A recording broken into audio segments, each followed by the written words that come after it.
Welcome to Chinese Novel Audio Wave. Chapter 101, Stable? Completely spicy. On the northern border front, Konoha was once again in a stalemate. It was thought that Uchiha Kagami, who had perfectly integrated the power of Hashirama, could drive out the invaders in one fell swoop and lead the village to victory. However, to everyone's surprise, the hidden cloud village actually sent out two-tailed beasts in a frenzy, causing the war on the front line to become tense again. Facing this disaster-level monster, the Konoha ninjas have to endure unprecedented pressure every day, not to mention that there is a golden horn who constantly interferes and restrains them in the rear, waiting for an opportunity to launch a sneak attack. Even the strongest man in the village, Jing, felt overwhelmed. He tried his best to protect his companions, but facing the powerful force of the tailed beasts, many ninjas were unable to resist and suffered heavy casualties. In order to protect more companions, Jing ignored everyone's dissuasion and was determined to protect his companions even if it meant giving up territory in order to preserve more manpower. In the end, he could not sit idly by and watch his companions being killed by the tailed beasts. It is also under this strategy that the two tails and the eight tails are like two huge bulldozers. No one dares to stop them wherever they pass. The cunning cloud-hidden village troops only follow the tailed beasts from a distance, and after they destroy Konoha's positions, they will rush out to make up the losses. With the help of the tailed beasts, the cloud ninjas pushed forward and once again set up their position outside Mount Mangekyō. In this life-and-death battle, Tobirama decided to take a risk and sent out another cage-level warrior, Hinata Harukaze, to guard the house. It seems like a simple order, but it was actually the result of 2 weeks of debate among top management. Some people estimated that the entire hidden cloud village has now dispatched almost all its troops. The second Raikage, in cooperation with Ginkaku, led the surprise attack force to fight on the eastern front, while Kinkaku also cooperated with the two-tailed beasts to advance on the main battlefield in the north. All in all, there are no strong people left in the hidden cloud village. Although most of the elite troops were wiped out by Uchiha Kagami, the successive deployment of the two tails and the eight tails just proved that they had run out of tricks. At this time, if a strong man could be sent to lead an assassination team alone to quietly bypass the battlefield, attack the enemy directly, destroy the high-level officials of Union, and then occupy Union Village, then all problems would be solved. The Cloud Ninjas currently fighting outside will lose their supplies, all intelligence, and their morale will be lost. They will become completely leaderless and wandering ghosts. At this time, if they adopt a roundabout tactic and let Konoha's sharpest sword today, Uchiha Kagami, take the lead, they can defeat the remaining forces of the enemy one by one, and the victory will completely belong to Konoha. However, most people still hold opposing views. They believe that guarding Konoha is the top priority, which is beyond doubt. The current situation is turbulent, there is war outside, and the original peace agreement no longer exists. At this time, if we only regard the hidden cloud village as an enemy, it would be a big mistake. No one can guarantee that those small countries with different thoughts and the Wind Country, which has been keeping its troops on hold, will not suddenly target this weak moment and launch an attack. The consequences of this incident are devastating. Once it happens, Konoha will face a catastrophe in an instant and fall into an abyss from which there is no escape. As a high-ranking official, even if he dies, he cannot gamble with the lives of ordinary villagers. After a week of fermentation, almost all the villagers knew about it. They took the initiative to petition, expressing their strong desire to die for Konoha and begging the top leaders to implement the beheading plan. After all, even ordinary insignificant villagers were still members of Konoha, and if they could gain victory in this way, they would have no regrets. At this moment, Hashirama's will of fire seemed to take root in everyone's heart. With everyone working together, Tobirama finally approved the decapitation plan proposal and sent Hinata Harukaze, who had been guarding the house, to launch a surprise attack on the hidden cloud village. At the same time, on the eastern front, in the Konoha position, everyone was busy. The logistics troops were reinforcing the position and moving out supplies. The ninjas out on patrol did not dare to be careless at all, and the medical camp was also bustling with people carrying out the task of transferring the wounded. Obviously, a big war is about to begin. But surprisingly, some ninjas were using Earth-style ninjutsu to bury countless explosive sticks in every corner of the camp. In the main camp, Uzumaki Mito quickly took off his original armor, put on an ordinary Konoha ninja uniform, put on a mask, and at the same time tied up his red hair and hid it with a hood. After changing her clothes, she took a few deep breaths, slightly relieved the fatigue between her brows, and slowly walked out of the tent. Outside the tent, a reconnaissance team has assembled. Lord Mito, Team 7 is on standby at all times. The leading ninja raised his head, revealing a pair of pure white eyes. Thank you for your hard work. Mito waved his hand, let's go. After many days of fighting, Mito has become fed up with the harassment from the silver-horned fly. Not only is this guy hiding his head and showing his tail, but he also always takes action only when there is a war. He is really despicable. Because of his sneak attack, Mito had to be distracted in the battle.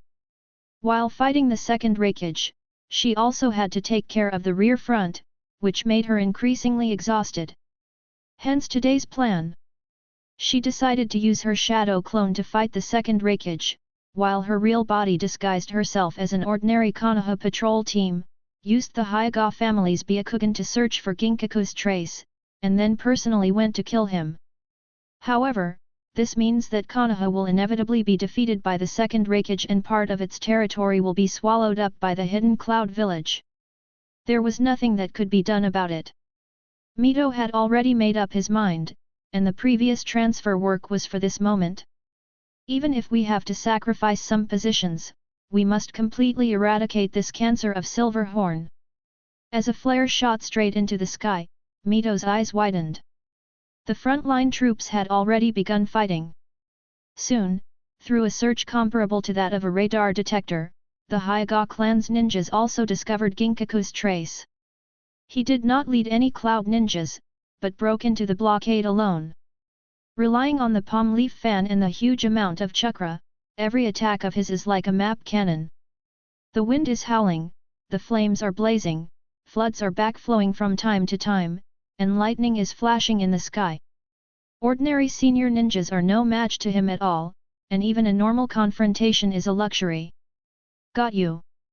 Mito used the technique of instant body movement and rushed behind Ginkaku in the blink of an eye. The moment he raised his hand, several thick golden chains shot out. A hint of ruthlessness flashed in her eyes, and the tip of the chain glowed coldly, creating a distorted airflow as it rubbed against the air. Yinjiao looked back in shock and subconsciously raised the palm leaf fan. A wall of earth rose from the ground and protected him. With a series of puff-puff sounds, the diamond chain pierced through the earth wall and entangled Silverhorn's banana fan and entire arm. Mito pulled hard, and the chain was immediately straightened by the huge force. Ginkaku's strong body now broke through the wall like a chicken and shot uncontrollably in front of Mito. I've been waiting for this for a long time. Mito put his 5 fingers together and stabbed fiercely at Ginkaku's forehead. In the process, the dark red-tailed beast chakra wrapped around his entire arm, which suddenly expanded and turned into a grey-blue sharp insect claw. The game is over.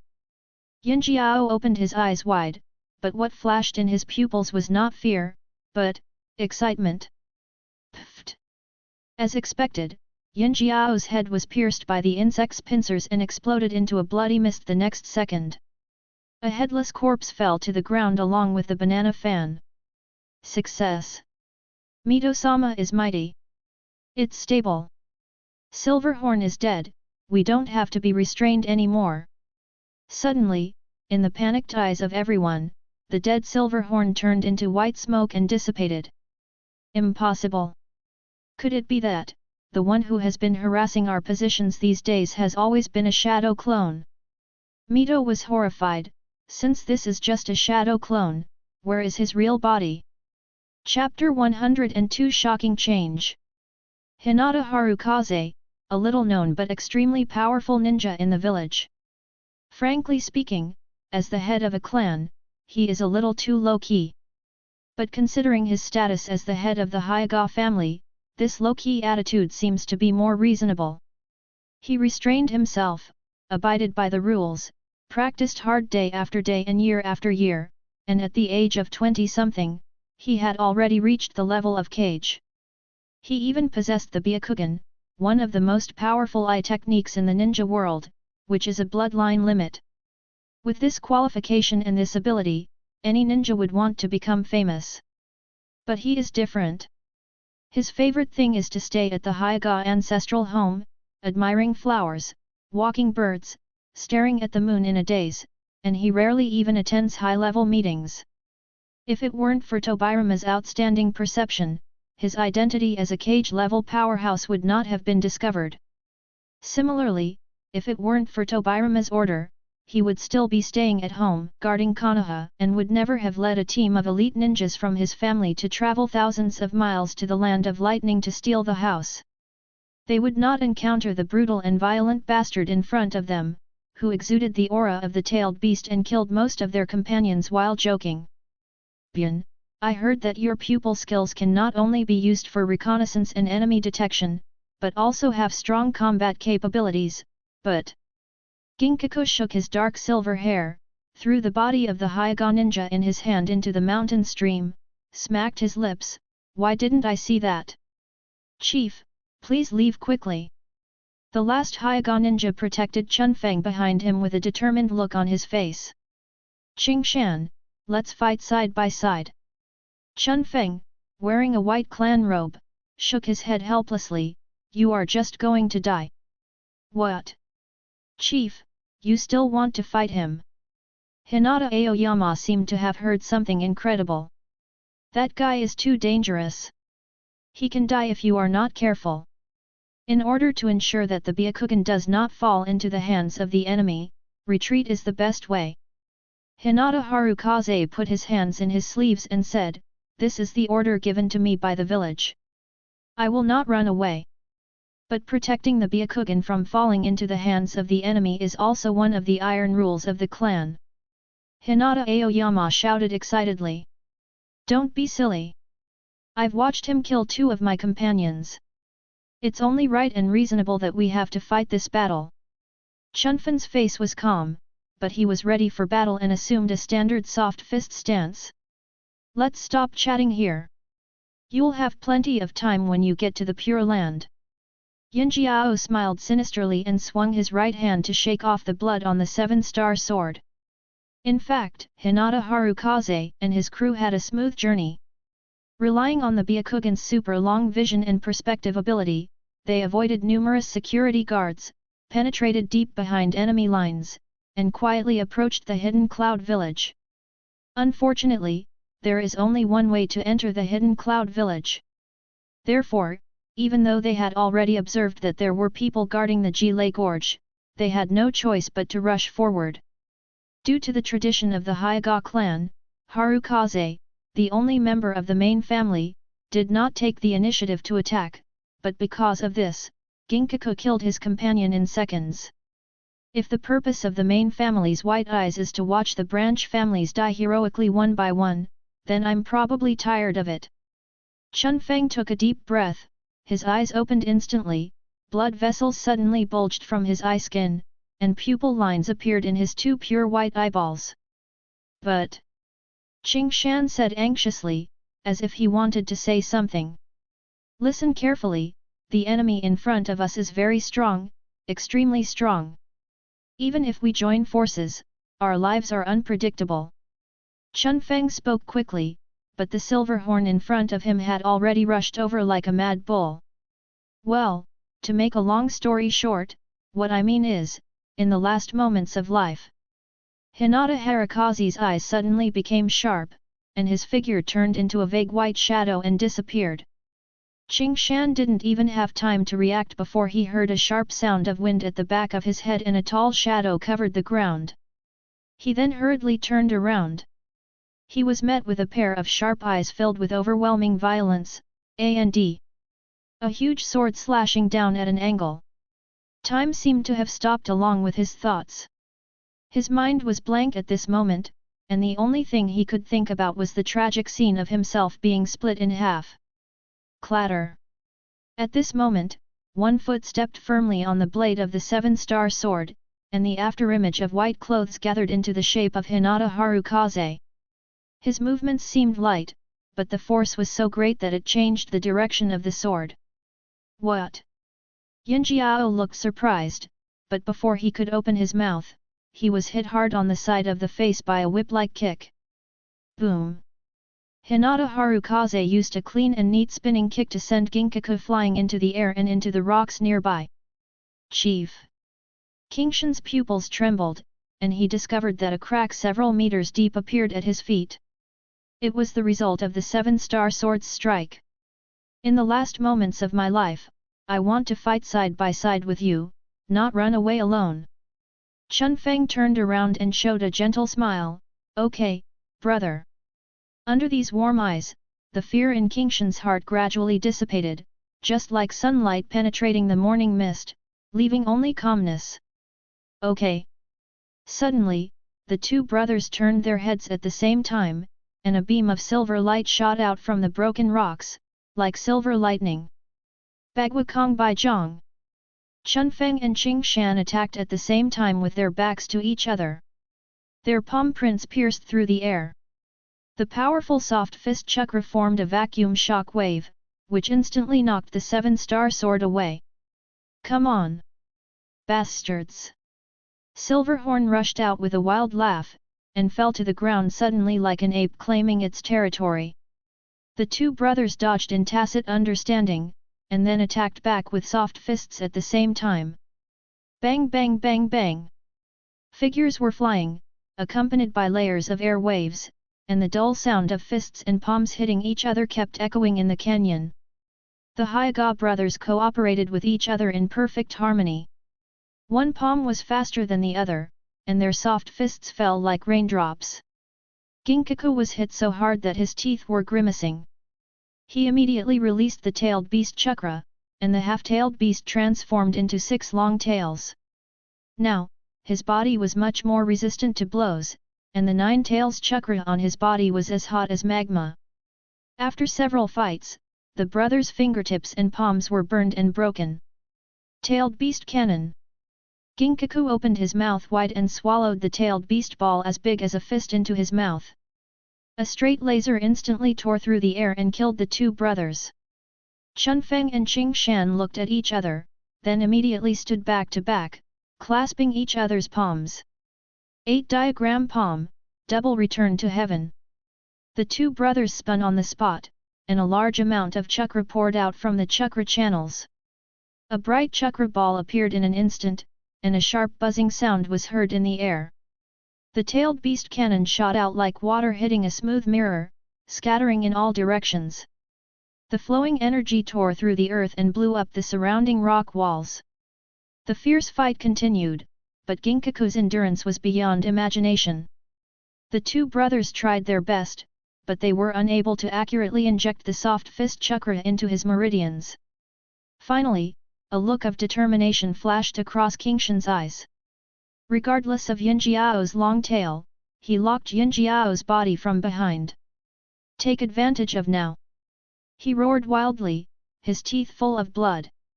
Chunfen's pupils suddenly shrank, a flash of sadness crossed his face, and then he seized this hard-won opportunity. 8 trigrams, breaking the mountain. He pointed his finger, and it landed on Yinjiao's chest like lightning. That was the position of Tan Zhong, which was also the starting position of Bagua 64 palms. His eyes became firm, and with a wave of his hands, the shadow of Tai Chi flashed beneath his feet. Just like that, use the force of the mountain-breaking strike to perform a soft fist and acupuncture. Bang bang bang bang! His hands turned into afterimages, and in an instant, countless finger marks fell on the major acupoints all over Yinjiao's body. The overwhelming soft fists completely covered his body. 1 palm. 2 palms. 3 palms. Bagua 64 palms. As the last palm was thrown out, Ginkaku's body was thrown high into the air, and the tailed beast robe on his body fluttered in the wind, dissipating bit by bit like a candle. Chunfeng quickly picked up Qingshan's body. There was a big hole in his chest, and blood was dripping. It was the result of the 6 long tails constantly stabbing him. "We won, brother." Chunfeng's eyes were filled with sadness. He finally watched the members of the branch family die in front of him, and watched his brother die in front of him. "Brother, we are worthy of the village, worthy of our clan members." Qingshan finally changed his words and stopped calling him clan leader. In the last moments of his life, he boldly overstepped his authority.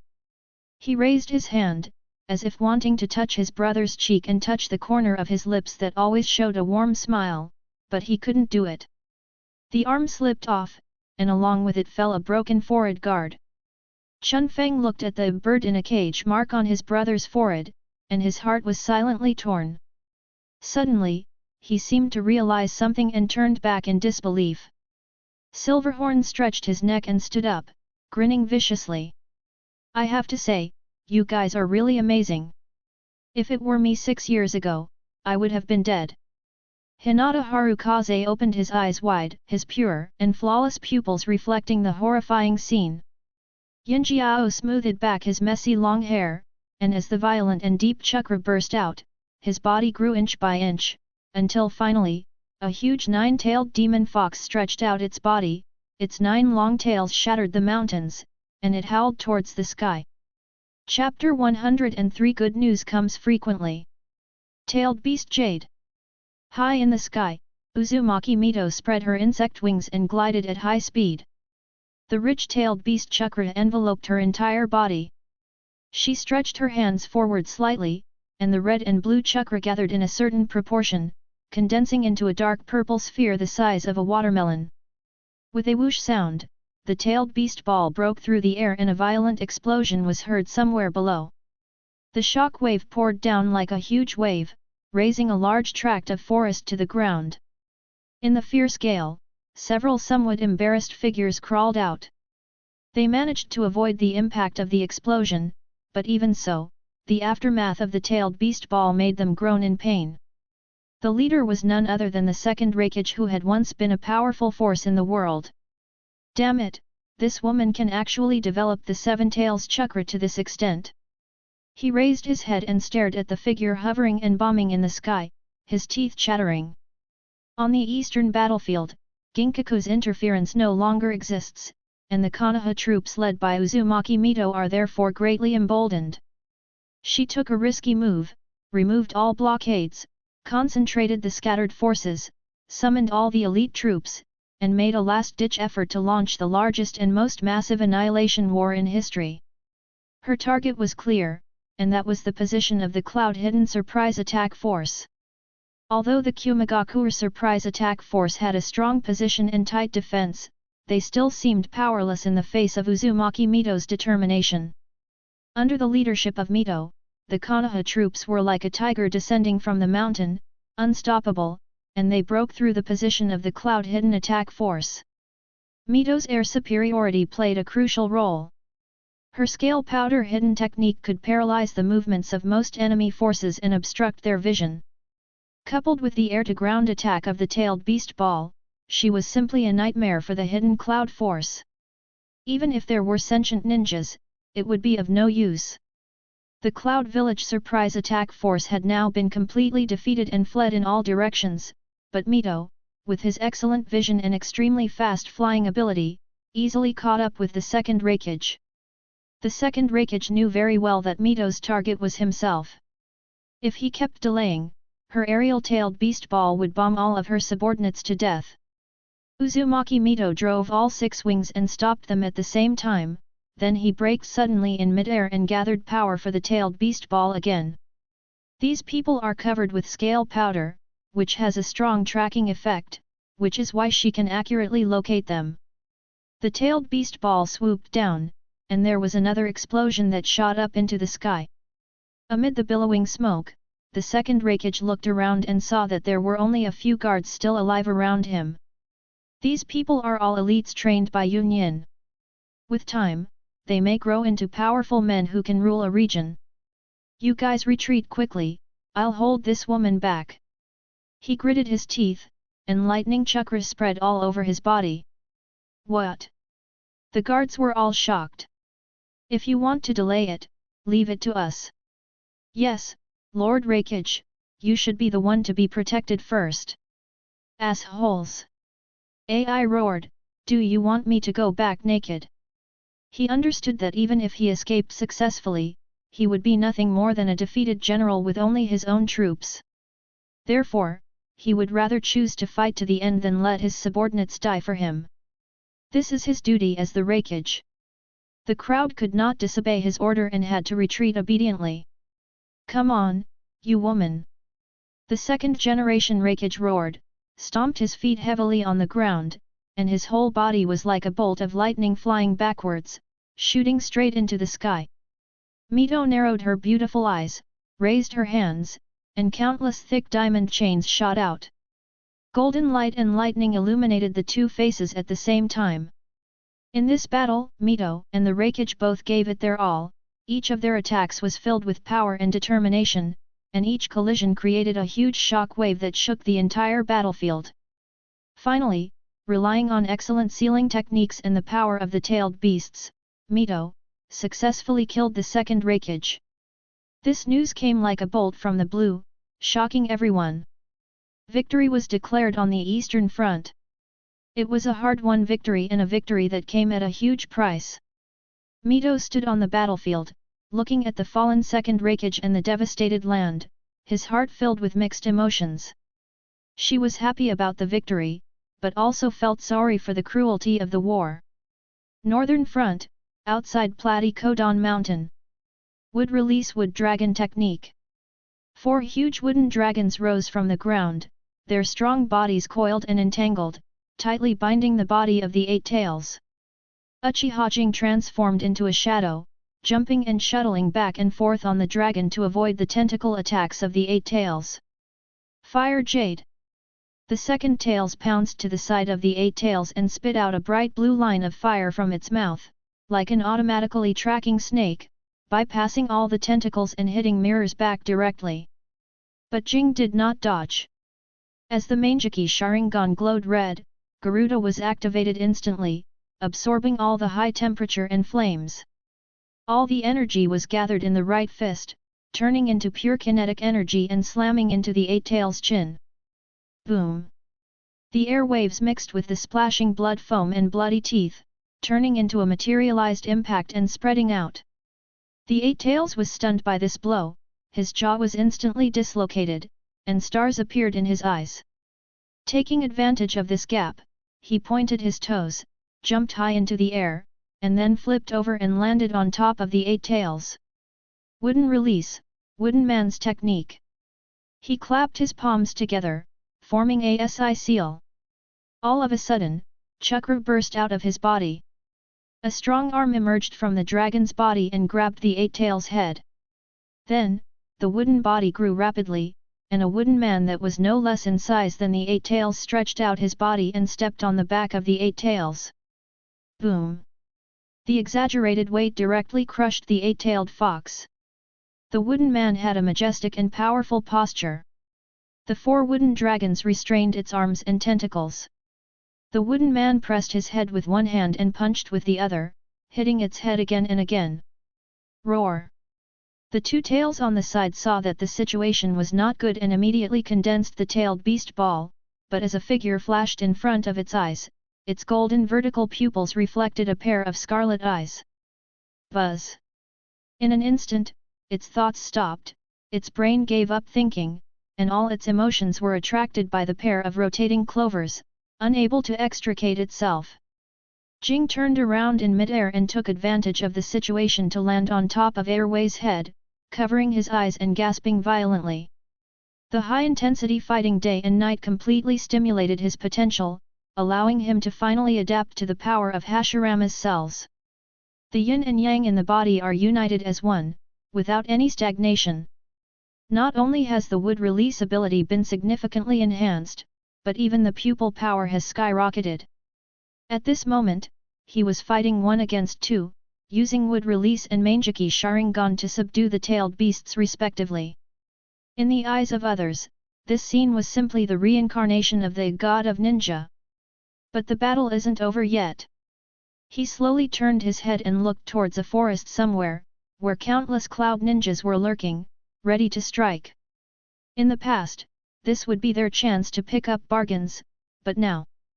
Jing clasped his hands together, and accompanied by a series of creaking sounds, more than a dozen Wood Release clones quickly emerged behind him, like wildly growing potted plants. As soon as they appeared, they transformed into his appearance, indistinguishable from his real body. Kill, leave no one behind. The wood clones scattered in an instant, rushing into the forest with strong murderous intent. Soon, screams were heard from there, sometimes golden light flashed, sometimes trees grew thickly, and countless bodies of cloud ninjas were hung high on the branches. Chapter 104 Taking Each Other Hostage. Suddenly, a blazing light came from behind him. Jing immediately turned around. It was a red-tailed beast cannon that cut through the sky. Golden Horn. In a blink of an eye, he was overwhelmed by the violent impact, and the exploding energy pushed him far away and straight into the rocks. Kinkaku rushed out in a half-tailed beast form, but his target was not Jing. He knew very well that an attack of this magnitude could not hurt Jing, but it was enough to delay him for a moment. He quickly landed on top of the 2 tails, intending to inject the tailed beast's chakra into it to help it break the illusion, but when he glanced down, he was shocked to find that a mark representing the Flying Thunder God technique was quietly imprinted on the 2 tails' head. There was a slight sound of wind behind him, and Jinjiao's eyes widened suddenly. Just as he had time to turn around, a white hand patted his chest. The cold voice was like the wind blowing through a graveyard of bones.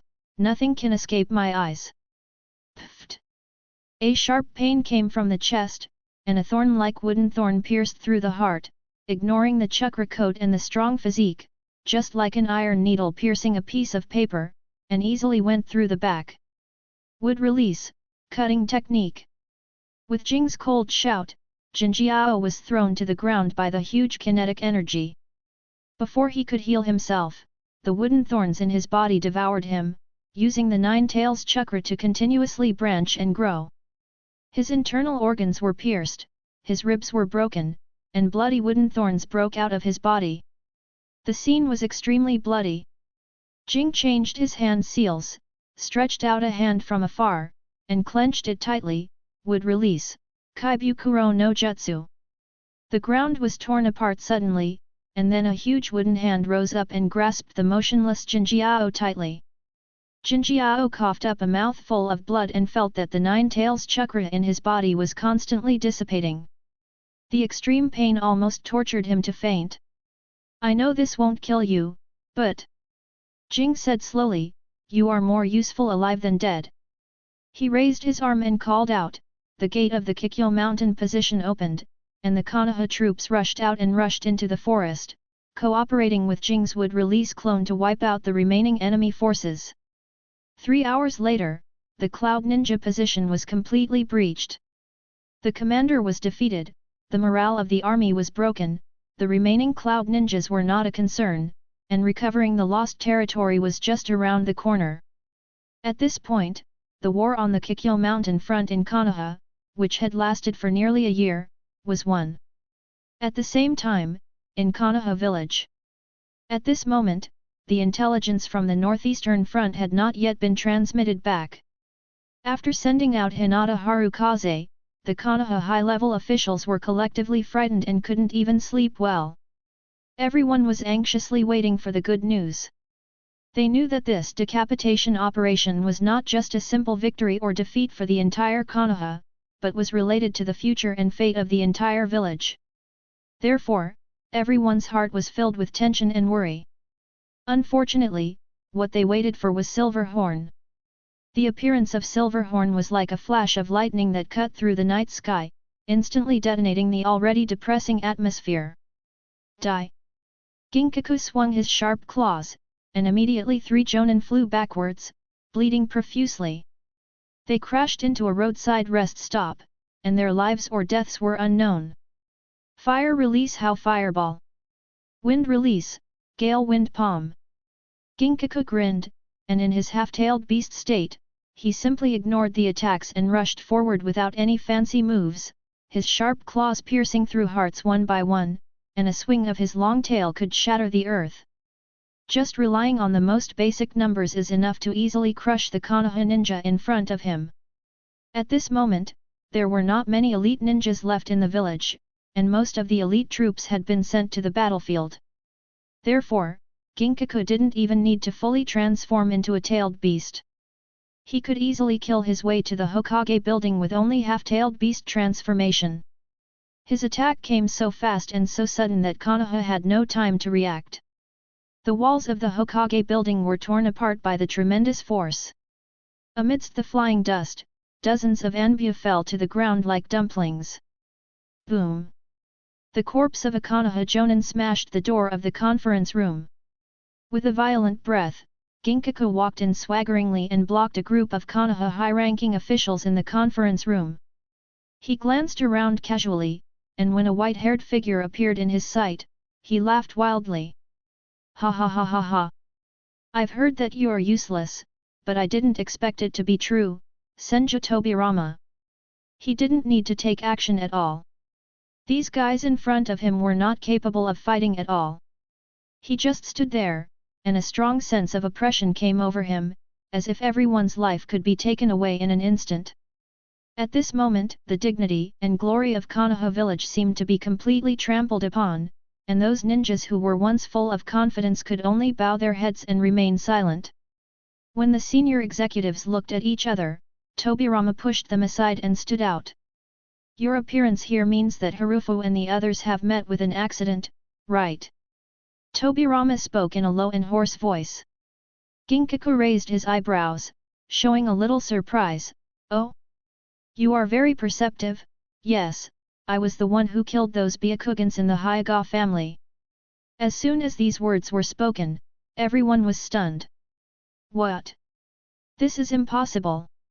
Chun Feng's strength is so outstanding, how could he die at the hands of this guy?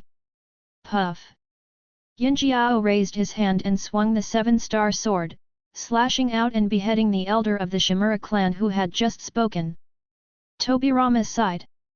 When he received the urgent report from Mito, he vaguely guessed this outcome.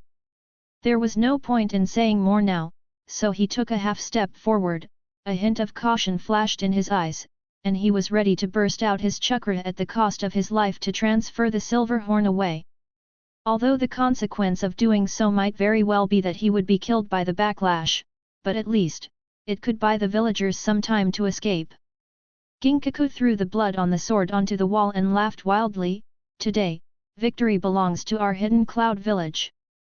He suddenly moved, and the seven-star sword swung up, splitting an old man beside Tobirama in half. The powerful aura shattered the glass. Tobirama's eyelids jumped. It was the elder of the Yamanaka clan.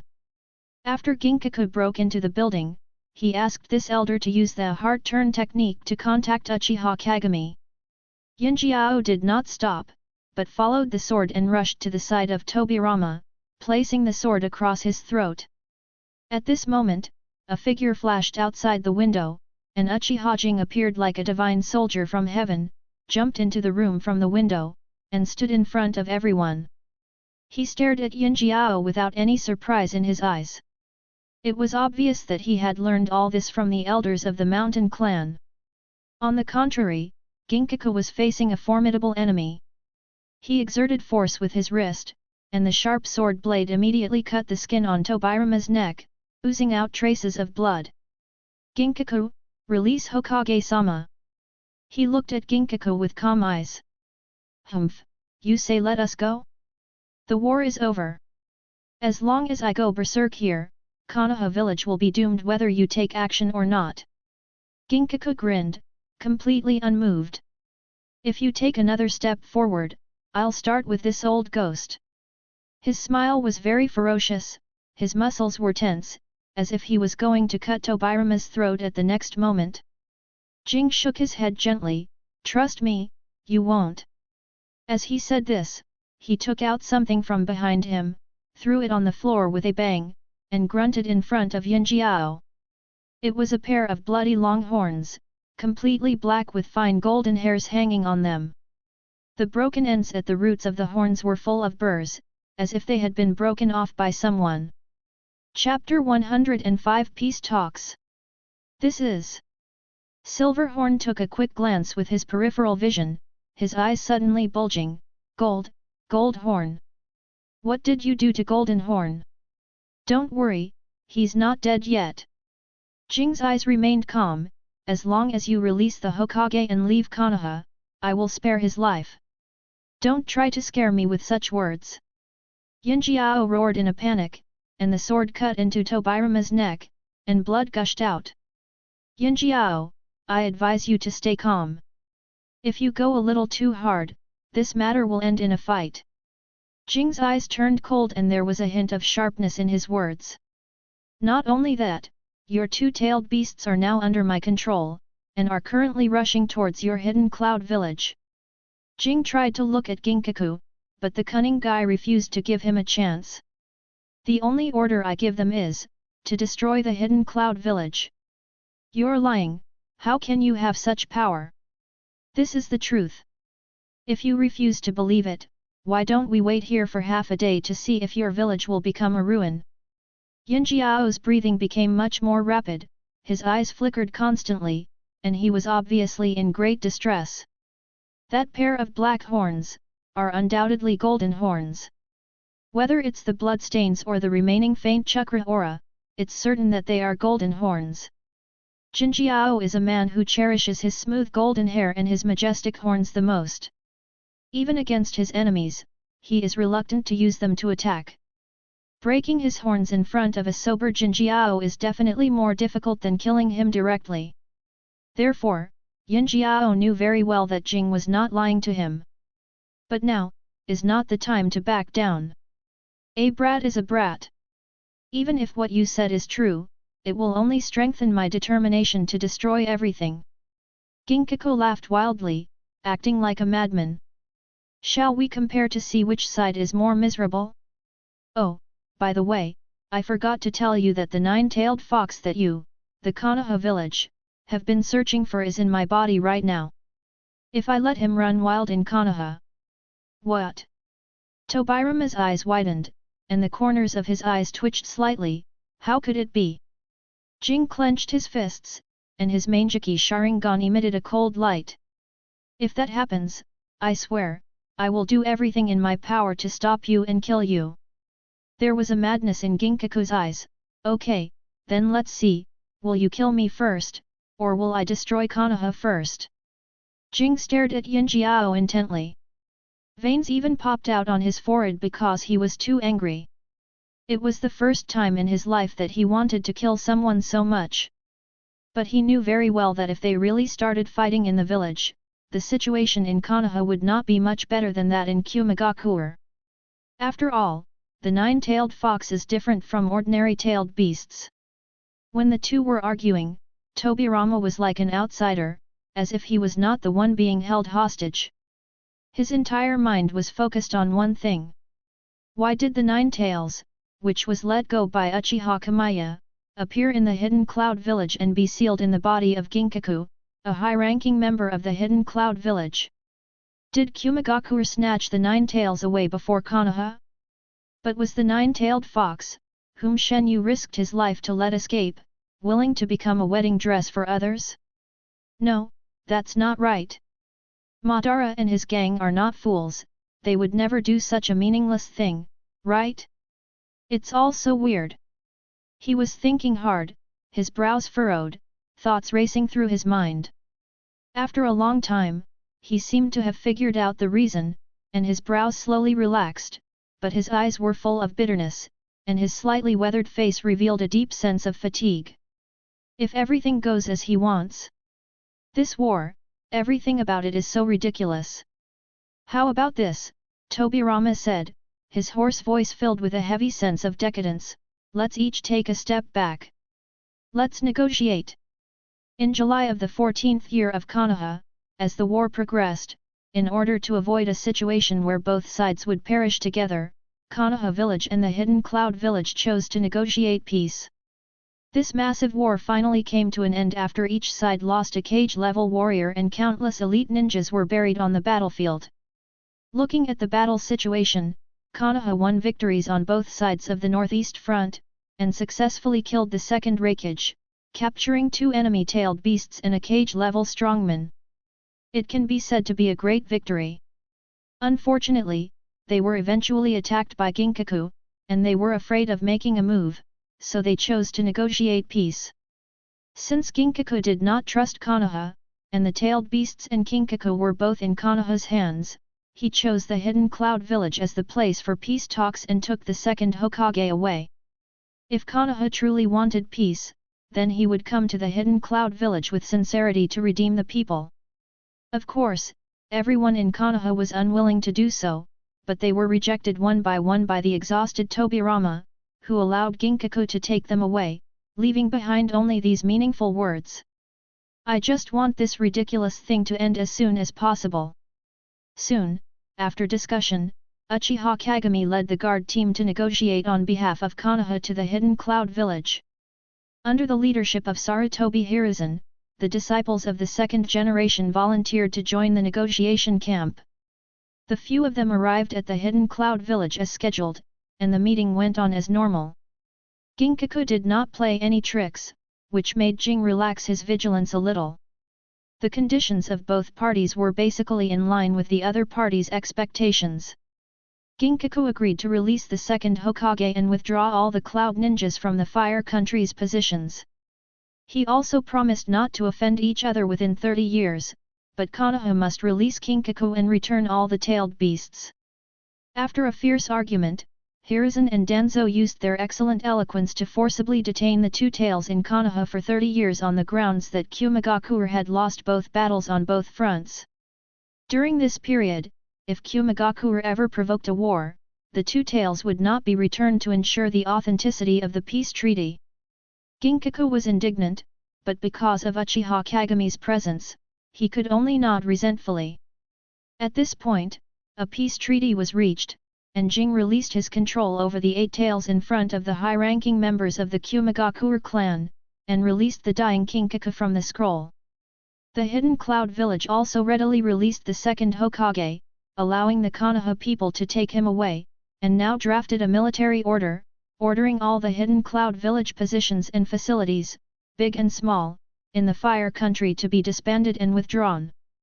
After everyone from Konoha left the Hidden Cloud village, Uchiha Kagami suggested using the Flying Thunder God technique to directly transfer back to Konoha, and Danzo and the others naturally nodded in pleasure. However, Jing keenly noticed that Tobirama's mood seemed not right. He was silent all the way, as if he had something heavy on his mind. "Teacher, what's the problem?" Tobirama shook his head silently, and suddenly asked a strange question, "Do you still remember the answer to that question?" "Problem?" Jing was a little confused. Tobirama asked, "Which is more important, your companions or the village?" When he asked this question, he turned his gaze to the crowd. "This?" Hiruzen frowned and felt embarrassed when he heard the question. "Of course it's the village. Without the village, where would the companions come from?" Danzo said as a matter of course, "Think about it, it was the Senju and Uchiha who jointly founded Konoha village, and then we had the Shimura, Sarutobi, Hyuga and other big families join us. Which one is more important? Isn't it obvious at a glance?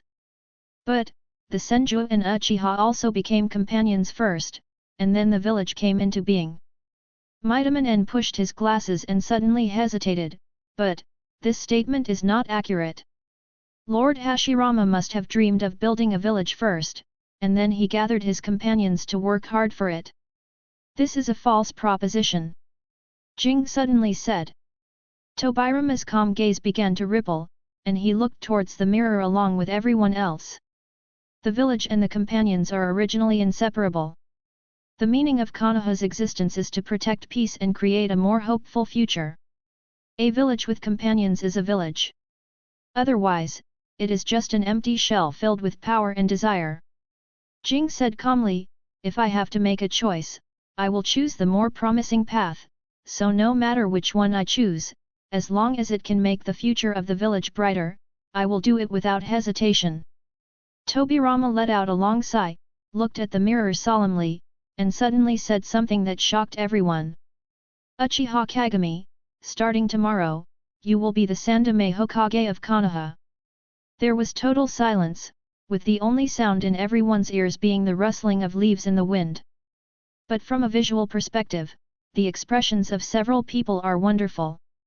Hiruzen's eyes widened, as if he had heard something incredible. Danzo's face was full of disbelief, and he looked at the mirror unconsciously, with confusion and deep jealousy flashing in his eyes. Yan and Xiaochun looked at Tobirama with dull expressions, not understanding the situation at all. Only Jing frowned tightly, with a trace of panic flashing across his face. In the silence, a clear voice broke the peace. There was no emotion in the calm tone, as if it was the fickleness that was taking one's life. After you have arranged your last wishes, you can go on your way, Tobirama-sama. Chapter 106 Blame. The moment he heard the voice, Uchiha Jing raised his head in response. At the same time, a slender hand covered his head, and then threw him away like a chicken, and instantly pierced through the air and shot into the mountains. Hiruzen, Danzo and the others didn't even have time to react before a figure suddenly appeared before their eyes. Black gas was suspended in the air and condensed into a giant black hand, which fell from high above. At the critical moment, Tobirama pushed away several disciples with all his strength. The powerful blow was like a giant plowing the ground, and everyone was immediately blown away by the surging air wave. Hiruzen and the others fell into the bushes not far away one after another, only Tobirama was blown in the opposite direction and hit the stone wall. They stood up in panic, and only then could they see the back of the young man in black and the huge skeleton that was taking shape with the black air. Uchiha Shenyu. Hiruzen's eyes were instantly lit up with anger. At that moment, reason no longer existed. The only thing he could think of was his father's cold body. His chest felt like it was about to explode. Shenyu walked towards Tobirama leisurely, and autumn dew on leaves condensed into a straight long sword. Susanoo did not follow him, but floated in the opposite direction, holding up the black blade and pointing it at Hiruzen and others. At this moment, Uchiha Kagami, with tears in his red eyes, rushed over like a sharp arrow. This brother whom he hadn't seen for a long time gave him a tricky multiple-choice question as soon as they met. Obviously, he only had a short moment to hesitate, and he was no longer able to rescue everyone at the same time. Be it the Mangekyō Sharingan, would release, or the flying thunder god that he was proud of for his success on the battlefield, they were all useless in front of that man. On one side is the second Hokage of Konoha village, the current head of the Senju clan, and his most respected teacher.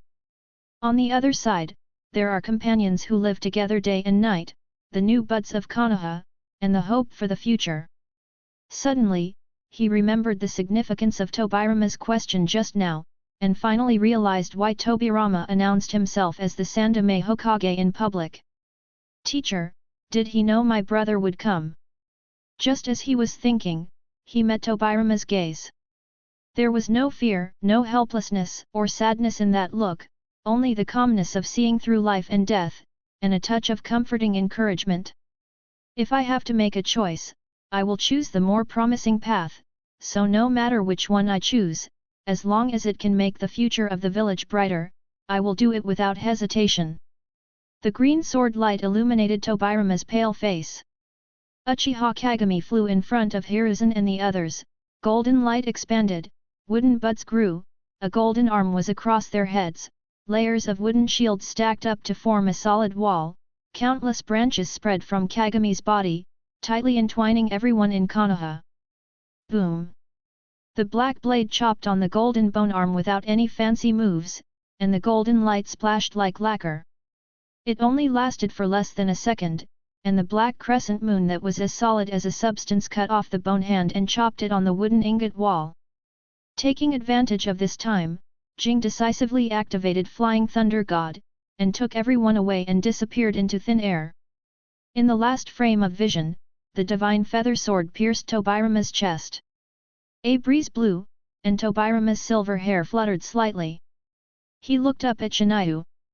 Although he was spitting blood, his eyes were still calm. Shenyu tilted his head, squatted in front of him, and asked curiously, "You are not surprised at all when death is imminent?" Tobirama's eyelids trembled slightly, his life was slipping away quickly. "Your purpose has always been just Jing. Provoking wars, setting up conspiracy, all of this, isn't it all for him, for those eyes?" As expected of Lord Tobirama, what you said is absolutely right. Shenyu shook his head and smiled, "But so what, everything is under my control."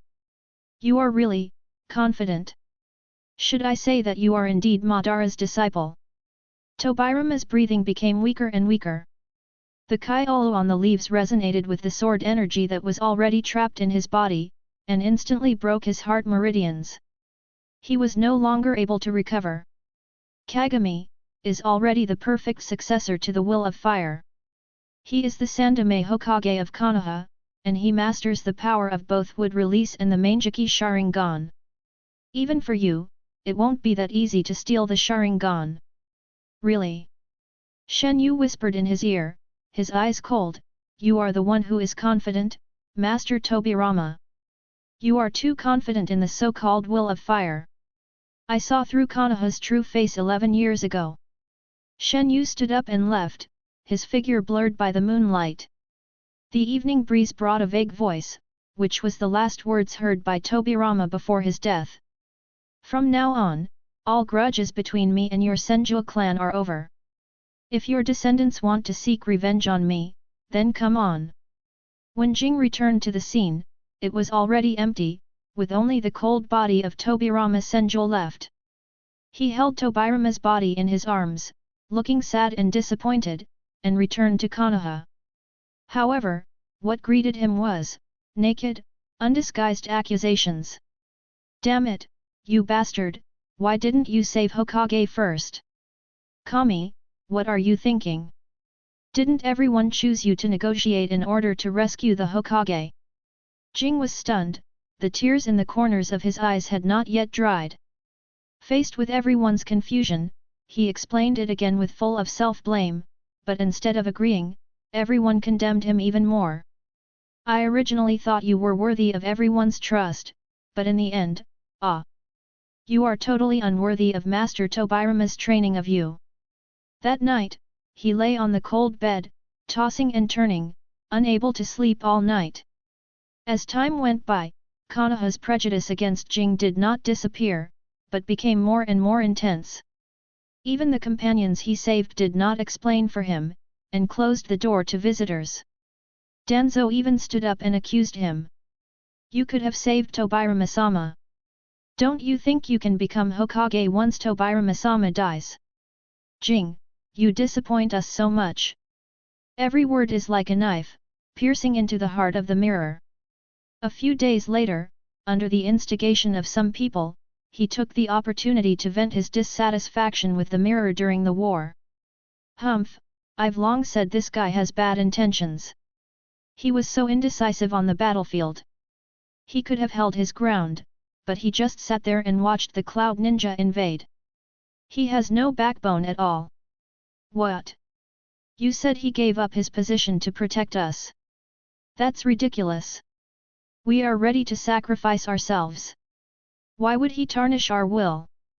Speaking of which, if he had been able to kill Jinjiao directly during the decapitation operation that night, the war would have ended immediately, and we wouldn't have lost so many people in vain."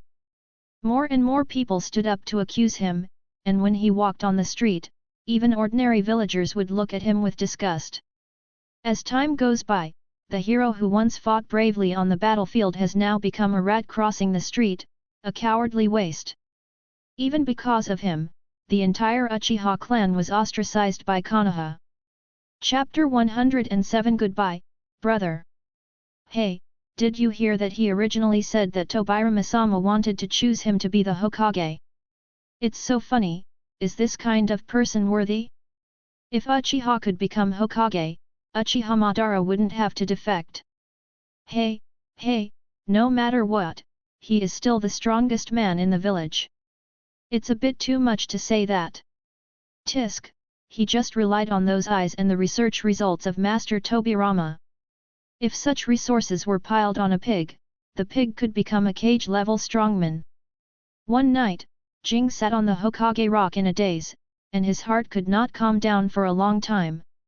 His belief, his unstoppable ninja way, and the will of fire that had sustained him to this day, began to waver for the first time. Did I really do something wrong? One morning, a piece of news suddenly spread throughout the streets and alleys of Konoha. Uchiha Kagami has long coveted the position of Hokage. He colluded with foreign countries and cooperated with the Hidden Cloud Village to weaken Konoha's strength. He deceived Lord Tobirama's trust and finally cooperated with his brother, the traitor Uchiha Kamiya, to kill Lord Tobirama at the negotiation meeting, just to make himself Hokage. An absurd thing happened. This rumor that came from nowhere was inexplicably spread as the truth. In the streets and alleys, countless villagers marched and petitioned, intending to execute Uchiha Kagami and restore peace to Konoha. This incident attracted the attention of Konoha's top leaders, and they immediately held a meeting.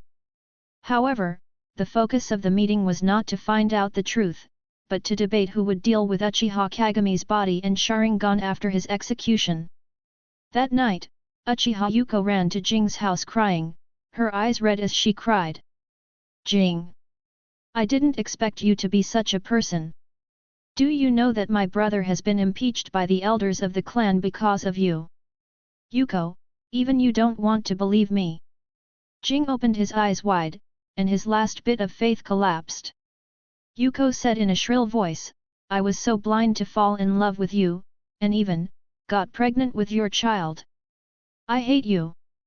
At that moment, Jing seemed to be struck by lightning, and everything from his heart to his fingertips became cold, without any warmth left. He was confused, and the will of fire that he had followed all his life completely collapsed. He did not resist, but just silently watched his companions, the people he had once risked his life to protect, pushing himself to the execution ground. He knelt in front of the guillotine, his eyes slowly sweeping over the villagers below the execution ground. Their expressions were different, some cheered, some applauded, and some cursed viciously, as if Jing had raped and killed their mother, but Jing had no recollection of having offended these people.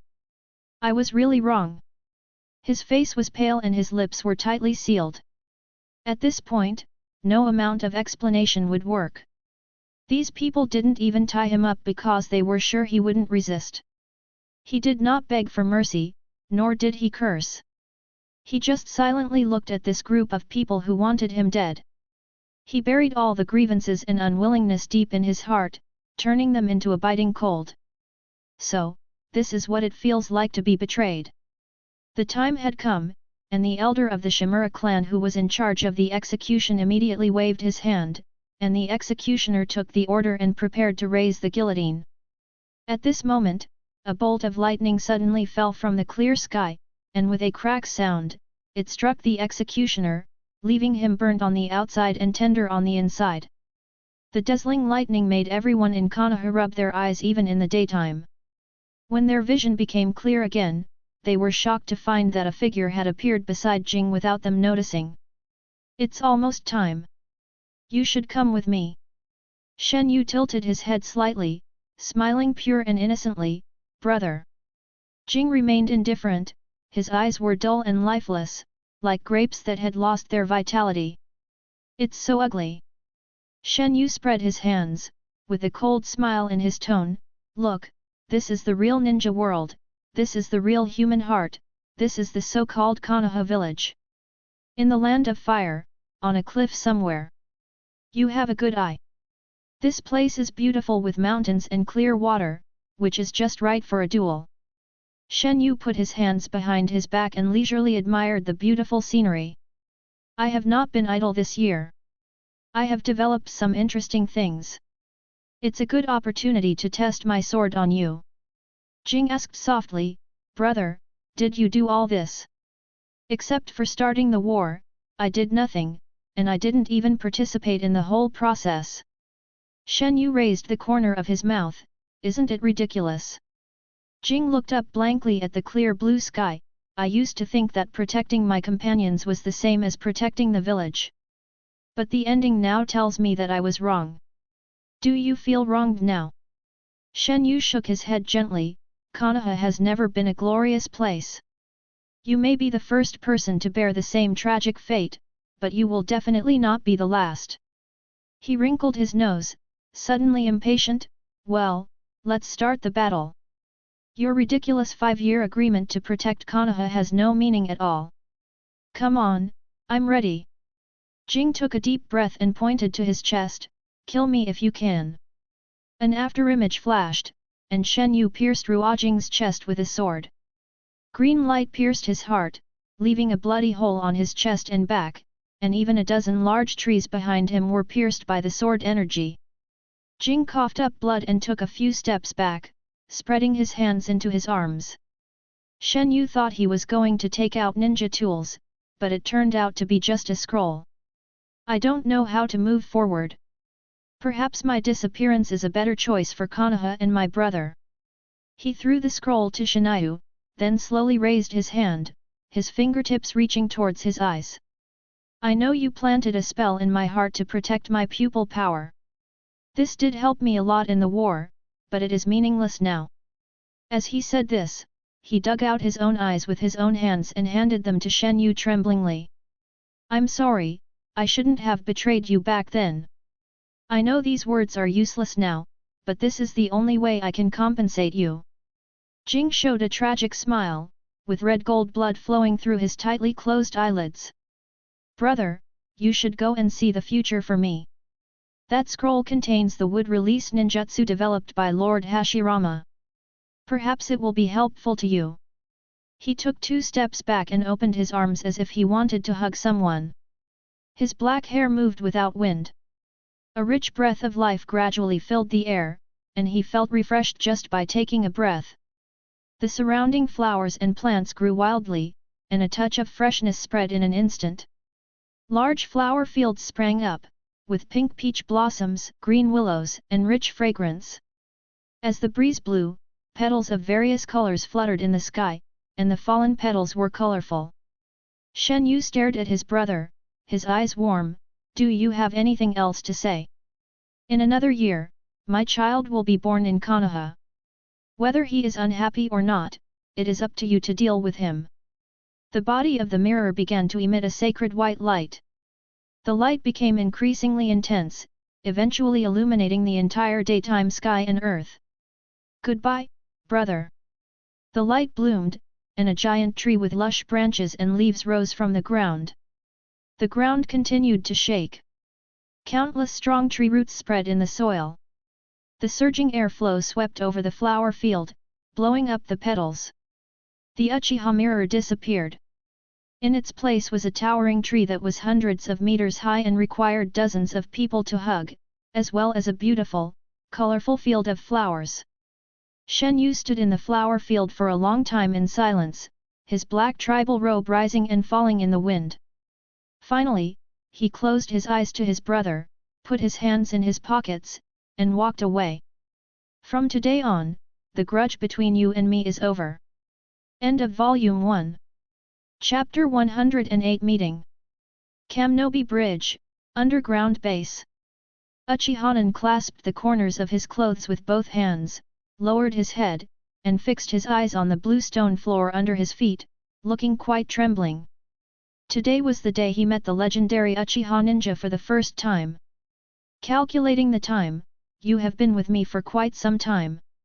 You have performed well during this trip to the land of whirlpools. It is time for you to meet Lord Madara." In the laboratory of Sanlang Mountain, Shenyu said this and cast an inquiring look at Uchiha Guang opposite him. "Guang, what do you think?" "I have no objection." Guang put the flame fan back on her back and looked at Uchihanan with her beautiful eyes. "Nan is a good kid. I am happy to see him. I believe that Lord Madara will not hate him." Shenyu touched his chin and said, I think so too. Let him stay with Master Madara and learn more. It won't go wrong. Well, it may not be a bad thing for Madara-sama. He can have someone to accompany him. Just like that, with just a few words from the two, in the blink of an eye, Nian was brought to the Kamubi bridge through the portal and stood steadily in the base. He was a little excited in his heart. You know, in his uncle's heart, the legendary Lord Ban occupied a large proportion, which meant that he had not truly gained his recognition until now. What comes into view is a spacious stone chamber. Compared with the well-lit laboratory, the light here is a little dim, so it is very dark around, but it does not feel cold and damp, but rather warm. The floor was made of some kind of hard stone surface, not very smooth, but full of an ancient and old atmosphere. The room was fully furnished with all kinds of wooden furniture, and a clan flag with the Uchiha emblem hung on the wall. Following his gaze, he continued to scan forward and soon saw the huge stone chair and a pair of legs in the center of the master bedroom. When he thought that this was Uchiha Madara himself, he felt a little timid in his heart. He quickly lowered his head and his eyes wandered around, but he avoided the stone chair as if it were a snake or scorpion, and did not dare to get even close to it. Lord Madara, this is my nephew, Uchiha. Shenyu spoke first, in a casual tone. After more than a year of my observation, I found that this kid has no problems at all. He has become someone I can completely entrust and trust. Oh! A deep voice came from the front, you want to hand him over to me? I'm not giving it to you. I'm sending him here to keep you company and relieve your boredom. This kid's pupil technique is quite interesting. So I need to thank you now. The old man's tone was somewhat sarcastic, and he was obviously resentful. Master Shenyu is busy with all kinds of things, but he still remembers that he has a master. Your filial piety is really touching. Look at what you said. I am only doing this for your safety, Madara-sama. You should praise me for being steady. Shenyu waved his hands and said nonchalantly to Madara's sarcasm, how can I just put people around you without enough tests? I don't want to experience the betrayal of my relatives again.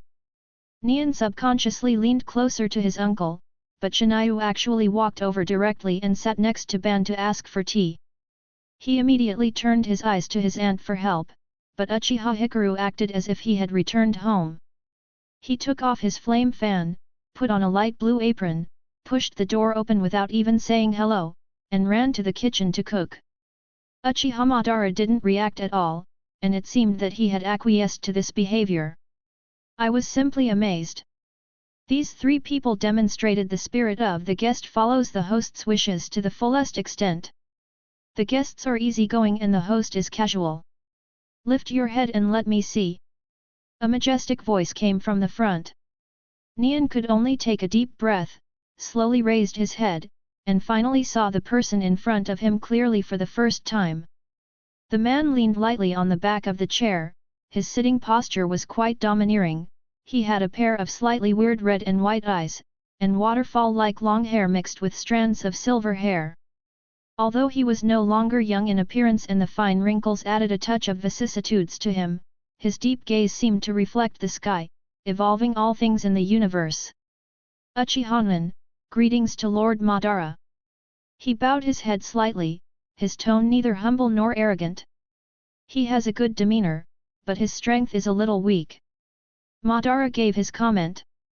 Shenyu said, Nian, come here and offer a cup of tea. From now on, you will follow Master Madara. Nian immediately did as he was told and raised the teacup. As the slightly hot tea flowed into the cup, wisps of hot steam rose up, and Ban's usually calm profile also revealed a slight smile. He picked up the teacup and slowly took a sip, and the ceremony was complete. Soon, the aroma of onions drifted into the stone chamber from the kitchen. Nian's nose twitched and his stomach began to make a rumbling sound. Aunt is not only young and beautiful, but also very capable. I didn't expect that she is also a great cook. Nian took a satisfied breath, with a hint of longing in his eyes. In the future, I want to be like my uncle and find a girl who is both capable of housework and cooking to be my wife. Just as I was thinking, Madara's voice suddenly came from beside me. Nian, I'll give you your first task. Here. Nian immediately held his breath and concentrated, making up his mind with all his strength. Go to the kitchen now and tell Guang that he won't eat carrots today. Madara said solemnly. Yes, ah. Nian was stunned. Lord Madara had a serious expression on his face just now. If he asked him to assassinate the daimyo of the Fire Country, he would not hesitate at all. But, carrots? Shenyu urged from the side, go quickly, this is really important. Oh, all right. When Nian pushed the door open and went out, Ban also slowly looked at Shenyu. So, can I assume that the Uzumaki clan is under your control? It's not that serious. They just promised to help me suppress the wedge. Shenyu smiled lightly, as for the result, we can only wait silently. Madara showed a thoughtful look, with the Uzumaki clan's attainments in sealing techniques, it probably won't take too long. Not necessarily. The power of the Otsutsuki has exceeded the cognition of us ninjas. Shenyu took a sip of tea. Being prepared in advance will also make it easier to deal with them in the future. Prepare for a rainy day, that's good. Madara clenched his fist silently, no matter if it's an Otsutsuki or a god, if they dare to block the road to peace, they will all be killed. Madara calmed down for a while, turned around and smiled, however, your plan for the Uzumaki clan this time, why do you think it looks familiar to me? Watch the crisis and then help when it's too late. Lord Madara, I am taking the initiative this time. Shenyu smiled meaningfully. 4 days ago, a monster with a black cloth covering its face, a burly figure, and black tentacles all over its body, blocked the way of the second-generation Kazekage shaman. Feeling the strange aura of this man, the ninjas suddenly felt like they were facing a formidable enemy, but the expected battle did not begin. The sturdy man simply dropped ahead and disappeared underground. The man with messy red hair and a ferocious expression was none other than Uzumaki Rei. Chapter 109, Intoxicating Sunset. Inside the underground base, Shenyu and Ban chatted for a while, and then the delicious food was served, and a dinner party began. The four of them took their seats one after another. Shenyu and Ban sat opposite each other, with Guang and Nian sitting on both sides. Uchihanan was slightly relieved that he didn't meet Lord Madara face to face. After all, Lord Madara was serious and looked a little cold.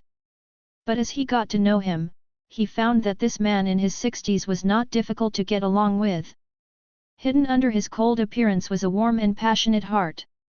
At least, when facing his uncle and aunt, the emotions revealed in Madara's eyes were extremely natural and without any disguise. Shenyu took out a storage scroll, and a puff of white smoke dissipated, revealing 2 bottles of red wine as rich as blood. This is the fine wine I collected from the land of whirlpools. It's probably older than I am. Let's try it today. With a pop sound, the cork was pulled out, and a sweet and fragrant fruity aroma immediately spread, filling the entire stone chamber with intoxicating fragrance. The scent is sweet at first, with a hint of vanilla in the back, but if you sniff it more carefully, you can smell a mixture of nuts and caramel. Shania first poured the entire bottle of red wine into the long-necked bottle prepared in advance. This is a decanting operation. After allowing the wine to fully breathe, the flavor and taste will be improved. After the red wine was decanted, Nian took the initiative to stand up and pour wine for the 3 elders. As a junior, if he didn't even have this much tact, then he wouldn't have any use for himself. Part of the reason why Kirito is so likable is because he is flexible and can handle things with ease. After the red wine is poured into the glass and simply aerated, the wine is now clear and transparent, reflecting a glass-like glow under the light, which is extremely tempting. The curious old man tried a sip and widened his eyes slightly. It is hot at the entrance, with a rich floral and fruity flavor spreading on the tip of the tongue, and a light astringency lingering in the mouth. The appropriate acidity gives the wine a light freshness, making it taste rich, layered, and has an endless aftertaste. Madara couldn't help it, and continued to tilt his head back and take a sip, and he couldn't help closing his eyes.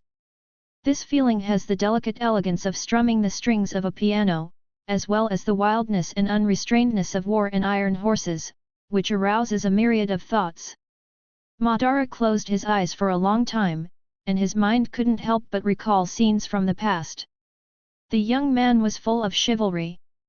He sat side by side with Hashirama on the cliff, holding a jar of wine in their hands and drinking heartily. As the two of them talked, a peaceful village of their dreams was built little by little at the foot of the mountain. The setting sun was like a wild goose, dyeing the world and his back into a gloomy golden color. He felt lonely and desolate. At this moment, a young boy's tender voice pulled him back from the edge of the cliff. Subscribe to Chinese Novel Audio Wave. It was a cold rainy night. The former good friends fought each other and both were injured. A dazzling flash of lightning flashed through Tianxin's heart. When he was exhausted, a cold long knife pierced through his chest from his back, severing the last bit of bond. The secret room was dim, and in the endless pain and torture, the scars on the chest were gradually filled, but the emptiness in the heart could never be buried. Shenyu and Guang looked at each other and saw the surprise in each other's eyes. They stood up tacitly and gave a look to Nian, who was at a loss. Stay with Madara-sama. He is in the midst of emotional upheaval right now. If you want to cultivate a good relationship, now is the time. Nian understood his uncle's lip language, and his eyes suddenly became much more resolute. Shenyu and Guang left the stone chamber silently, and a bottle of bright red wine disappeared with them. Outside the base, on the cliff next to the waterfall, the two sat side by side. The sky gradually darkened, and the outlines of the distant mountains became increasingly hazy. As the setting sun sank into the horizon, the sky was cast in a light pink and purple hue, dyeing the clouds a beautiful golden color. The sky is a gentle orange-red, picturesque, and the breeze blows gently, bringing a hint of coolness, but also bringing tranquility and comfort. The sunset is so beautiful.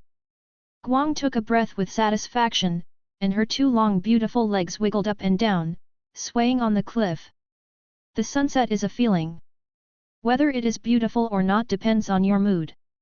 Shenyu said softly. Guang was slightly stunned, and then she felt a warm touch on her side. It was Shenyu gently wrapping his arms around her slender waist. She raised her head and what came into view was Shenyu's profile, which was as gentle as jade, with a faint smile on the corner of his mouth. It seems that you are in a good mood today. Her pretty face flushed and she leaned lightly on Shenyu's shoulder. Next to the two men, there were a few empty wine bottles placed crookedly. The water surface under the waterfall is sparkling, reflecting the color of the sky, like a dreamlike fairyland. The two men drank a little wine and talked drunkenly together.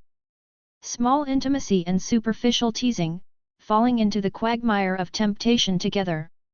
Wine does not intoxicate people, people intoxicate themselves. Shenyu, should we also have a child? Why are you saying this suddenly? Well, you see, Madara-sama was actually quite happy to see Nian today. Is that all? Also, time keeps passing day and night. Although my appearance hasn't changed much, I feel that my soul is getting older. Guang said softly, rubbing her fresh red lips against Shenyu's ear, which felt hot, numb, and itchy against the earlobe. Shenyu hugged him tighter. What nonsense! When Orochimaru and Hiriko's experiments are successful, and you truly inherit the power of Hashirama's cells, combined with the Yin seal, immortality will no longer be a dream. So, it's good to have a child while you're still young. Guang's eyes were blurry, and it was obvious that he didn't hear anything. She spoke softly, her eyes sparkling, and her perfect face looked even more charming under the golden light. Her shoulders were half exposed, and she smelled a faint fragrance, like a bud about to bloom, fresh and juicy. Shenyu raised the corner of his mouth, and gently brushed Guang's soft belly with his other hand, saying frivolously, Of course, the seeds are good seeds, but I don't know if your land will be able to survive. Hee, how arrogant. She couldn't say the rest of the words because Shenyu had already kissed her on the lips. Clothes rubbed against each other, wine bottles collided, shoulders touched each other, and in the feverish air, the heat seemed real. The two of them embraced each other and fell into the bottom of the pool with the setting sun, and the surroundings were filled with a water-like glow. Outside the water, dim and bright glass-like light shines through, and shadows are reflected on the tip of the nose, forehead, and ends of the hair. Guang stared at Shenyu's face earnestly, the tenderness in his eyes seemed to contain the dew of a summer evening, about to flow down. Bubbles surged with the splashes of water, and pieces of clothing floated up on the waves, floating on the water like duckweed. The white bodies intertwined with each other, so soft that it seemed to melt a person's bones, swaying like waves in the deep sea light until it burned the cheeks and ears of the two people. Birds returned to their nests, their silhouettes passing through the sunset, leaving behind a series of melodious chirps. At a certain moment, time seems to freeze, and in the silence, there is a brief release and tranquility. Chapter 110 Uchiha and Number 039, S Training. Konoha 30, May. On a hot summer day, the sky is like a mirror, bright blue. Outside the base of Kamnobi Bridge, the sunlight washes the forest green. I've heard from Shenyu that your physical skills are terrible. Now it seems to be true. In a relatively flat open space in the forest, Uchiha was frantically attacking a man with black hair like a waterfall. Pay attention to your steps. In Taijutsu, your steps are your eyes. I feel like I'm fighting a blind man. While Madara was preaching, he was also dealing with the attack of Nin. He grabbed the opponent's ankle with his backhand, twisted his waist and threw him far away. Fist shadows were chaotic, the wind was whistling, and countless fists covered all the vital points of Uchiha Madara's body. But no matter how fast his attack was, the opponent stood still like a mountain, without moving an inch, and easily resolved all his attacks with just one hand. Nian was surprised. The two of them had only fought for a few rounds, but Lord Ban seemed to have completely figured out his routine and seemed to be at ease. He himself understood that his moves were indeed not that great, but both his speed and strength were beyond the ability of ordinary people to withstand. But no matter how hard he punched and kicked, like a raging storm, it was of no use. Madara was like a rock rooted in the ground, standing still. Fists and palms collided, air waves flew, and a burst of dense muffled sounds exploded in the air. Nian's breathing became more and more rapid, and wisps of heat gradually emerged from his body, and the clan clothes on his back slowly soaked. He had already opened his Mangekyō Sharingan, and with his powerful dynamic vision, he finally discovered a clue. When the two were fighting, Madara did not take his punch head-on, but instead intercepted the attack before his fist could reach him. Moreover, it was like this every time. At one point, he even had the illusion that his attack had been predicted. In order to verify his guess, he gritted his teeth, forced a change of tactics at the moment of punching, stepped out with his front foot, twisted his waist and turned his body, and sent a spinning elbow straight to the opponent's chin. Madara couldn't help but let out a light and raised his outstretched right hand, slapping Uchiha on the back of the head, sending him flying several meters away, staggering. You actually used such a stupid attack, what were you thinking? Nian was stunned by this shock. He shook his head and then returned to normal. I thought Shenyu was barbaric enough back then, but you are even better than him. Ban frowned, seeming a little disgusted. Nian smiled awkwardly and scratched his head embarrassedly. You think I'm praising you? Madara's tone was a little serious. Shenyu's fighting style is brutal because of his strong recovery ability. He has pupil skills to back him up. What do you have? Nian decisively shut up and began to think about Madara's teachings in his heart. He knew that Lord Madara had indeed intended to cut off his fist, but his change of moves was too clumsy and gave the other party a flaw. This proved that his idea was correct, and the opponent could indeed predict his attack. Come again. Madara waved at him, looking nonchalant. Nian didn't waste any time, took a deep breath, accelerated his run up, kicked away with a swift step, and started the fight again. But Madara barely moved, he just turned his body slightly, raised his hand and struck the inside of his thigh, easily neutralizing his momentum. Nian felt a chill in his heart, and before he could steady himself, Ban suddenly jumped up on the spot. His tall body showed incredible flexibility, and he completed 3 kicks in just a moment. In the scarlet kaleidoscope, dazzling leg shadows suddenly appeared. His face was tense, and he quickly reached out to block it, but a rough kick hit his elbow. What a force! His entire arm was shaken up, and before he could even exclaim in amazement, he found that Madara actually used the force to rotate his body and kicked him on his right shoulder with a whip kick. With a burst of force, he was shot out, rolling and crawling, with a mouth full of dust. Your attack is meaningless. Extra movements will not make the battle elegant, but will instead expose you to more flaws. Your intentions must be clear. Nian was not discouraged at all. The moment he steadied his body, he rushed up again, his feet stepped on the ground, and rolled up a few dead leaves. The messy footsteps came into view, and Ban couldn't help but shook his head. He dodged Nian's split kick with foresight and at the same time slapped out a palm, which directly impacted his lower abdomen. A powerful force suddenly shook. Nian felt his stomach churning. He tried hard not to vomit, rolled backwards, staggered and struggled a few steps, but still couldn't keep his balance and sat down on the ground. Madara stared at him with a serious expression. The intention is clearly directed at yourself. If even your opponent knows your intention, then you will definitely die in actual combat. Nian exhaled to adjust his breathing, and said helplessly, Master Madara, my taijutsu was taught by my uncle, and my uncle's taijutsu was taught by you. Don't you know exactly what my next move is? Madara shook his head slightly. Just because I know the moves doesn't mean I can read your mind. I have no way of knowing what you want to do next, or from which direction you will punch or kick. Teaching you the moves is to adapt you to the battle, not to be adapted by the battle. Moreover, your moves are very clumsy and incoherent. You can't use moves just for the sake of using them. Ban Yu said seriously, you have to remember that all moves have only one purpose, and that is to defeat the enemy. As soon as he finished speaking, his figure disappeared with a whoosh and appeared in front of Nian in the blink of an eye. So fast! Seeing Ban raising his hand, Nian did not dare to be careless and instinctively wanted to keep some distance.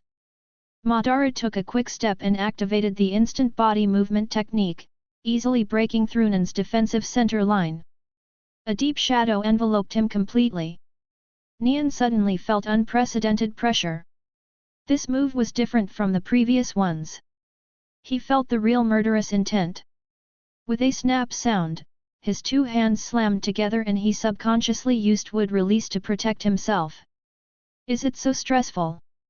Madara instantly understood his intention, and clasped Nian's wrists with his 2 steel-like hands, forcing his clasped hands apart, then followed up with a fierce knee strike, bang hitting Nian's chest. This time, Nian really couldn't hold it back and spit out a large mouthful of blood. The powerful force made him roll and crawl more than 10 meters away. Observe first, then take action. That's what I want to tell you. Ban said lightly. On the cliff, Shenyu and Guangzheng stood side by side, admiring the battle below. Whirlwind knee break. Shenyu waved his fist and said excitedly, yes, that's the feeling. Will there be any problems if we fight like this? Guangxiu frowned slightly, feeling a little worried. Don't worry, Madara-sama knows his limits. Shenyu waved his hand nonchalantly, and he seemed to be thinking of something, and he said in a gloating tone, besides, this is just the beginning. I was almost killed back then. Guang covered his mouth and chuckled, how can you act like an uncle? How can you grow without training? Shenyu retorted righteously. After a while, Nian rubbed his chest and limped out of the woods. Although he looked embarrassed, his eyes were more determined than ever before. Come again. Chapter 111, Otsutsuki and the God Tree and number 039, S Speculations. Time flies, and it is midsummer again. 3 years have passed since Madara taught Uchiha practice. The Iron Kingdom, the laboratory in Three Wolf Mountains. Orochimaru and Obito crowded in front of the observation dish at the same time, staring intently at the genetic fluid in the instrument. The atmosphere was quiet and solemn. Because they were too nervous, beads of sweat even appeared on the tips of their noses. Let's start. Behind the two, Shenyu and Guang were also paying attention to the experimental phenomena. Bailuhu nodded, immediately began to operate the experimental instrument to input a set of data, and then pressed the button. With a buzzing sound, the instrument began to mix and output. He turned the valve accurately and slowly, dripping a drop of lavender ghost bud solution into the genetic fluid in the culture dish. As the crowd watched, the droplets quickly dissolved in the genetic fluid, and the color did not change at all, remaining bright orange-red. Next, Orochimaru took a deep breath, operated the machine, and slowly injected a drop of golden solution into the observation dish. That was exactly the genetic fluid of Hashirama Senju. At this moment, everyone, including Shenyu, held their breath and concentrated on observing the changes in the vessel. For a moment, the huge laboratory was filled with the sound of pounding hearts. Gudu, gudu. At first, the droplets were like oil drops falling into water, slowly floating on the upper surface of the liquid, with no signs of fusion. But just 3 seconds later, strands of golden threads, like the roots of some plants, took root deeply in the soil, spreading downwards, growing slowly, and gradually merging with the genetic fluid. Finally, they calmed down and disappeared along with the golden droplets. The process went unexpectedly smoothly, with almost no abnormalities. Under the astonished eyes of several people, the liquid in the petri dish turned into a beautiful red-gold color, clear as a mirror. Success! Shenyu couldn't help but sigh. But Orochimaru immediately raised his hand and pressed it lightly, his lips tightened with a serious expression. Master, we need to wait a little longer. Shenyu nodded and immediately fell silent. In order to avoid abnormalities in the experiment or some delayed reactions, it would indeed be necessary to leave it alone for a while. He never doubted Orochimaru's professionalism, and even Obito remained silent, staring at the observation dish. Uchiha Guang gently pulled Shenyu's sleeve, and a hint of nervousness appeared in his beautiful eyes. Shenyu smiled slightly, reached out and patted her fair hands, and gave her a reassuring look. The red gold solution glowed slightly, like a pool of lava. Even through the experimental equipment, the few people could feel the rich breath of life from it.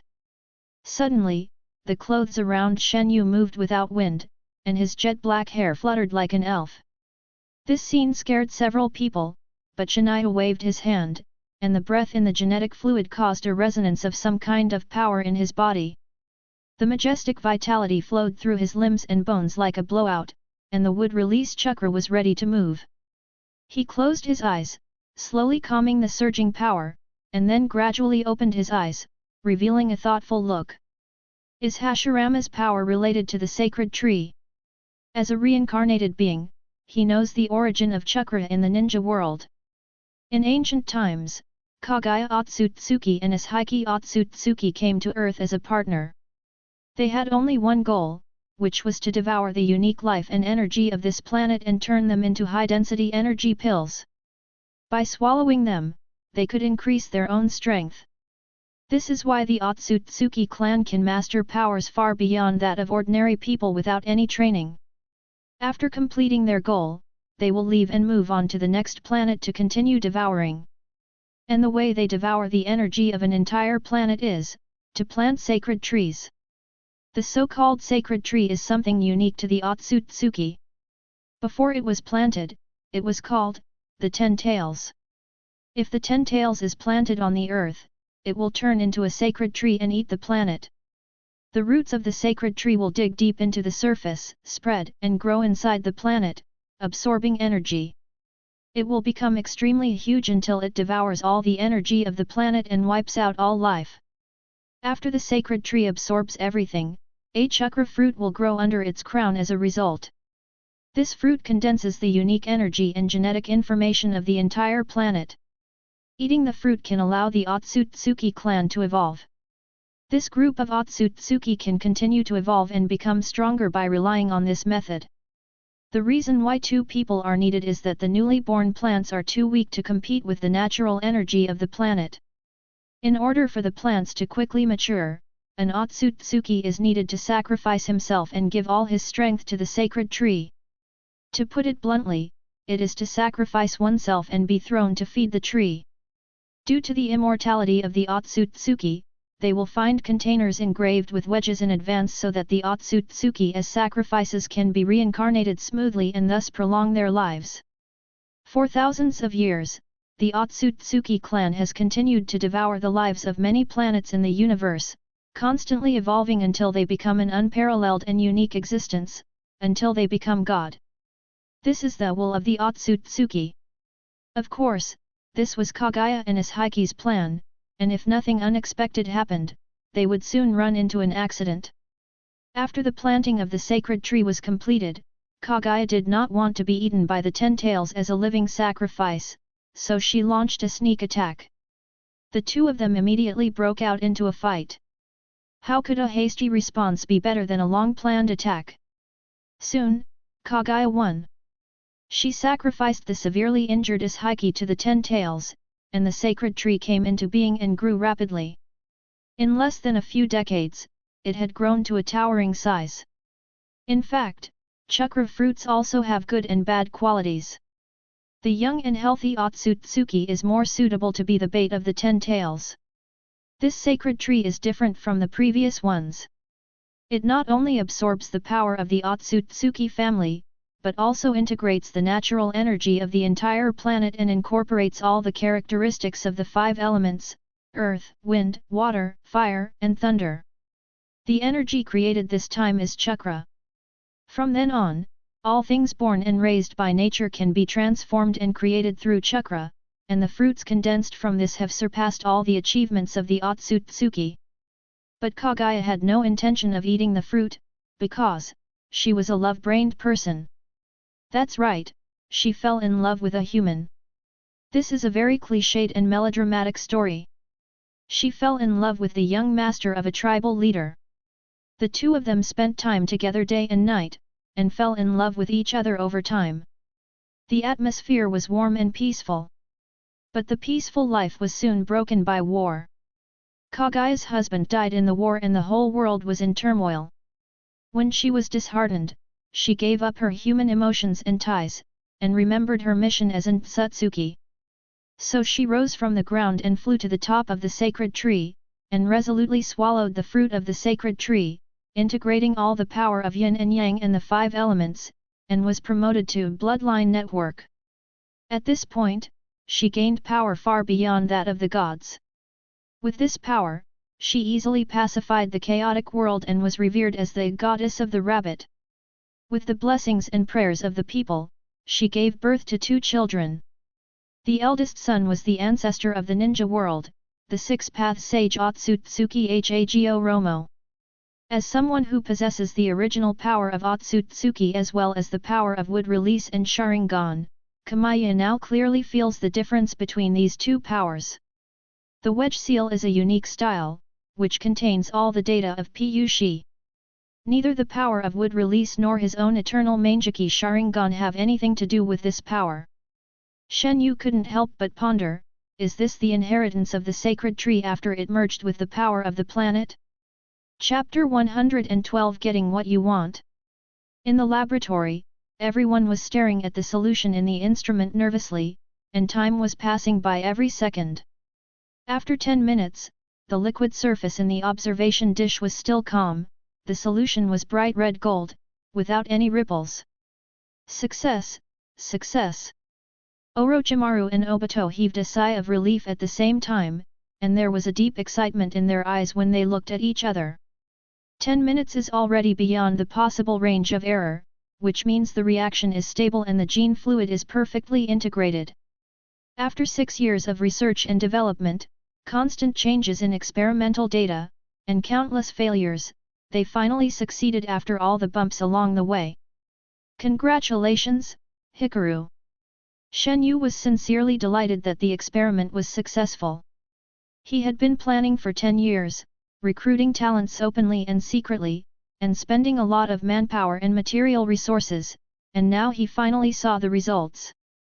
Guang narrowed her beautiful, bright eyes, and couldn't help but cover her lips with her hands, her pretty face unable to hide her joy. She was happy, not because she was about to gain the power of Hashirama's cells, but because of the smile on Shenyu's lips. Over the years, she has watched Shenyu gradually come to where he is today, and now that he has finally achieved his wish, she is also proud of it. She calmed herself down and walked up to Orochimaru and Hiruzen. After 6 years, the two had grown from young and ignorant boys into men of 4 years old. The original looking down at them gradually turned into looking at them straight. Now, Guang even had to slightly raise his head to look them in the eye. Not to mention that they worked hard for her experiments, she watched these two people grow up with her own eyes. Although they did not spend every day together, when it comes to caring for each other, they are no less than Uchihanin of the Kanbobashi base. Therefore, it is reasonable for her to express her gratitude solemnly. But Shenyu followed her forward lightly, put his right hand around her waist, and gently pulled her shoulder strap. She looked up with some confusion and met Shenyu's meaningful gaze. The two of them have been together day and night for many years. Whether as partners working together or as lovers relying on each other, they have a very reliable relationship and their tacit understanding goes without saying. Therefore, she instantly understood Shenyu's eyes. Just say thank you to me, don't bow down to your subordinates, they will thank you in return. As Shenyu expected, Guang was stunned for only a moment before Orochimaru and Obito came over with sincere faces and bowed deeply to them. Teacher, thank you for your cultivation. This scene made Guang stunned. Shenyu walked forward calmly, leaned over slightly, raised his hands and gently lifted the two of them up. No need to say more, this is all your own strength. His eyes were gentle and his clear voice was like a spring breeze, making both of them feel much more comfortable. Unlike Uchiha Hikaru's confusion, at this moment, the gratitude they both felt towards Shenyu was completely heartfelt. Although the ratio of this demon geranium solution is only suitable for Uchiha Hikaru alone, this data is still of milestone significance, and the two people who participated in the research have gained different degrees of benefits. Orochimaru, who specializes in genes and chakra, has become more proficient in biological science and technology, and has a new understanding of life. Perhaps one day in the future, the technology of cloning will no longer be an illusory conjecture or theory. Bai Luohu, who is dedicated to the study of the demon germ grass, has a deeper understanding.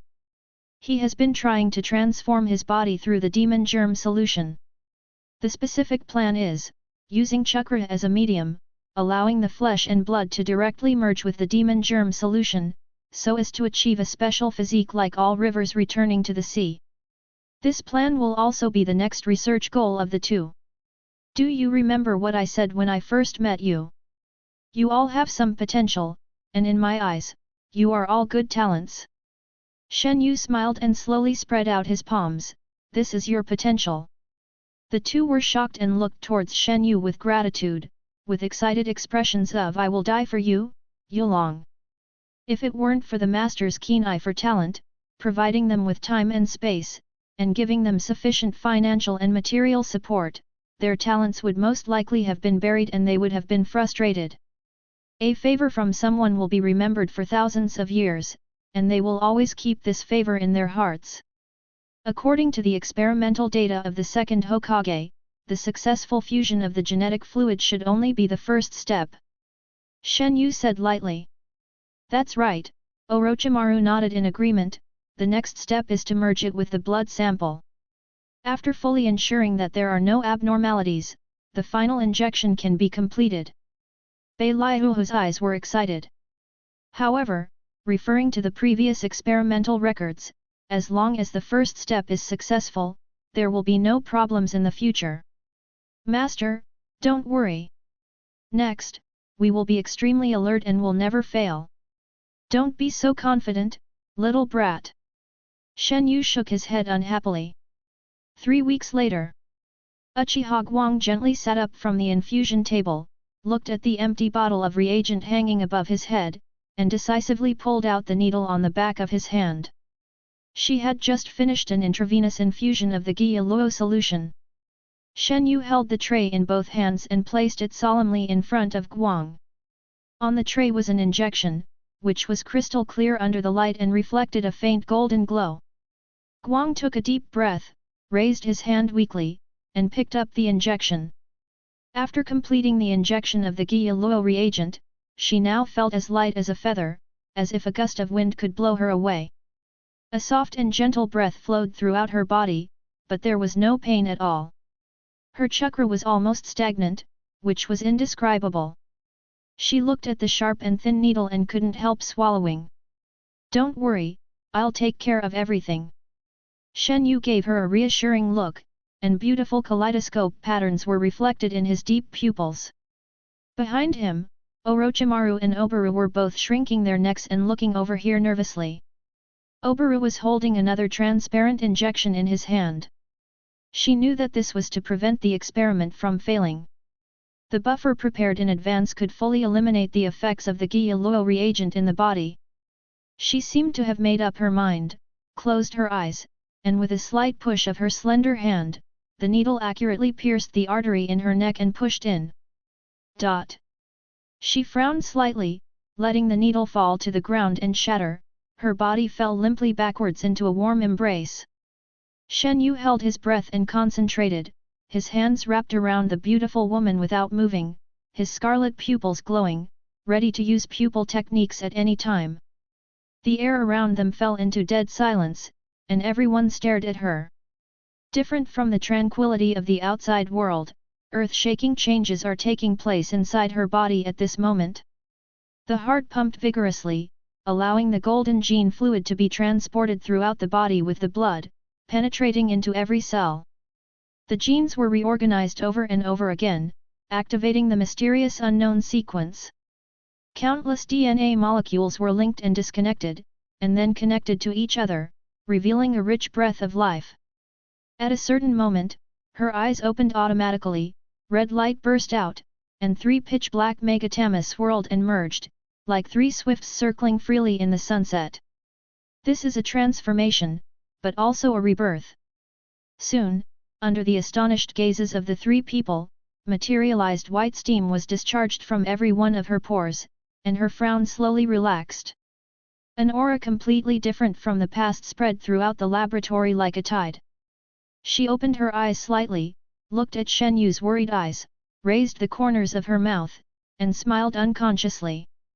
Success! It worked, idiot! Outside the observation room, Orochimaru and Hiruzen were almost crying with joy. The 2 young men actually hugged each other at this moment. Fortunately, I live up to my fate.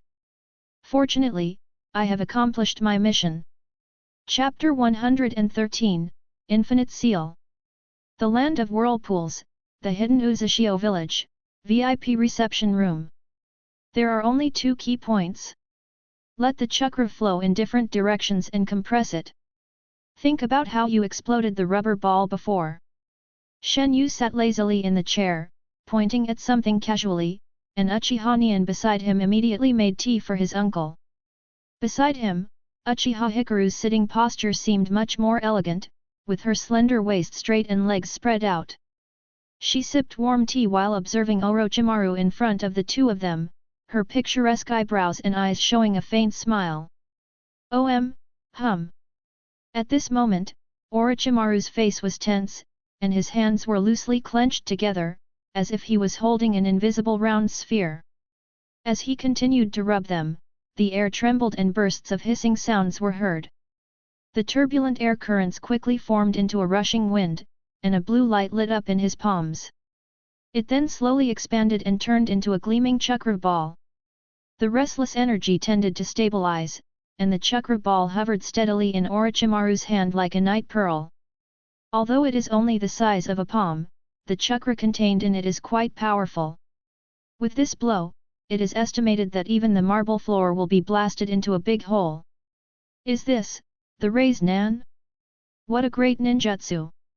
Orochimaru looked excited, his long hair fluttered in the wind, and his eyes, illuminated by blue light, were filled with joy.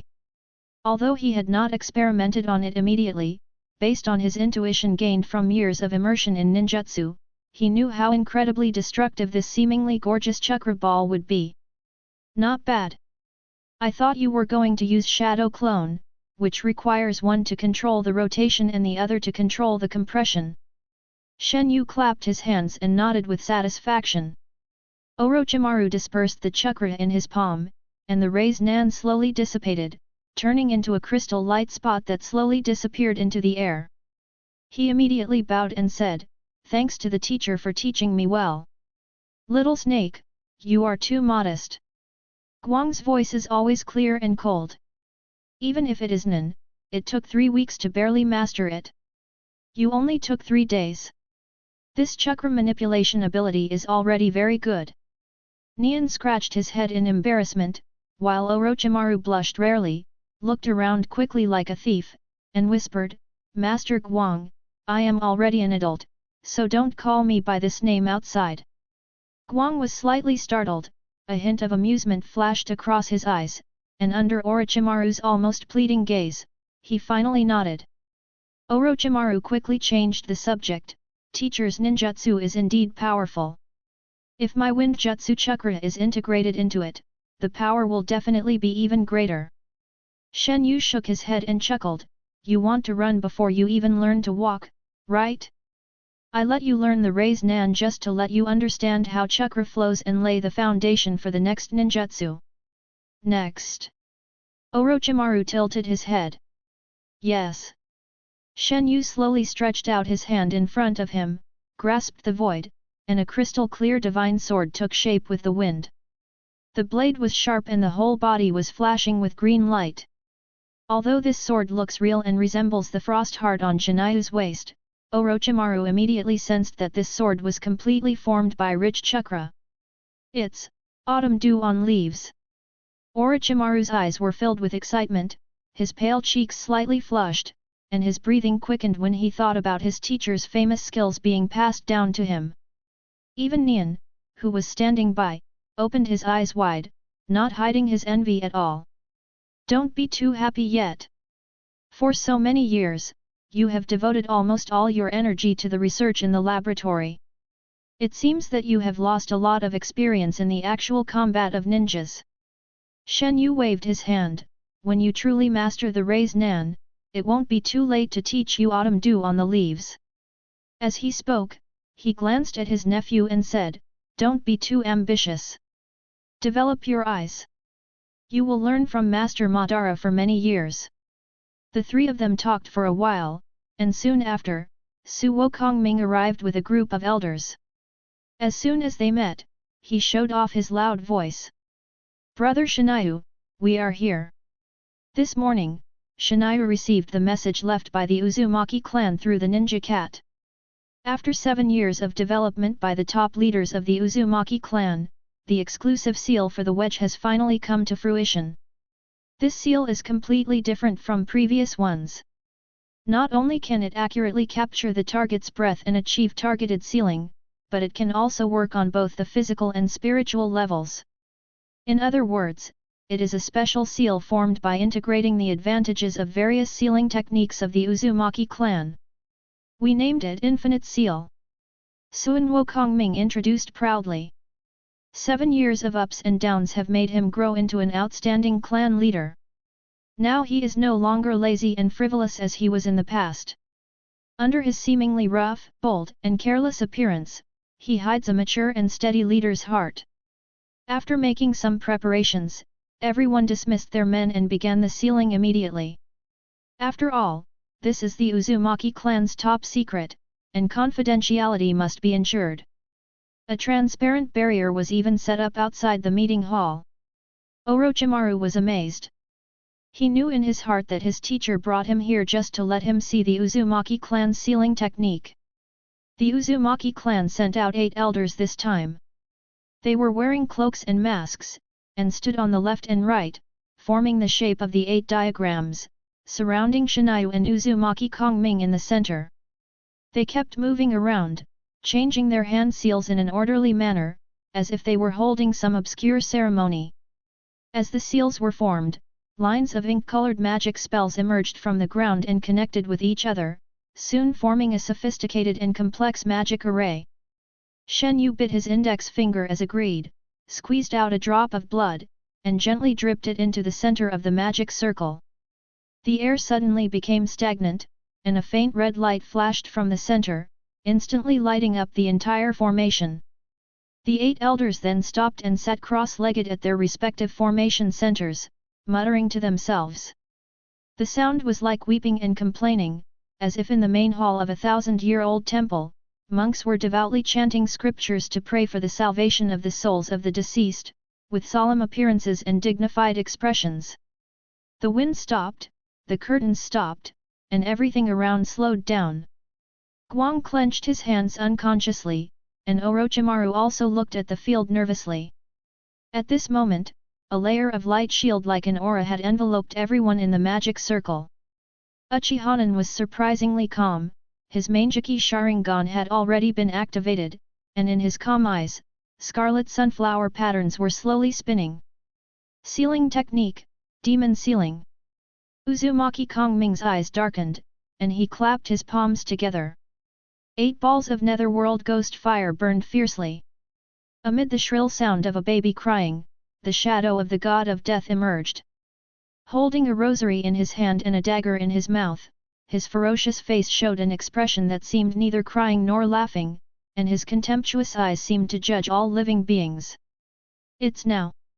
Shenyu's eyes glowed red, and the power of retrospection suddenly started to work, instantly resetting all states to 0, and bringing him back to reality at the moment when Otsutsuki Urashiki had just marked him. Drink! Under the control of Suinwo Kongming, the phantom of the god of death swung out a dagger suddenly, slashing through the crown of Shenyu's head, and some indescribable strange aura was cut off in an instant. I held my breath and couldn't help but clench my hands, not even realizing that my nails were digging into my flesh. At the same moment, everyone moved. Uchiha Nian's gaze was fixed on Uzumaki Sume and he released the Tianji Chongli that he had copied in advance, and the shadow of the god of death disappeared instantly. Forbidden technique, infinite seal. The 8 elders slapped their hands on the ground at the same time. An intense red light illuminated the magic circle, and the people outside the magic circle couldn't help but close their eyes. When the light went out, the ritual also disappeared, and Uzumaki Kongming and Nian breathed a sigh of relief. It worked. The 8 elders collapsed on the ground, took off their masks breathlessly, revealing a pair of tired eyes. Their already grey hair became even whiter at this moment, and their eyes, full of vicissitudes of life, showed a deep sense of decadence. At the center of the magic circle, Shenyu opened his eyes. He spread out his right palm, and the wedge mark that had accompanied him for a long time had completely disappeared. This data packet representing Otsutsuki Urashiki did not disappear, but was imprisoned by a powerful seal, as if time and space were still, and it had completely stopped thawing. At the center of his eyebrows, there was a water drop-shaped spiritual pattern, which was red as fire and flickered with light like breathing. Chapter 114, Space-Time Boundary. A breeze blew through the inner hall, and Shenyu's black hair fluttered with it. When he opened his eyes, there was a little blood-red spiritual pattern between his eyebrows. Combined with his handsome face, it adds a sense of transcendence. The diamond-shaped mark on the palm of his right hand had disappeared, imprisoned by a powerful seal, as if time and space had been suspended. Uchiha Guang slowly walked up to Shenyu, raised his slender hand gently, and touched the mark between his eyebrows with his fingertips. Suddenly, his eyes widened, as if an electric current had passed through his body. She felt a familiar breath from this seal. This long-lost feeling made her recall the dark underground where she once was. It was lonely, desolate, empty, and cold. Except for her consciousness, everything about her was suspended, as if she existed in another world. That was the day when she was sealed forever by the Senju and Sarutobi clans as the ultimate weapon of the Uchiha. Her pupils trembled slightly, and her fingertips also trembled. Shenyu immediately held her hand, frowned, and asked gently, "What's wrong?" Guang collected his thoughts, let out a breath, and regained his composure. "It's okay. The principle of this seal of the Uzumaki clan should be the same as the one that sealed me back then. It can block time and space and even stop the flow of time. In this way, you don't have to worry about the thawing of the wedge seal," she said softly. "Block time and space?" Shenyu looked thoughtful. Back then, in order to develop a plan to seal the wedge more quickly, the Uzumaki clan allowed him to discuss it with the elders. Therefore, from these living dictionaries, he also had a general understanding of the Uzumaki clan's sealing techniques. Inevitably, he became interested in certain sealing techniques. Suan Wukongming turned a blind eye to Shania's secret request. Whenever he wanted to know something, this clan leader and good brother would send someone to explain it to him. The elders also acquiesced to this behavior. After all, in their opinion, if you don't have the bloodline of the Uzumaki clan and don't have strong vitality to support it, even if you master the Uzumaki clan's sealing technique, you will only get its form. Among these various sealing techniques, Shenyu actually found one that could even threaten himself. It was a barrier technique that required the caster to expend a large amount of chakra to construct a huge spherical space. Time and space would be blocked within the space. In other words, as long as one set foot within the coverage of the barrier, all time and space ninjutsu would be ineffective. Of course, the price of releasing this technique is that it will consume unimaginable vitality.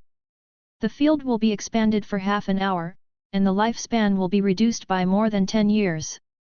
This is why only a few people have inherited this technique so far. As soon as he thought of this, a light of understanding flashed in his eyes. No wonder these elders showed serious symptoms of aging after completing the spell. It turned out that they shared the loss of their lifespans equally.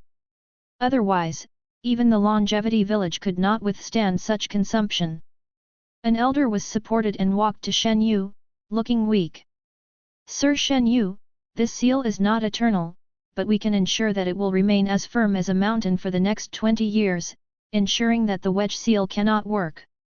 Whether you can successfully eliminate the hidden dangers depends on your own methods. Also, during this period you can no longer use any power of the wedge. It is very simple to break the seal. All you need to do is soak the seal with blood and then remove it." Shenyu nodded and formally thanked them. "I'll remember the favor." "Well, this is all for our people. If it weren't for you, our whirlpool country would have become a ruin long ago." The elder waved his hands, his eyes becoming more and more tired. "Well, now that the matter has been resolved, we old guys will go back and rest." The sealing ceremony was over and the flow of people in the meeting hall was restored. Many members of the Uzumaki tribe walked in, causing a commotion. They all came to congratulate Shenyu. After all, in order to seal the wedge seal, Shenyu and Guang have traveled to the whirlpool country many times in the past few years. In addition, with Nian's company, old Bantu won't be lonely. This place is almost becoming a regular honeymoon spot for the two. A group of people were bustling about, all of them were leaders of the Uzumaki clan, big and small. They had smiles on their faces and said this compliment. The leader was none other than Uzumaki Konoha from that year. "Uncle Shenyu, Aunt Guang." A childish and crisp voice called out. Of course, this was not said by Konoha, but by her daughter, Uzumaki Kushina. Kushina is now 7 years old. She has red hair that is brighter than anyone else's, a round and cute face, and beautiful indigo pupils. Unlike the other Uzumaki clan members who are reserved, she rushed over happily when she saw Kamaya and Hikari. This little girl has a naive and honest personality. Ever since she knew Shenyu was her savior, she has shown an attitude of closeness to him. In the past few years, she has been calling him uncle all the time. Even Shenyu cannot resist her cute offensive. Originally, she approached Guang just because she loved the girl in her, but she didn't expect that Guang also liked this little girl from the Uzumaki clan. Over time, the bond between the two reached an incredible level. "Auntie, does Kushina have any candy today?" "Little greedy cat, I've prepared it for you a long time ago." Guang squinted his eyes and chuckled, taking out a few sea salt maltos from his pocket. This candy with a slightly salty and sweet taste is Kushina's favorite. "Aunt Guang, please stay here for dinner today." Kushina tilted her small face, which was as big as a palm, and let Guang's soft fingers rub her head. Good. In this way, the four of them stayed in Uzumaki village. The Uzumaki clan was well prepared and, under the instruction of Kong Ming, had prepared a sumptuous banquet long ago. Shenyu naturally knew that the Uzumaki clan was showing goodwill to him. Even if it was just to repay his favor by helping him seal the wedge, he still wanted to cling to his thigh. After 3 rounds of drinks, the atmosphere was very good. Shenyu and Guang were invited to the best seats, and Orochimaru was by their side. Only Nian went to the kitchen silently to pack up the food that old Bantu liked, preparing to take it back to the base in Konoha Bridge. "I'm so happy to see Uncle Shenyu today, but it's a pity." Kushina seemed to have thought of something, and her bright little face suddenly dimmed. "What's wrong?" Shenyu asked softly. Kushina pouted, "It would be nice if Haruna was still here, then I could go ask for candy with Aunt Guang with him." "Tell your aunt what happened." Guang listened attentively. Kunoka immediately pinched Kushina's cheek and said, "Little kid, don't talk nonsense."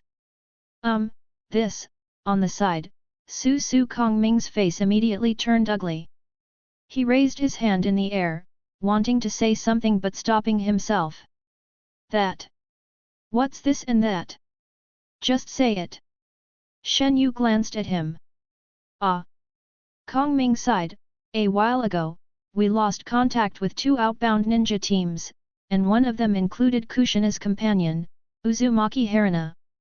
Chapter 115 The Unspeakable Secret of the Whirlpool Clan. After the description by Uzumaki Sume and Kushina, Shenyu and others also had a brief understanding of what happened.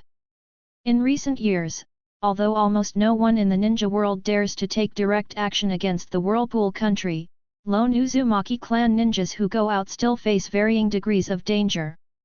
Almost every 2 years, a member will disappear for no reason.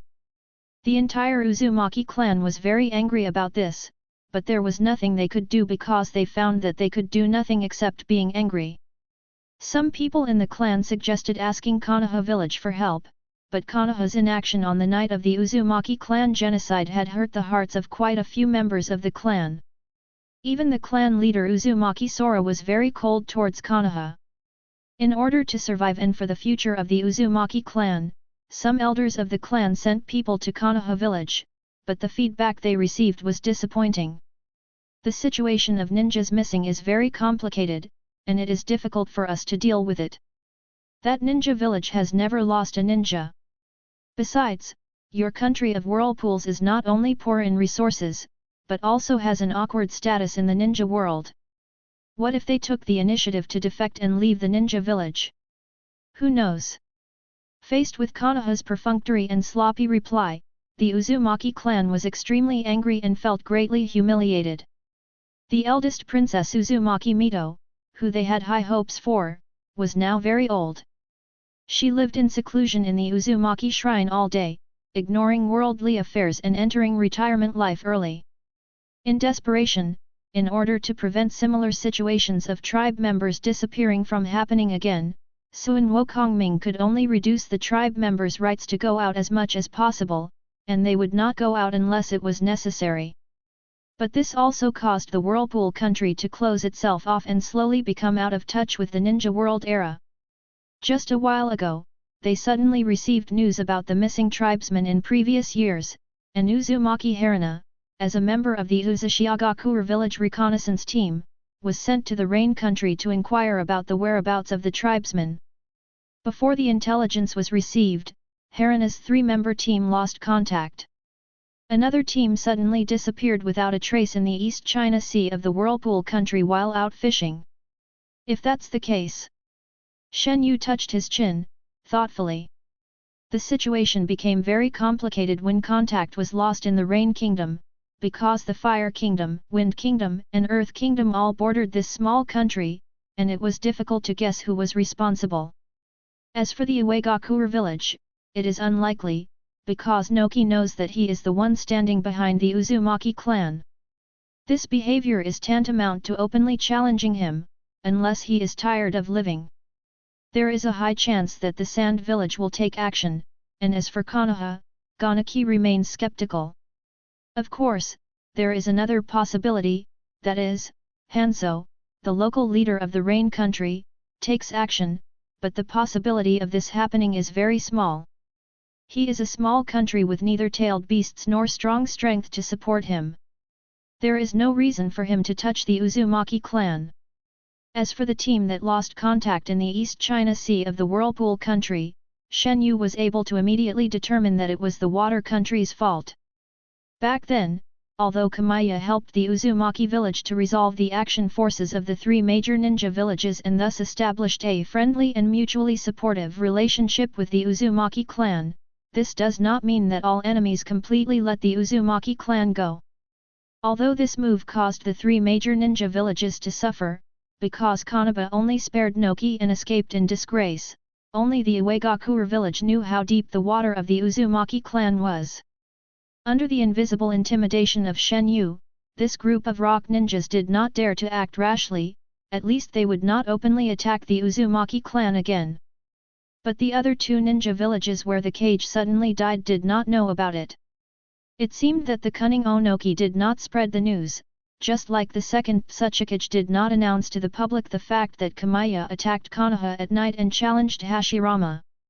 I can only say that they are worthy of being a master and disciple who survived the Warring States period. Even their styles are no different. This resulted in the situation that, in the eyes of the Sand Village and the Mist Village, their own shadow personally led an assassination team to the land of whirlpools, but all of them died overnight, and hatred arose naturally. Shenyu pondered for a moment and said to the little Kushina who was sitting on his lap, "Kushina, is Haruna a very important friend of yours?" Kushina raised her little face and said in a clear voice, "Yes, Haruna always brings me a lot of strange little things from outside. She is the only sister who doesn't treat me like a child. It's a pity." As she spoke, her eyes dimmed. "Don't worry, I don't think her life will be in danger for the time being," Shenyu said softly. "Eh? Why?" "Because living Uzumaki people are valuable." Shenyu smiled, "Uncle has a way to save her." When these words were spoken, not only Kushina, but every Uzumaki member sitting at the table was shocked, and Kongming was even more incredulous. In their eyes, Shenyu's status is undoubtedly no different from that of a savior. It is normal for him to have such ability only when the Uzumaki clan is on the verge of extinction. "Sir Shenyu, is what you said true?" Kongming couldn't help but ask. "Of course I'm serious." Shenyu glanced at him indifferently. But, how can I trouble you to help with such a small matter?" Kushina immediately jumped up in joy, holding on to Shenyu's arms with her two little hands, rubbing her chubby face against him. "Uncle, if you can save Haruna's sister, you will be Kushina's benefactor." "Ah, that's not right." She shook her head, her eyebrows furrowed. "You are already Kushina's benefactor, that is, a super benefactor. Kushina is willing to give everything for you." Shenyu reached out and rubbed her head, saying gently, "Do you have a photo of Haruna?" Kushina thought about it seriously and nodded like pecking rice, "Yes." After saying that, she jumped off Shenyu's legs, ran away, and soon brought back a photo from her room. It was a photo of two people. Kushina was riding on the neck of a girl who was about 17 or 18 years old, holding a golden sunflower in her hand. Both girls were smiling brightly. This pretty girl is Uzumaki Haruna. After Shenyu looked at it, he handed the photo directly to Uchiha. Nian immediately understood and opened his Mangekyō Sharingan. The pattern on his left eye rotated gently, and Qnbiko was activated, bringing the girl's face into view without any error. At that moment, his vision seemed to travel through time and space, and everything around him disappeared. Only countless mirror-like spaces continued to fold until he clearly observed everything around the girl. It was a dark and dry bunker. 2 bloody people were lying in the cage. They both had red hair. Uzumaki Haruna was lying helplessly beside her companion, crying. Outside the prison, a strong man was threatening her. On his grey turban, he was wearing a Tsunagaku forehead protector. Nian looked at it for a long time before he dispersed his pupil power, letting his vision return to reality, and nodded to Shenyu. Chapter 116, Big Snake Zinja. The Kingdom of the Wind, the West. This is a boundless sea of sand. It seems that there is only endless yellow between heaven and earth. The air is filled with a dry and hot breath, and you can feel the roughness of the sand when you breathe. The scorching sun shines on the soft sand, reflecting a dazzling light that is almost impossible to look directly at. When the wind blows, sand waves rise up. On the huge sand dune, 2 people were walking slowly. Strangely, no one left footprints on the sand. To be honest, I really hate this kind of environment. Shenyu shook his head. In the scorching hot environment, the water vapor content in the air was pitifully low, causing him to feel physically uncomfortable. I finally understand why the first Kazekage would rather give up the tailed beasts than give up the territory. He said thoughtfully, if it were me, I would probably declare war on Konoha. Teacher, you are such a joker. On the side, Orochimaru smiled, and the smile on his pale face looked a little sinister. The first Kazekage was not as strong as you. Besides, at that time, Konoha had Hashirama Senju. That's true. Shenyu nodded. A day ago, several people learned about the current predicament of the Uzumaki clan in the land of whirlpools. In order to completely win over the hearts of the people, Shenyu decided to help. Are you kidding? The Uzumaki clan is his henchman now. It would save him a lot of effort if he could warn the current Kazekage and Mizukage and tell them not to have any bad intentions towards the Uzumaki clan. At the banquet, Shinyu asked Kushina and Kongmei to find the photos of the missing tribesmen, and through the pupil technique Qnbiko, they easily tracked down the missing people. Fortunately, they are all still alive. But unfortunately, they were imprisoned in a desert bunker and a humid dungeon respectively. Through observation of clues in the target's surrounding environment, they immediately determined that they were captured by the ninjas from the Sand Village and the Mist Village. This just confirms Shenyu's guess. Since the wedge seal was sealed, Shenyu was unable to open the portal, and in order to maximize efficiency, the 4 decided to split into 2 groups. Kamiya will take Orochimaru to the Land of Wind, while Mitsuru will take Nen to the Land of Water. Their purpose is to rescue the captured members of the Uzumaki clan and at the same time to scare the 2 ninja villages into a show of force. For Shenyu, this time he said he was going to carry out a rescue mission, but in fact it was just training. Orochimaru has stayed in the laboratory for so many years, and although he never forgets to practice every day, the lack of actual combat is inevitable. Frankly speaking, his current strength may not be as strong as Orochimaru in the same period of the original time and space. This is a good training opportunity. I have my own backup and I only need to rescue others in life and death crisis. As for the water country, Konoha is even less worried. Whether it is Uchiha Hikari or Uchiha Nen, even if they are taken out alone, they can easily subdue the tailed beasts. Looking at the entire ninja world, they are the only lineage that possesses both the Mangekyō Sharingan and the power of wood release. The master and the disciple chatted as they walked, and soon, a large fortress appeared at the end of their sight. From the outside, this fortress is obviously a fortress, continuing the architectural style of the Kingdom of Wind. It is completely built of ochre sandstone. From a distance, it seems to blend in with the sand dunes on the ground. This is the place that Neon locked remotely through his eye technique, and where Uzumaki Haruna and other members of the reconnaissance team are being held. Master, what should we do? Orochimaru looked at Shenyu with a questioning look.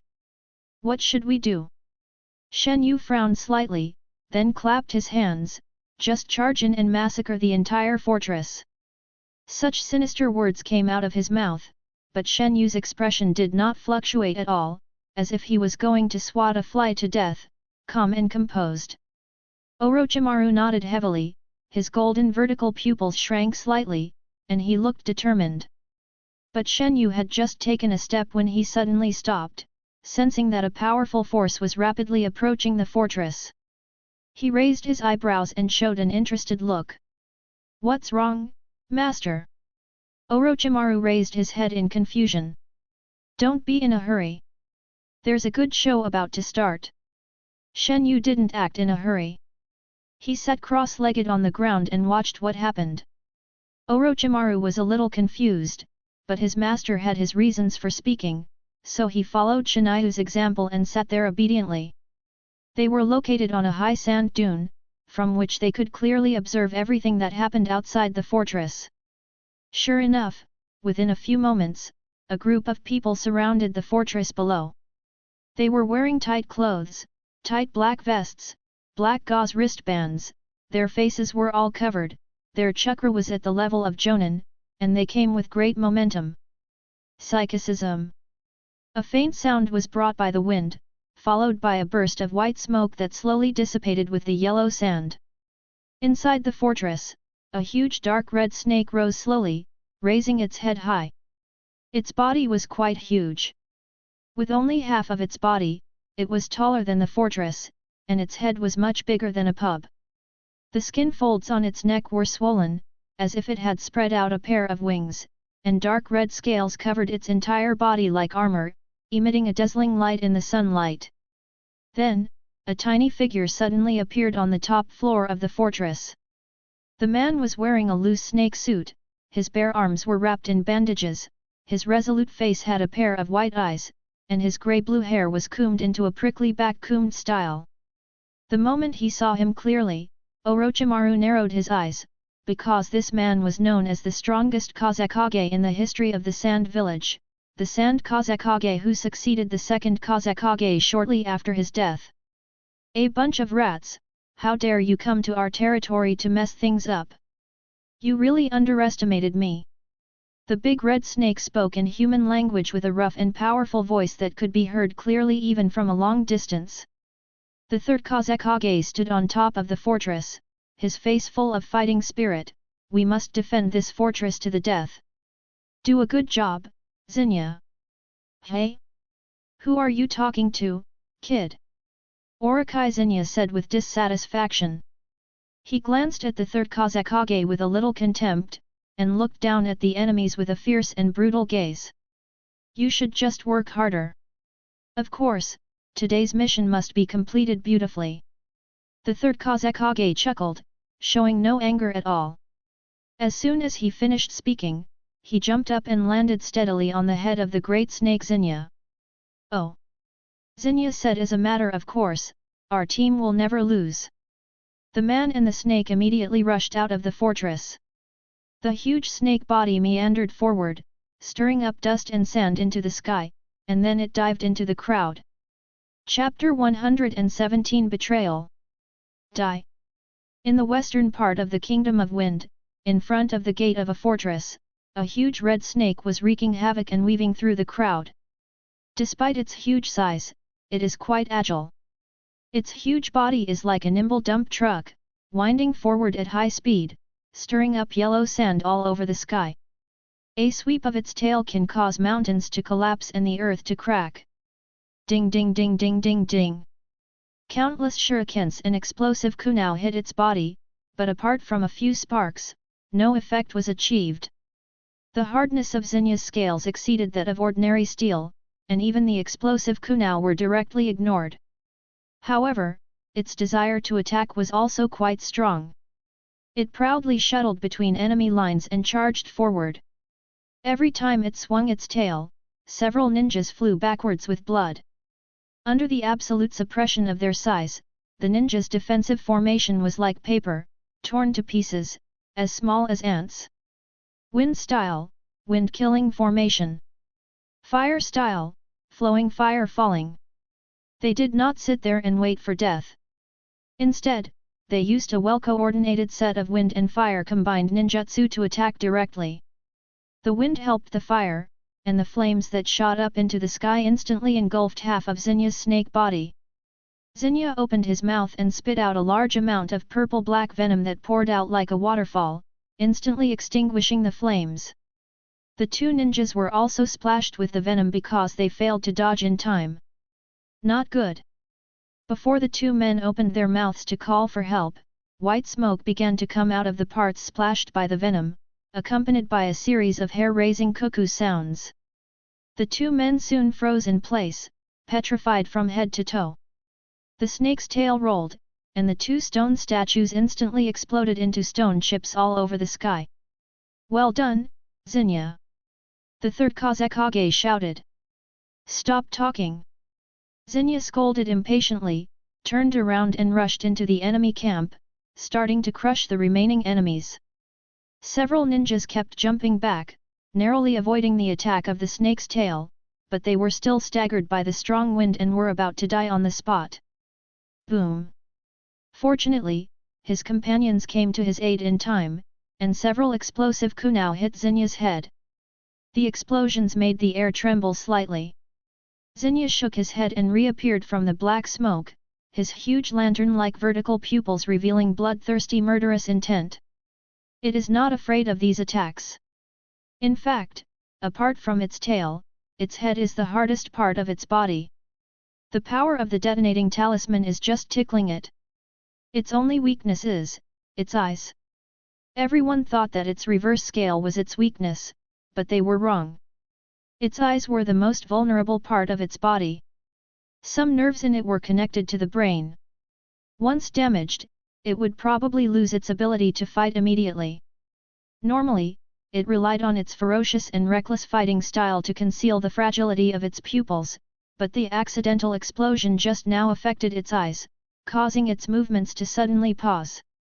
It immediately became furious, raised its dark red snake tail high, aimed at the two people who had just attacked, and smashed down with the momentum of a meteorite falling to the ground.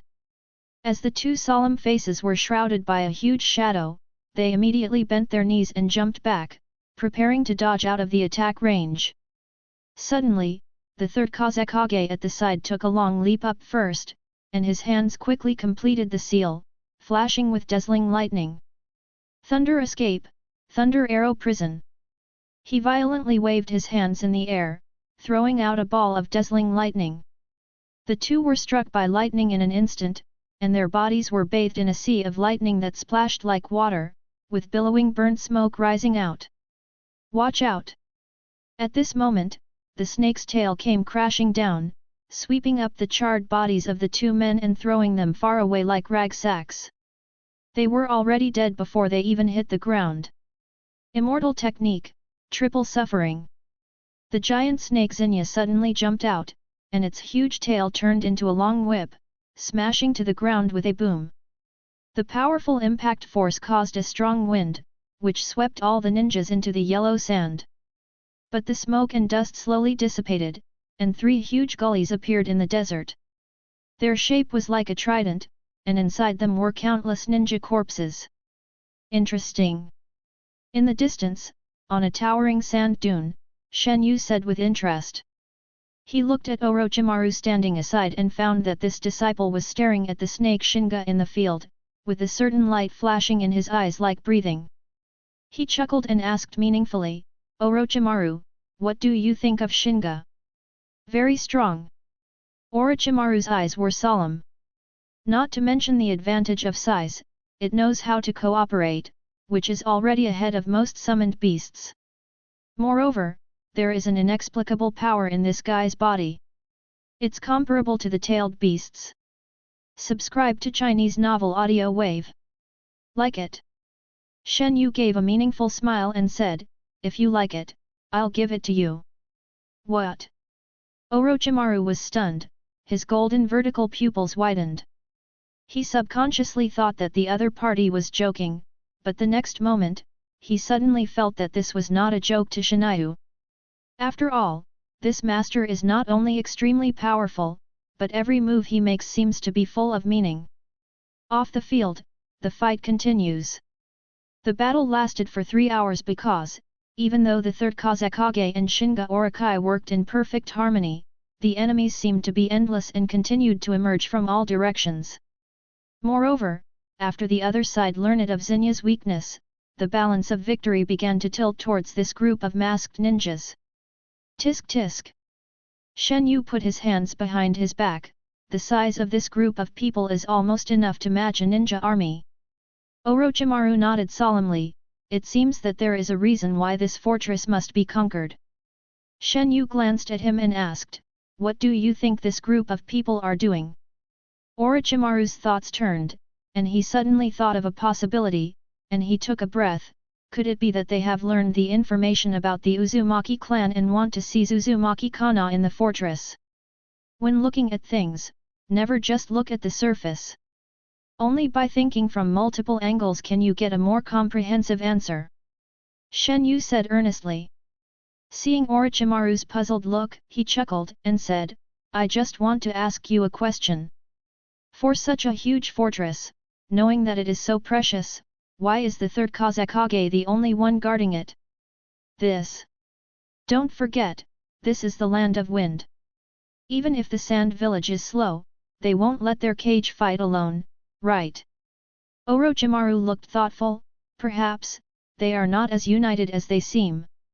Don't be silly. The third Kazekage was able to take the throne in the shortest possible time. Do you think it's possible if he doesn't have a strong enough support rate? Shenyu shook his head and gave the answer directly. This group of people are obviously from the Sand Village. What? Orochimaru asked in confusion. Our own people? Why would they attack our own fortress? And why would they attack and kill our own cage? I don't know, maybe this is the tradition of the Sand Village. Shenyu said I don't know, but his eyes were moving on the body of the big snake Zinya, and a gleam of light flashed in his squinting eyes. Soon, Zinya showed signs of fatigue under the continuous attacks, and the third Kazekage retreated to the fortress early, leaving only Zinya still struggling to hold on. Zinya, this place is about to be captured, retreat quickly.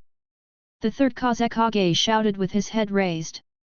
Zinya turned to look at him, his eyes revealing a human unwillingness. It's not over yet. I'm going to attack again, and this time I'm going to knock them all away. You come and cover me. After saying that, without caring about the third Kazekage's reaction, it rushed out directly, raising a cloud of yellow sand. Because it has unreserved trust in the third Kazekage. There's no way our group can lose, let's go. It yelled, raised its head high, and was about to spit venom. Crack!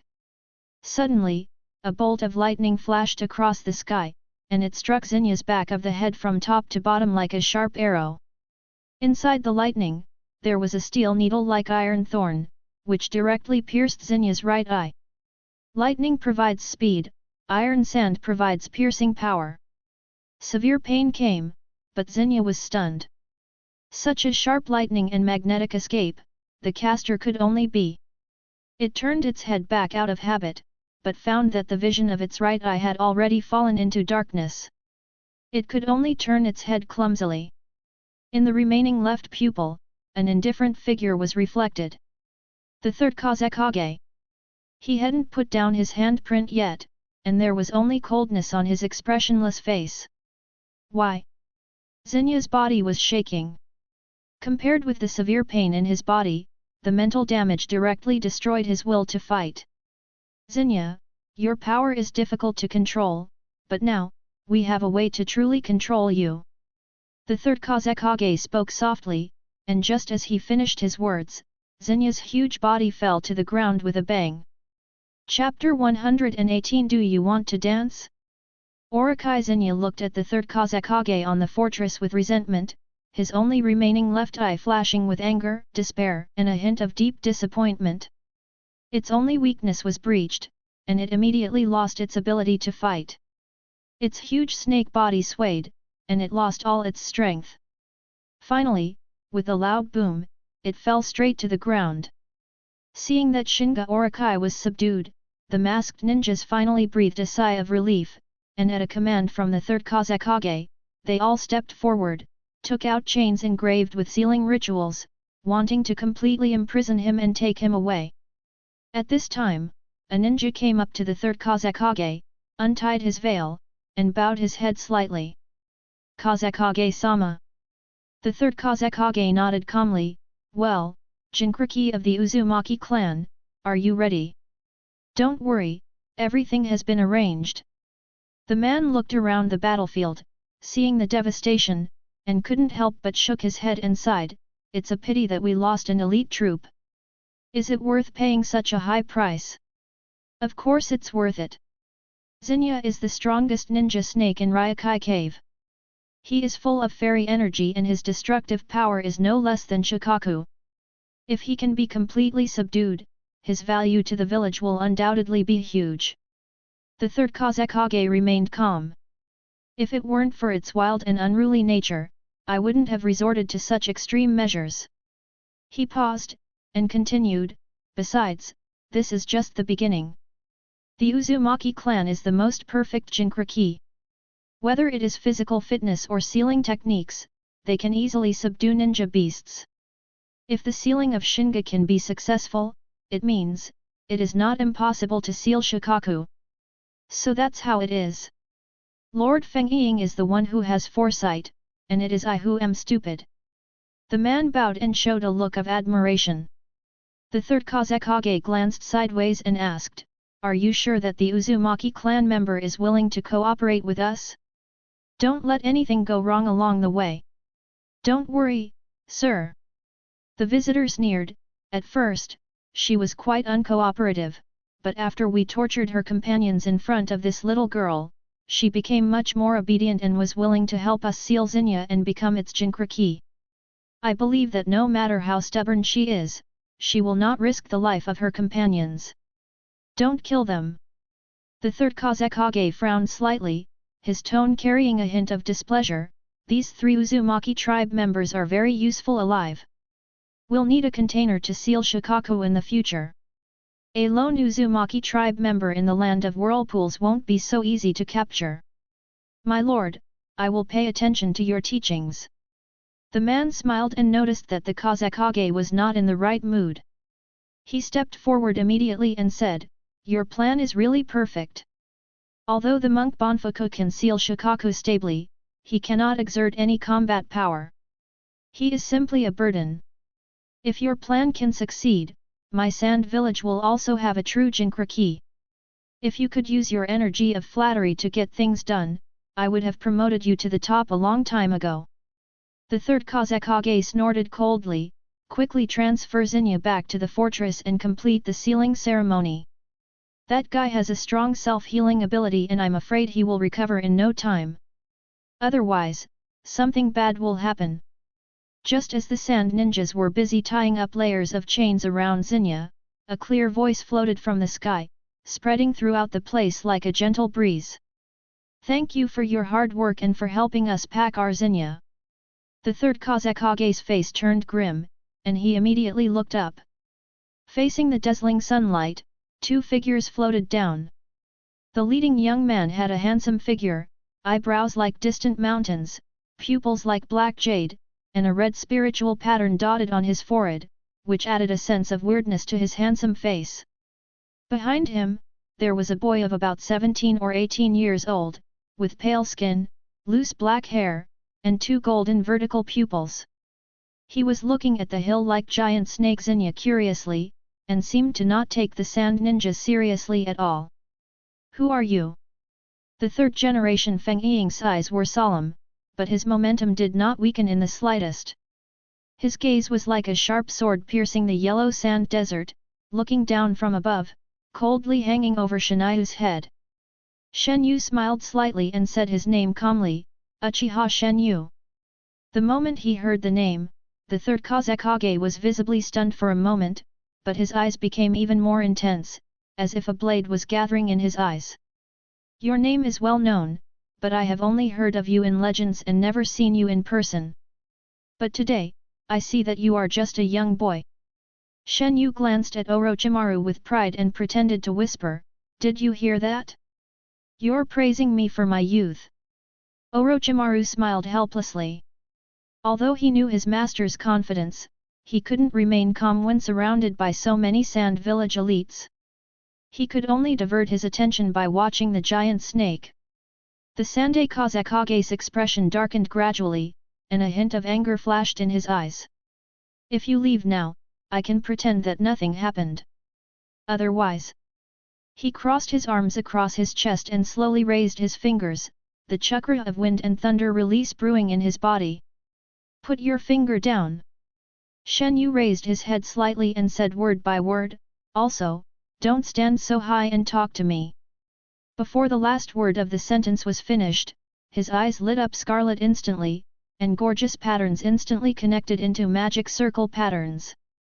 As the air twisted slightly, the expression of the third-generation Kazekage suddenly changed. His vision suddenly spun around, and the dizziness from the change of space made him feel a little uncomfortable. When everything in front of him became clear again, he was actually standing face to face with Shenyu. Before he could get over the slight feeling of weightlessness, a hand suddenly grabbed his throat and lifted him up like a chicken. Do you want to dance? Shenyu smiled slightly, and his Mangekyō Sharingan emitted a faint red light. He threw it forward suddenly, and the third Kazekage immediately turned into a human cannonball, smashing into one fortress after another and crashing into the fortress. The two sand ninjas reacted the fastest. They rotated the handles of their swords in their palms, and the blades were immediately infused with a layer of wind-style chakra as thin as a cicada's wing, which brought up cold arcs of light and slashed towards Shenyu's neck. Ding! The two men were stunned. Judging from the feel of their swords, their blades had actually hit Shenyu's neck, but it seemed as if they had hit some kind of mysterious iron. At a certain moment, they even heard a crisp humming sound of some kind of metal. Listen carefully. My goal is to rescue the Uzumaki people who are imprisoned by you deep in the fortress, and at the same time take away the Great Snake Zinja and bloodbath the entire fortress. Shenyu announced calmly, his expression not changing at all, and as he spoke, the two knives on his neck broke at the same time. Good luck in the battle ahead. Black gas was floating, and two huge Susanoo arms smashed down fiercely, as fast as thunder. After two loud roars, the ground exploded instantly, raising yellow sand all over the sky. But when the smoke and dust cleared, the two people who had attacked earlier had been hammered into meat paste and buried in the sand pit. Now, Shenyu's mouth curled up into a smile, and blood splashed down along the Susanoo skeleton. The battle begins. Chapter 119, Like a Swimming Dragon. Boom! Shenyu suddenly attacked and smashed the third Kazekage far into the fortress. This scene caught no one by surprise. Even Orochimaru, who was standing behind Shenyu, looked shocked and didn't even react. Seeing their own Kazekage being attacked, the sand ninjas present became furious. Their murderous intent condensed into a materialized airflow, all concentrated on Shenyu alone, blowing his black hair into a frenzy. Good look, it seems you haven't given up the fight. Shenyu smiled slightly, turned his head and said to Orochimaru, the rescue mission is left to you.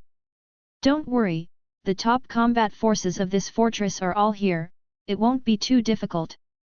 Orochimaru nodded heavily, his figure flashed, and he used the instant body technique to fly towards the fortress. Where are you going? Wind style, Kamaitachi Shurikenjutsu. A sand ninja shouted loudly, shook his hand and threw out several shurikens. Each shuriken was attached with an invisible wind blade. It was extremely fast and blocked Orochimaru's movement from a distance. However, Orochimaru did not pause for a moment, nor did he even show any intention of dodging, but continued to rush forward. Call out!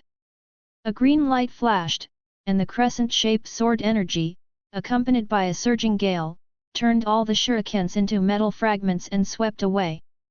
Orochimaru didn't hesitate at all. His figure was like a desert snake. He went straight into the broken fortress and disappeared without a trace. Your opponent is me. Shenyu slowly withdrew his hand and untied the dark cloak, letting it be swept into the air like a lone wild goose with the yellow sand, revealing a slim-fitting Uchiha clan robe. I haven't taken action for a long time. It's just right that I'll use you to stretch my muscles this time. After saying this, he stood there with his legs apart, his invisible power spreading in all directions, his black hair fluttering fiercely in the wind.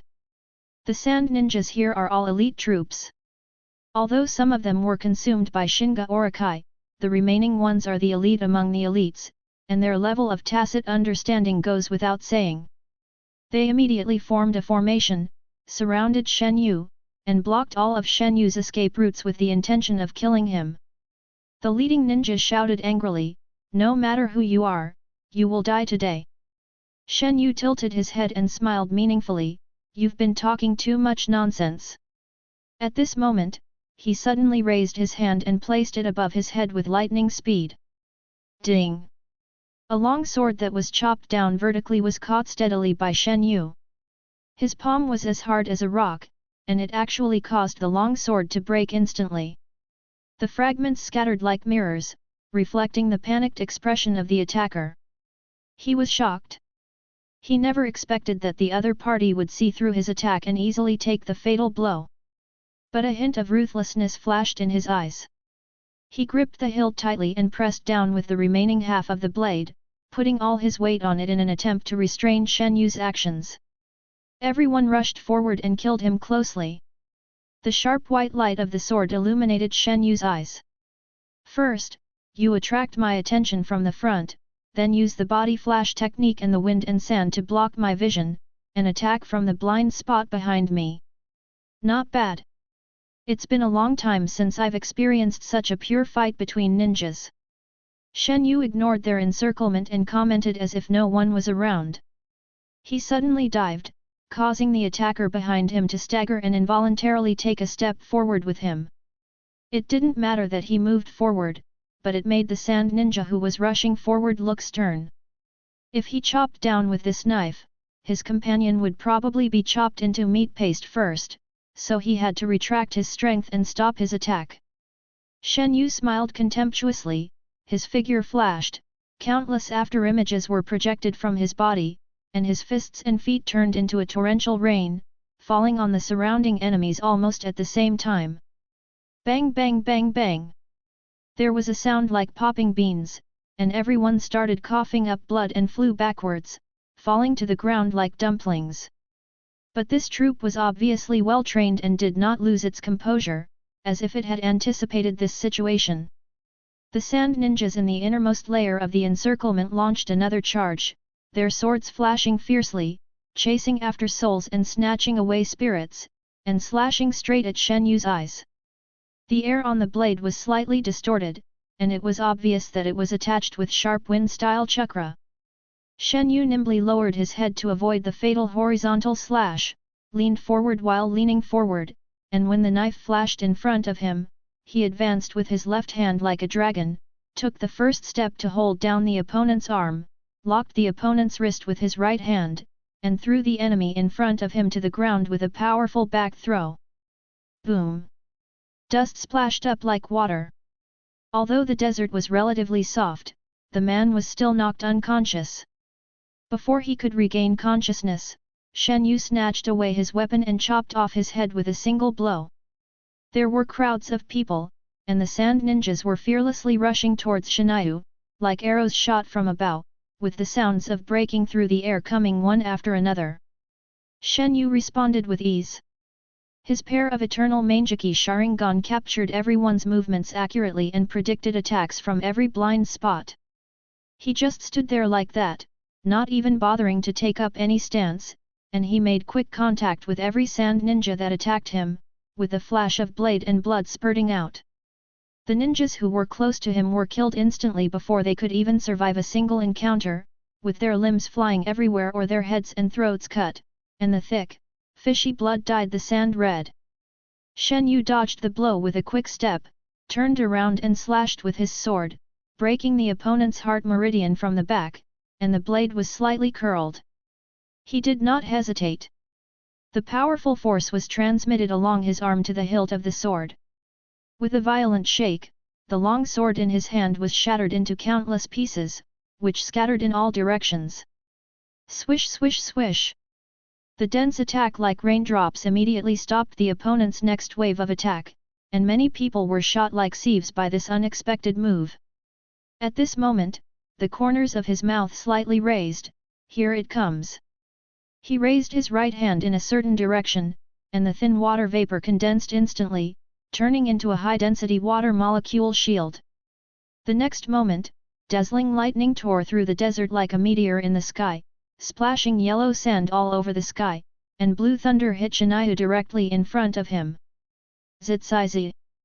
Countless electric currents crawled along the direction of the water molecule barrier, directed in all directions, but an extremely obscure sand iron needle directly penetrated the water molecule barrier, and with a click, it shattered into black iron filings in Shenyu's palm. Shenyu glanced at the palm of his hand, where a tiny white mark appeared, then disappeared in an instant. That's not enough. Just as he finished speaking, several more pitch-black iron knives came towards him. Shenyu snapped his fingers, and his slender fingers burst out with incredible power, knocking all the iron knives in front of him away. Sparks flew everywhere, and the sound of ding ding dang dang continued. He jumped up lightly, and turned in a circle with his graceful figure, crossing over the flying iron blades. When he was about to land, he spun around and kicked the last iron knife far away. The air suddenly shook, and the iron knife sank into the air at an astonishing speed, tearing the ground. With a clang sound, a muffled metallic sound came from the broken fortress in the distance. Shenyu raised his hand and countless imperceptible thin lines shot out from his surroundings. The blade fragments that had just been scattered bounced back and forth, and the ground within a radius of dozens of meters seemed to be swept by an invisible storm blade. There was only a burst of dense muffled groans, and those who didn't have time to evacuate the area were turned into a pile of minced meat, and blood once again smeared the ground. This bloody scene finally frightened the sand ninjas. Chapter 120 Magnetic Sand Iron. Silk threads intertwined, broken crystals burst out, and the area of dozens of meters in radius instantly turned into an indiscriminate meat grinder. Thick and fishy blood splattered along with broken limbs and flesh. The wind was howling, and Shenyu slowly withdrew his hands. When he looked up, the surviving sand ninjas all tacitly moved away from him and retreated fearfully, as if there was an area around him that could not be invaded. As ninjas, they were accustomed to bloody battles, but this was the first time they had witnessed such cruel methods, and they couldn't help but feel a chill. A cloud of dust rose up in the fortress, and the third Kazekage jumped out of the ruins and landed in the open space. He stared at Shenyu in the field, his face as solemn as a mountain. Is this your strength? Uchiha Shenyu.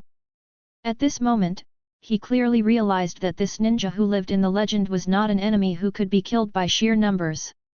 It was simply a pipe dream to want to deal with him by relying on the advantage of group attack. If that terrifying large-scale ninjutsu were to happen again, it would be useless no matter how many people went. It was not realistic to use ninjutsu to create distance and bombard from a distance.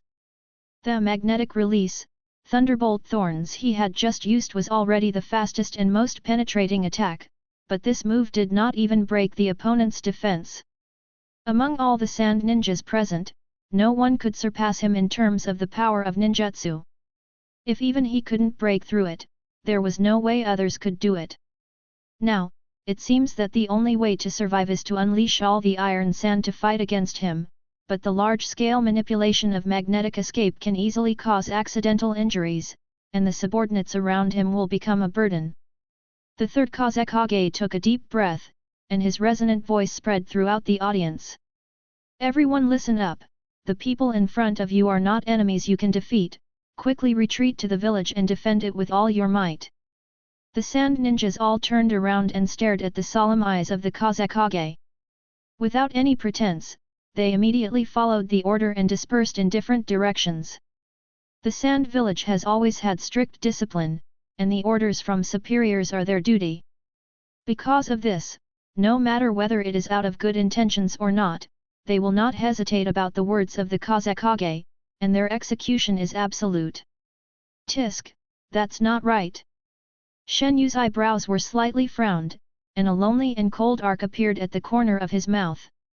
If you had faced me upright until the end and followed the ninja code, I might have spared your lives, but since you chose to escape, you can't blame me. He raised his hand and formed a seal. The sand at his feet loosened, and 12 lifelike life-size wooden sculptures rose up slowly. As they turned into flesh entities, they all opened their eyes. Kill them all, leaving no one behind.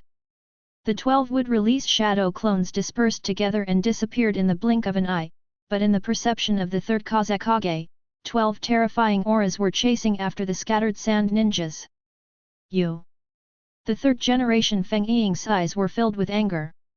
He clapped his hands violently, and a deep power awakened in his body.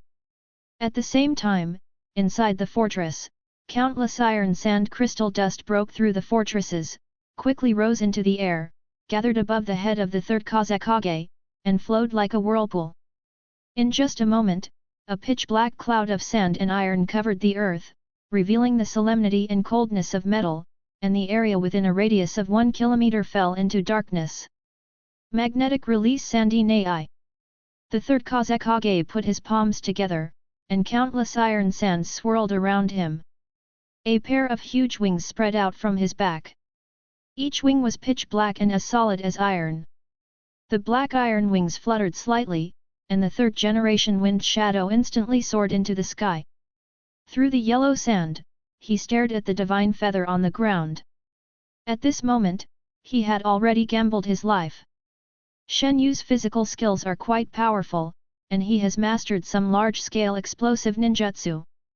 You must never rush into close combat with him. If you want to fight with him, you must first keep your distance. But he seemed to be able to use some kind of space-time ninjutsu, which could instantly grab himself to his side, without anyone noticing, and it was completely unpredictable. This might be the eye technique of his Mangekyō Sharingan. In order to avoid encountering the same situation, he could only try to keep as far away from Shenyu as possible. The opponent's physical strength is also very terrifying. Even magnetic release, thunder iron thorns cannot cause effective damage. Then we can only continue to pressurize the iron sand and suppress it with sufficient mass and strength. In just a moment, he simply analyzed the intelligence and formulated a tactical plan. Shenyu stood there with his hands behind his back, waiting silently with a leisurely look on his face. When he saw the other party start to form seals, he finally smiled. The third Kazekage shouted softly, flapped his iron wings, and sank straight into the iron sand cloud layer above, creating ripples like the surface of water. Magnet release Seiditsu Shiger. The black cloud trembled slightly, and countless tiny darts condensed from iron sand poured down, sweeping the earth like a machine gun, raising a sky full of dust. Shenyu stood there motionless as a mountain, his clothes moving without wind, and a thick, inky black mist burst out of his body, transforming into a half-body Susanoo roaring towards the sky, blocking the sand iron's bombardment. Its color is deep, as if it is substantial. It is clearly an energy body, but it is even darker than the iron sand clouds above. Under the absolute defense of the second-level Susanoo, Shenyu simply ignored the iron rain and looked around with interest. Seeing the endless iron sand piercing through the ground, he nodded slightly. No wonder he is rumored to be the strongest Kazekage. With such considerable destructive power, he should be able to easily take on an elite force. But, this is of no use to me. Shenyu stood inside Susanoo and made a gesture of drawing a bow and drawing an arrow. The half-giant also made the same movement. The temperature within 100 meters radius suddenly rose, and even the air was twisted like a long snake. Pitch-black flames condensed in Susanoo's palm, forming a burning bow and arrow. Under the absolute high temperature of Amaterasu, the sand around Susanoo even crystallized inch by inch. Flame style, Kagutsuki no Michi. The arrow suddenly shrank, then shot out violently, accurately, and swiftly hitting the center of the black cloud vortex. The next moment, it exploded. The eternal fire burned fiercely, and as the black flame slowly expanded, the center of the sand iron cloud melted inch by inch, turning into a bright red stream of molten iron dripping, splashing thick white smoke on the sand dunes. The third Kazekage was horrified, but he quickly made a decision and voluntarily gave up about 1/5 of the iron sand and separated Amaterasu from the black iron vortex. Very decisive. Shenyu smiled slightly and was about to take action when a black iron hand suddenly appeared under his feet and grabbed his ankle without saying a word. In the iron sand cloud, the third Kazekage clenched his fists fiercely. "I got you, iron sand hand." The next second, Sandy's big hand pulled Shenyu out of his Susanoo and threw his body high into the air. In the clouds, iron dust spread out like the surface of water, revealing an extremely huge triangular pyramid. Its head was as sharp as a spear, pointing at the divine feather in the sky. Magnetic style, super, sand iron cone spike. A fierce look flashed across the face of the third Kazekage for a moment, and he lowered his hand from a distance. The black triangular cone smashed down brazenly, falling with the force of a meteor, smashing through layers of air and arriving on top of Shenyu's head in the blink of an eye. The surging air waves brought up a strong wind. The wind arrived before the iron, and Shenyu's back was covered with sand and iron at some point. Others didn't know, but Shenyu had already noticed this move. The sand iron mark had enough magnetism to attract the huge iron cone in the sky, leaving him nowhere to hide. Just as the triangular cone was about to hit Shenyu, his right eye flashed red, the light slightly distorted, and the whole person suddenly disappeared, strangely appearing in Susanoo. Boom! The iron spike fell, and the earth shook. The third Kazekage widened his eyes in disbelief, his pale face slightly distorted, and in his pupils, the image of Shenyu, who was safe and sound, was reflected. Chapter 121. Just for this one drop of blood? How is this possible? Could this be a space-time ninjutsu? The third Kazekage opened his mouth wide with an expression as if he had seen a ghost. At a certain moment, he suddenly thought of the move that Shenyu had just used to grab him from a long distance, and cold sweat broke out on his back. If I'm guessing correctly, this should be the ability of his Mangekyō Sharingan, a spatial movement that cannot be captured or selected, and the target can even be himself. He hid in the sand and iron clouds, standing high in the sky with the help of his huge black wings, gazing at the calm and composed Shenyu on the ground, his mind racing. But he chose to dodge the attack just now, which means, the attack just now might have threatened him. Thinking of this, the third Kazekage's eyes suddenly became much firmer. His space-time ninjutsu cannot be released indefinitely. As long as you time his cooling time well, you can attack. He raised his hands and quickly formed seals, and an invisible wave surged in all directions. It was a violent magnetic force. Under its influence, clusters of iron sand that had just been shot into the desert rose up, as if one black iron tree after another had bloomed, covering an area of several hundred meters in radius. Shenyu looked around. On the ground, in the air, and even inside Susanoo, countless tiny pieces of sand, dust, and iron filings were suspended around Shenyu. The heavy metallic smell was filled with a sense of solemnity. At this moment, the deep and cold voice of the third Kazekage was heard from the dark clouds in the sky. Magnetic escape sand iron boundary technique. In an instant, the iron sand in the air quickly gathered and connected with each other, like snowflakes condensing into ice. Hard iron spikes suddenly pierced out from all angles, interweaving into a steel jungle, until the entire space was filled with thorny black blades. Crack! Crack! Crack! Crack! The iron thorns spread and grew, turning into thick iron spears, creating dazzling sparks on the surface of Susanoo. Although they could not break through it, they trapped Susanoo's forearms like a cage, holding the huge half-giant tightly. Inside Susanoo, Shenyu faced the same situation. Countless iron thorns condensed and spread in the air, and he felt like he had fallen into a thorn bush. The dense and hard iron thorns clamped his limbs and head, and continued to grow and gather more and more. The clothes were torn, but no blood was shed. However, in such a dangerous situation, Shenyu still had a smile on his face. Very smart. The sand and iron barrier that the third Kazekage had accidentally created prevented him from using Heaven's constant standing to move at will. His original coordinate position was already covered with iron thorns. If he rashly traced back to his spatial position, his body might intertwine with the sand and iron, squeezing and repelling each other under the influence of the force of space. Considering the strength of the Poseidon body, the iron sand will definitely be the one that gets blown up and crushed in the end, but that would be a bit embarrassing. Shenyu is fine, but that doesn't mean his clothes are fine. The upper body is fine, but the lower body, I'm afraid it will be torn into pieces in an instant. Shenyu was also a man of status, and he was defeated in one move. This was a huge loss of face.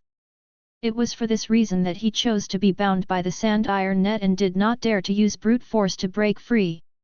You can't hide now. A gleam of light flashed in the eyes of the third Kazekage, and his hand seals changed and intertwined. The black clouds squeezed inward, gathering like a vortex into a huge triangular cone, like the sword of Damocles of judgment, hanging high above Shenyu's head. It's not over yet. The third Kazekage's face twisted, and he clapped his hands.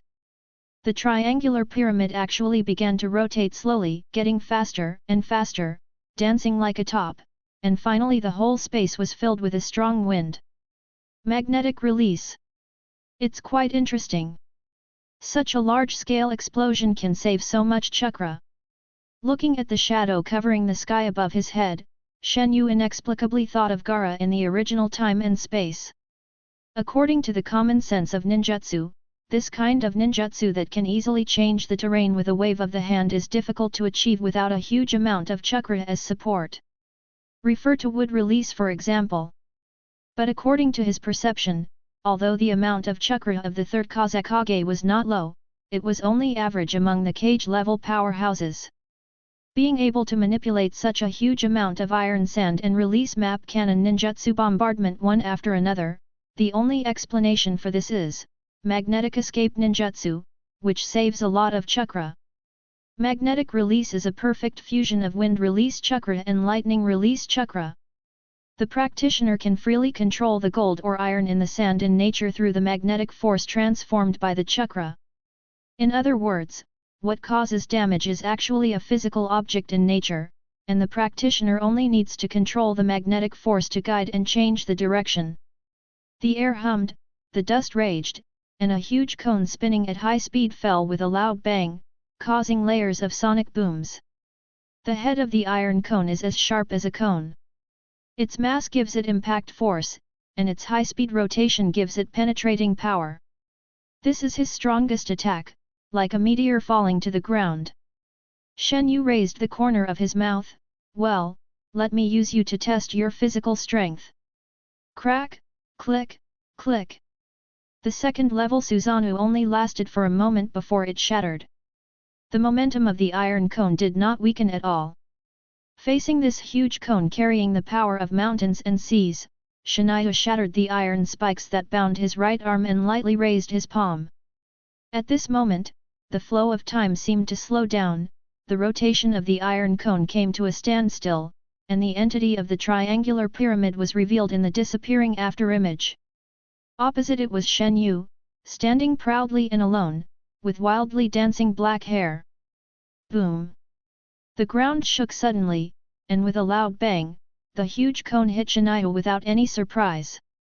Dust splashed high like a waterfall, and the shock wave, accompanied by a sandstorm, expanded wildly for hundreds of meters.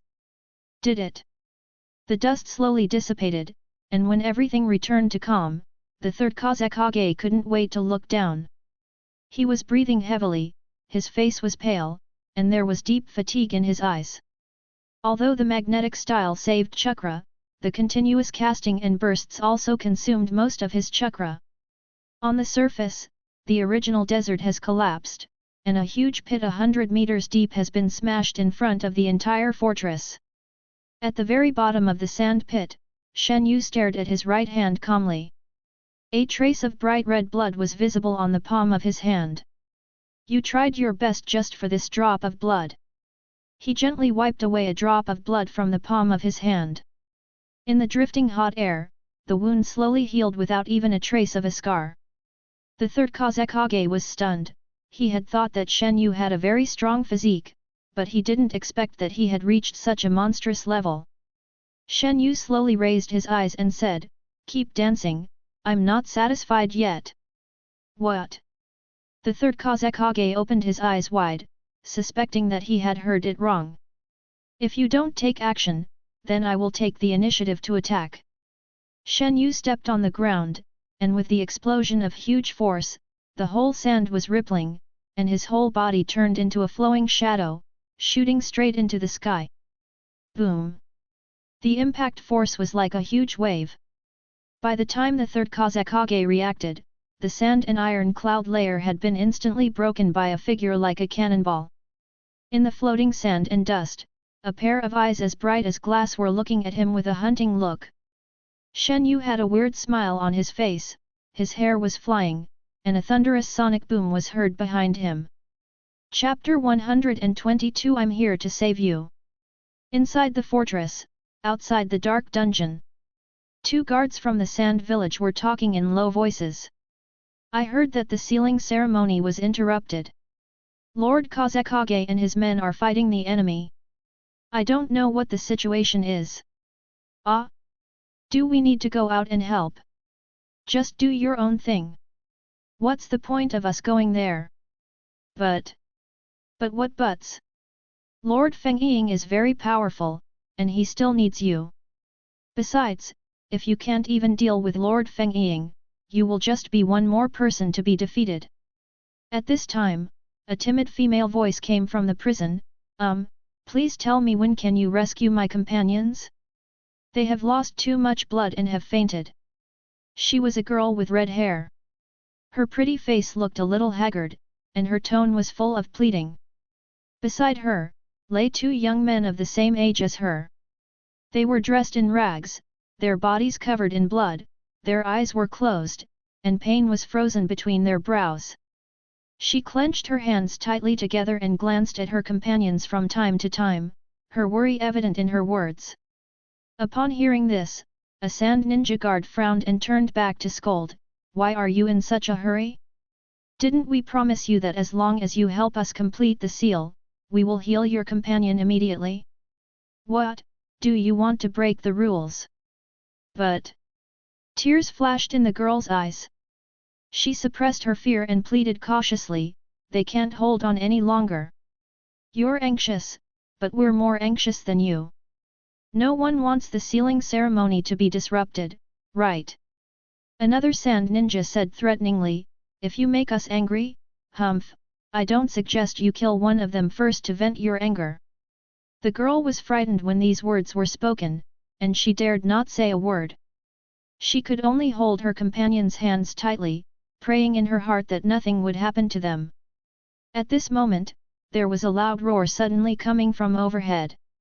The whole prison was shaking and everyone couldn't help but cover their ears.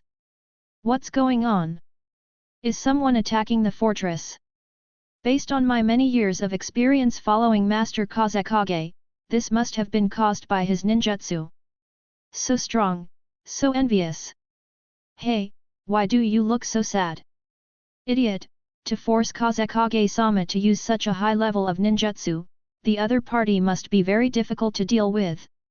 As soon as he finished speaking, there was another loud bang. The lights in the prison flickered, the thick rock walls began to shake, and cracks appeared from top to bottom. The two men looked at each other, their faces looking a little ugly. At this moment, a sand ninja suddenly turned around, staring at a dark corner, and said in a grim tone, "Who? Get out here!" The other person also became alert instantly and cast a vigilant look in that direction, while drawing out his kunai and ready for battle. There were light footsteps in the darkness, and a tall and thin figure walked out from the corner. The swaying light shone on his face, outlining his clear facial features in the shadows, making his figure vague. He was a pale young man with long straight black hair that fell naturally, and two golden vertical pupils emitting a cold and dangerous light in the darkness. Being stared at by him was like being locked by a poisonous snake, which made people shudder. "Stop! Who are you? If you dare to come any closer, don't blame us for being rude!" A sand ninja shouted sternly. The other person took a step forward, exuding a faint murderous aura. "You dare to invade the dungeon, you must be an intruder." Orochimaru really stopped, raised his hands, and said in a low and hoarse voice, "Sorry, I'm lost, can you help me?" "Lost? Do you think we are idiots?" The sand ninja snorted coldly, "This place is heavily guarded. If you are really lost, how can you find this place?" "Ah, you mean those guards?" Orochimaru raised his head with a sinister look, "I killed them all." A chill rose in the hearts of the two men, and just as they were about to take action, Orochimaru suddenly laughed out loud. A sand ninja took out a scroll and threw it away with his hands. The word puppet was clearly printed on it. He said angrily, "Damn it! You dare to show up in front of us after doing such a thing? That's because..." Orochimaru tilted his head, "I'm trying to divert your attention, idiot." Suddenly, they both felt a chill on their spines at the same time, and the skin on the back of their necks felt slightly cool, and a tingling chill rushed from their coccyx straight to the top of their heads. They looked horrified and subconsciously reached for their backs, but it was too late. As a sharp pain came from their necks, they suddenly lost their strength and fell to the ground. Two tiny white phosphorus vipers crawled over the two men's heads, quickly crawled back onto Orochimaru's body, and disappeared into his sleeves. Orochimaru walked right past the two men, came to the cage, and asked in a hoarse voice, "Uzumaki Haruna, hey?" "Ah!" Haruna shrank her neck and did not dare to answer for a moment. The man in front of her did not look like a good person at all. With the dim light, Orochimaru could see her red hair clearly and confirmed her identity directly without asking any more questions. He turned to look at the two dying Uzumaki members inside, frowning slightly. "Those two, are they your companions?" A trace of sadness flashed through Haruna's heart. She had heard before that someone was destroying the sealing ceremony, and it must be the person in front of her. She is not a fool. The Uzumaki people disappeared frequently. To the outside world, they are simply a walking treasure trove. Now that the newcomer has found her, how could she not know the other party's intention? Then, there are only two destinies before you. Or you will be abducted by the other party and become the next prey of the powerful. Either they will be wiped out on the spot and die young. But no matter which choice he made, his two companions were doomed to die because the sealing ceremony was destroyed. When I thought of this, I felt sad and tears flowed down my cheeks like pearls that had broken off the string, and then tick tick tick broke onto the ground. Give me a quick death. If I have to die, I want to die with my companions. She opened her tearful eyes, and her pretty and young face was full of determination. What are you talking about? Orochimaru tilted his head in confusion, I came here to save you. Hey! Haruna was slightly startled, wondering if she had heard it wrongly, save me. Well, I was asked by the Uzumaki clan leader to rescue. Orochimaru changed the wording slightly, save, you. Aren't you here to kill us? She asked stupidly. Orochimaru gave her a strange look and said, the benefits of killing you are far less than saving you. You are valuable only if you are alive. As he spoke, he had already torn off the seal, his right hand was wrapped in a layer of blue light, and he broke the shackles with one palm. Let's go! He extended his hand towards Haruna. At this moment, a look of fear suddenly flashed across the little girl's face, and she screamed, "Be careful!" Chapter 123 Akashi Goro. Careful! Seeing Uzumaki Haruna's expression suddenly change and that frightened face coming into view, Orochimaru's pupils shrank and he subconsciously kicked behind him. With a bang, a soft touch was felt on the sole of the foot through the sole. A sharp kunai suddenly stopped 3 inches away from Orochimaru's back and flew out with its owner. Orochimaru suddenly turned around and stared at the attacker, his expression becoming serious. That man was one of the sand ninja guards who had just been knocked down by him with a poisonous snake. "You were poisoned by my snake venom, but you didn't die." Orochimaru licked his lips, his voice hoarse. The man sneered and threw away an empty syringe. "Don't think you're the only one who can use poison. Our puppeteer is also a master of poison. It's just a matter of removing snake venom. It's not a difficult task. The pit viper's venom is a mixture of toxins, mainly blood circulation toxins and supplemented by neurotoxins." He rubbed his aching abdomen and slowly stood up. "The moment I realized I was poisoned, I bit the pill in my mouth and took advantage of the temporary recovery of movement to get a special antidote injection." "You know a lot." Orochimaru showed a look of surprise and looked up and down at the sand ninja in front of him, looking at his dark red hair and slightly handsome face, as if he was getting to know this guy all over again. "What's your name?" he asked, his tone surprisingly polite. "Akashi Goro." The sand ninja answered, and at the same time, he formed a seal with one hand. The scroll in his hand suddenly burst into a large amount of smoke, revealing a puppet with a green face and fangs. This puppet has no hands, but instead has shiny weapons. There is a hook knife in the left hand, a shield on the right arm, and even the back is full of iron thorns, making it look like a steel hedgehog. Orochimaru's eyes changed slightly. It was not wise to engage in close combat in such a small space. He took the initiative and raised his left hand without warning before the other party could make any move. Latent shadow snake hands. The cuffs continued to flutter, and 5 extremely long vipers shot out, their sharp fangs gleaming with cold light. With this unexpected move, they actually entangled Akashi Goro's puppet. The snake's body tightly wrapped around the puppet like a tree root, and its fangs were nailed into the puppet's body surface to fix it, firmly binding the puppet's joints and preventing it from moving as desired. Akashi Goro's expression tightened, he grasped his right wrist with his left hand, bent the 5 fingers of his right hand as if grabbing, and subconsciously used brute force to take back the puppet as soon as possible. But Orochimaru obviously saw through his intention, and his snake body tightly wrapped around the puppet, along with 5 crystal chakra threads, pulled straight in the air. The two began to wrestle, a weird game of tug-of-war.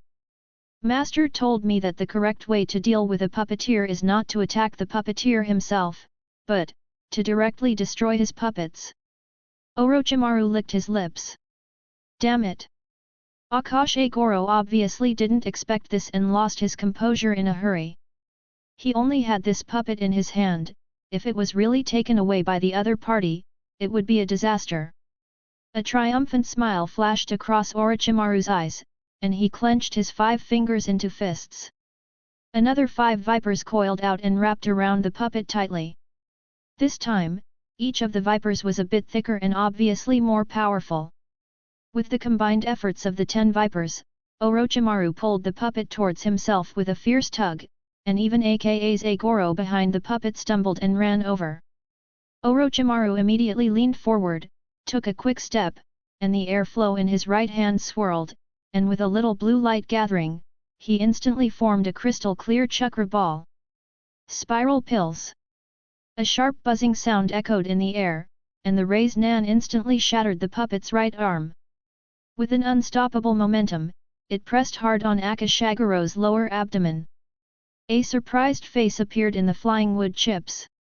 Orochimaru pushed hard, and the raised nan exploded with force, carrying Akazagoro's body flying backwards, and with a boom it smashed the wall.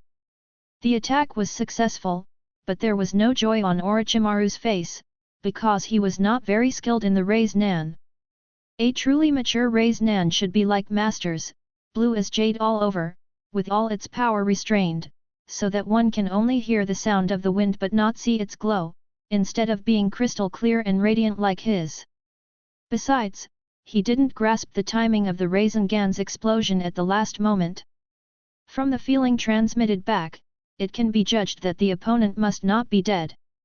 He quickly walked through the wall and waved his hand to disperse the smoke and dust, but all that was left was a pool of blood and a slightly sloppy sand pit, and there was no trace of Akashi Goro. Sand and dust hidden. Orochimaru sighed regretfully and wanted to give chase, but the most urgent task was to take the Uzumaki people away from the fortress as soon as possible. It would be bad if he missed his master's order. So, he turned around decisively, picked up Uzumaki Haruna's unconscious companion with one hand each, and quickly left the dungeon with her. At the same time, above the fortress, Shenyu displayed amazing jumping ability. He leaped high into the sky like a ferocious human cannonball, and knocked a big hole in the sand and iron cloud layer. Facing this evil star so close, the third Kazekage was horrified. Magnetic force flowed around his body, and he subconsciously tried to distance himself. He had already witnessed the horror of Shenyu body technique. The blood on the corpses and fragments on the ground had not dried yet. But this does not seem to be simple. Shenyu swung his fist, and the tip of his fist left 5 clear tracks in the air. The surging wind made the third-generation wind shadow's scalp numb.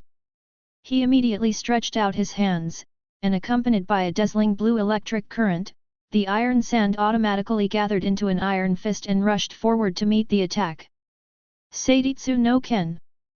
Boom! The crisp sound of the collision was enough to tear one's eardrums apart. The shock wave spread out like the surface of water. The iron fist shot back at an even faster speed. The black shadow passed by in the face, making the third-generation Kazekage tremble with fear. His hair stood on end, and he clapped his hands fiercely, magnetic style, sand iron wave. The entire cloud layer surged like ocean waves, with sand and dust flying everywhere and iron filings bursting out, bringing with it raging waves that rolled over and directly swallowed up Shenyu's body. Magnetic style, sand iron coffin binding. The third Kazekage gritted his teeth and changed his hand seals, attempting to use the home advantage to allow endless iron sand to wrap around the divine feathers. Stab! A streak of red sparks lit up his desperate eyes, and in the rolling iron sand, he saw a bright blade.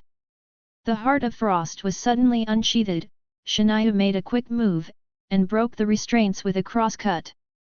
The clear blade light crossed the green trajectory, and with a click, it cut off the iron wings of the third Kazekage. Shenyu tapped his toes, and the water molecule barrier suddenly surged. His entire figure became blurred and merged into the air along with his divine sword. When the third Kazekage woke up, a sharp and cold knife light had already appeared in front of him. Buzz! Shenyu was slightly stunned. The divine sword that had accompanied him in battles for many years was suddenly frozen in the air, as if it was stuck in a quagmire. The sudden pause allowed a huge force to spread from the wrist to the handle, and the mirror-like blade trembled continuously. The inch force vibrated the back of the knife. Shenyu was worried that the blade would be damaged, so he loosened his hand. However, Frost's heart suddenly turned around and killed him. Whoosh! The blade slashed down diagonally like a rushing waterfall. Shenyu's eyes had already reflected the trajectory of the blade. He stretched out his sword finger steadily and clamped the divine sword firmly between his fingertips. Flying a sword? Is this possible? He tilted his head slightly, his eyes filled with undisguised joy. Somehow, that smile made the third Kazekage feel creepy. Shenyu put his sword together and pointed it out with unstoppable momentum. The sound of the sword was as clear as a dragon's roar, and the green sword light gushed out like a reservoir being opened, piercing through the chest of the third Kazekage in an instant. His body instantly turned black and transformed into countless pieces of iron sand that fell to the ground. His real body had already disappeared into the iron cloud under his feet. Chapter 124 Iron Sand Falls. At the top of the clouds, the battle between the two continued. It's called a battle, but it's more like a hunt. Green light spurted out, and Shenyu used autumn dew on leaves to smash the sand-iron clone of the third Kazekage. Black clouds surged under his feet, and hundreds of identical sand-iron clones condensed and surrounded Shenyu. Buzz! The frost heart on the fingertips was still trembling under the interference of magnetic force.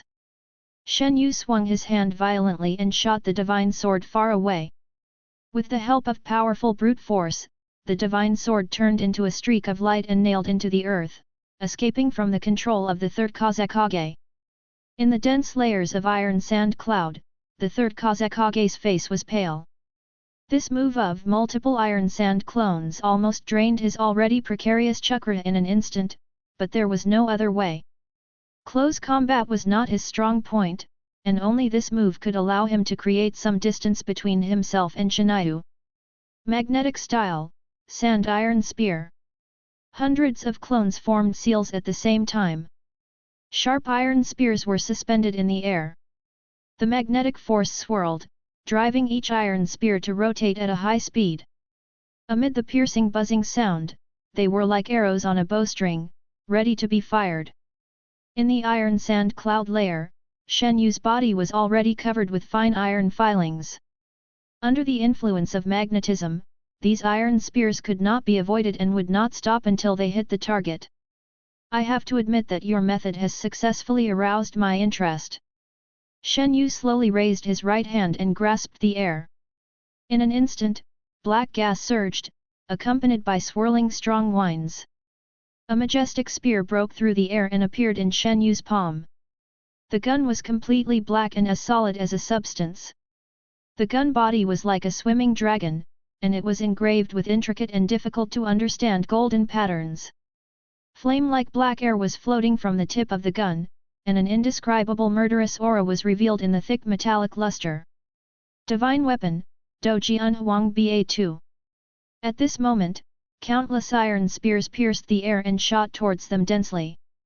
Shenyu smiled slightly, turned his wrist, and swung the magic spear in his hand with great force. With the sound of heavy wind, Doji Unhuang Ba2 turned into a blurry black light, smashing the iron spears in all directions into powder. Ding ding ding ding ding ding. The crisp sound of metal colliding continued, and sparks flew like waterfalls. None of the iron spears could break through Shenyu's defense. His spear power became more and more violent, until finally it even created a whirlwind that swept away the remaining iron spears.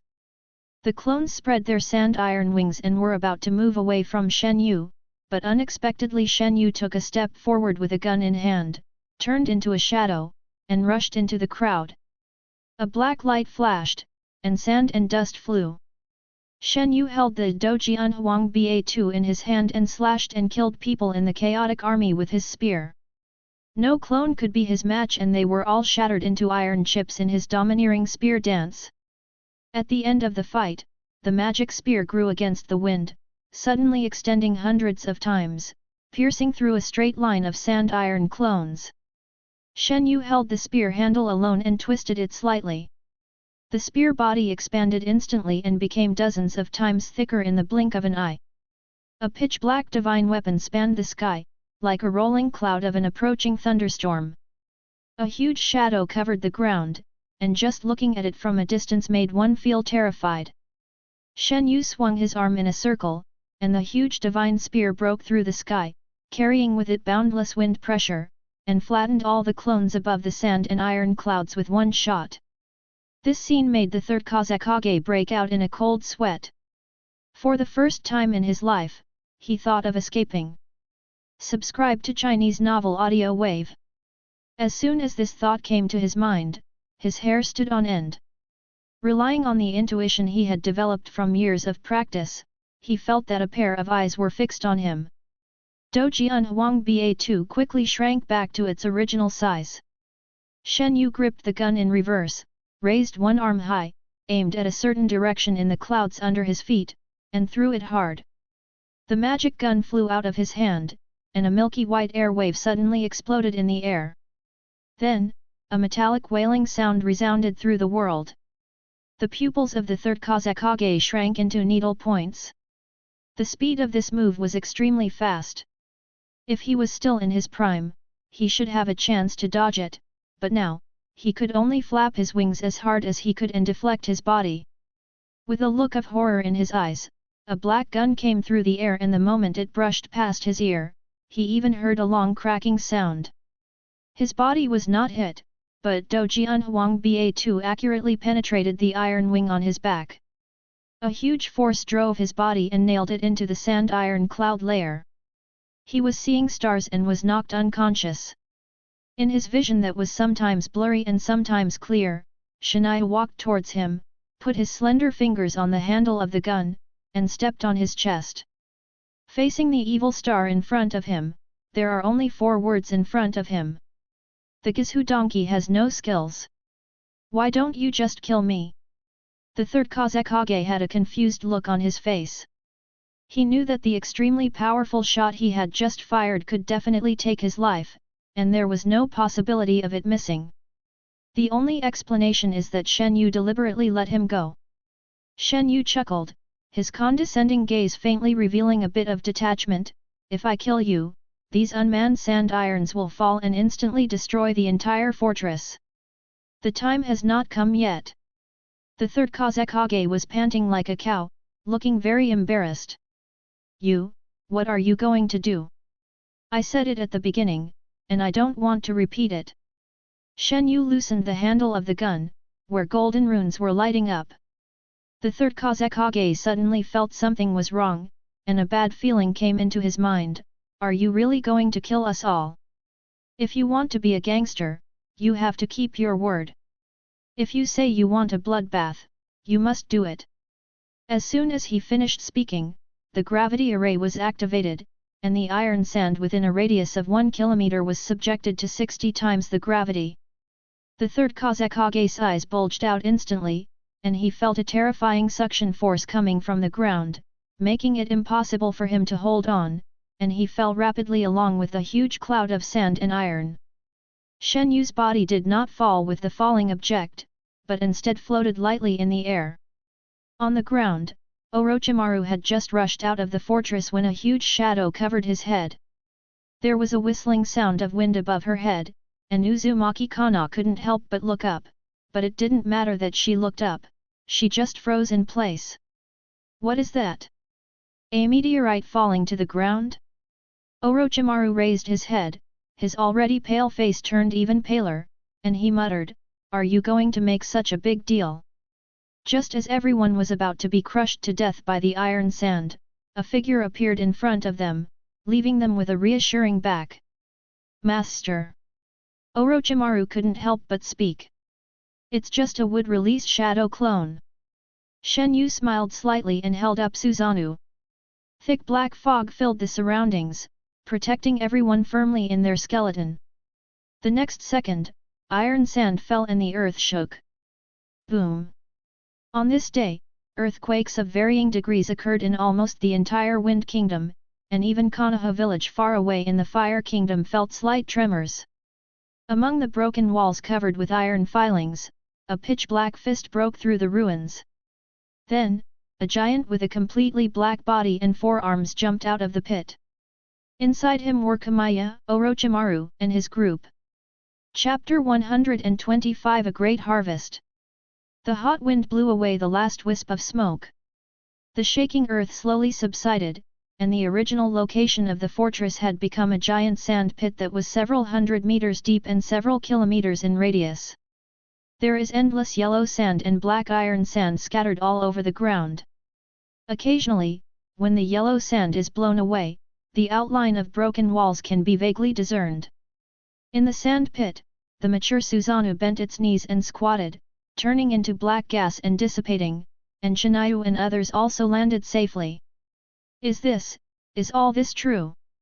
Uzumaki Haruna looked around blankly. The fortress that once imprisoned her was reduced to ruins amidst a deafening roar. She felt as if she was living in a dream.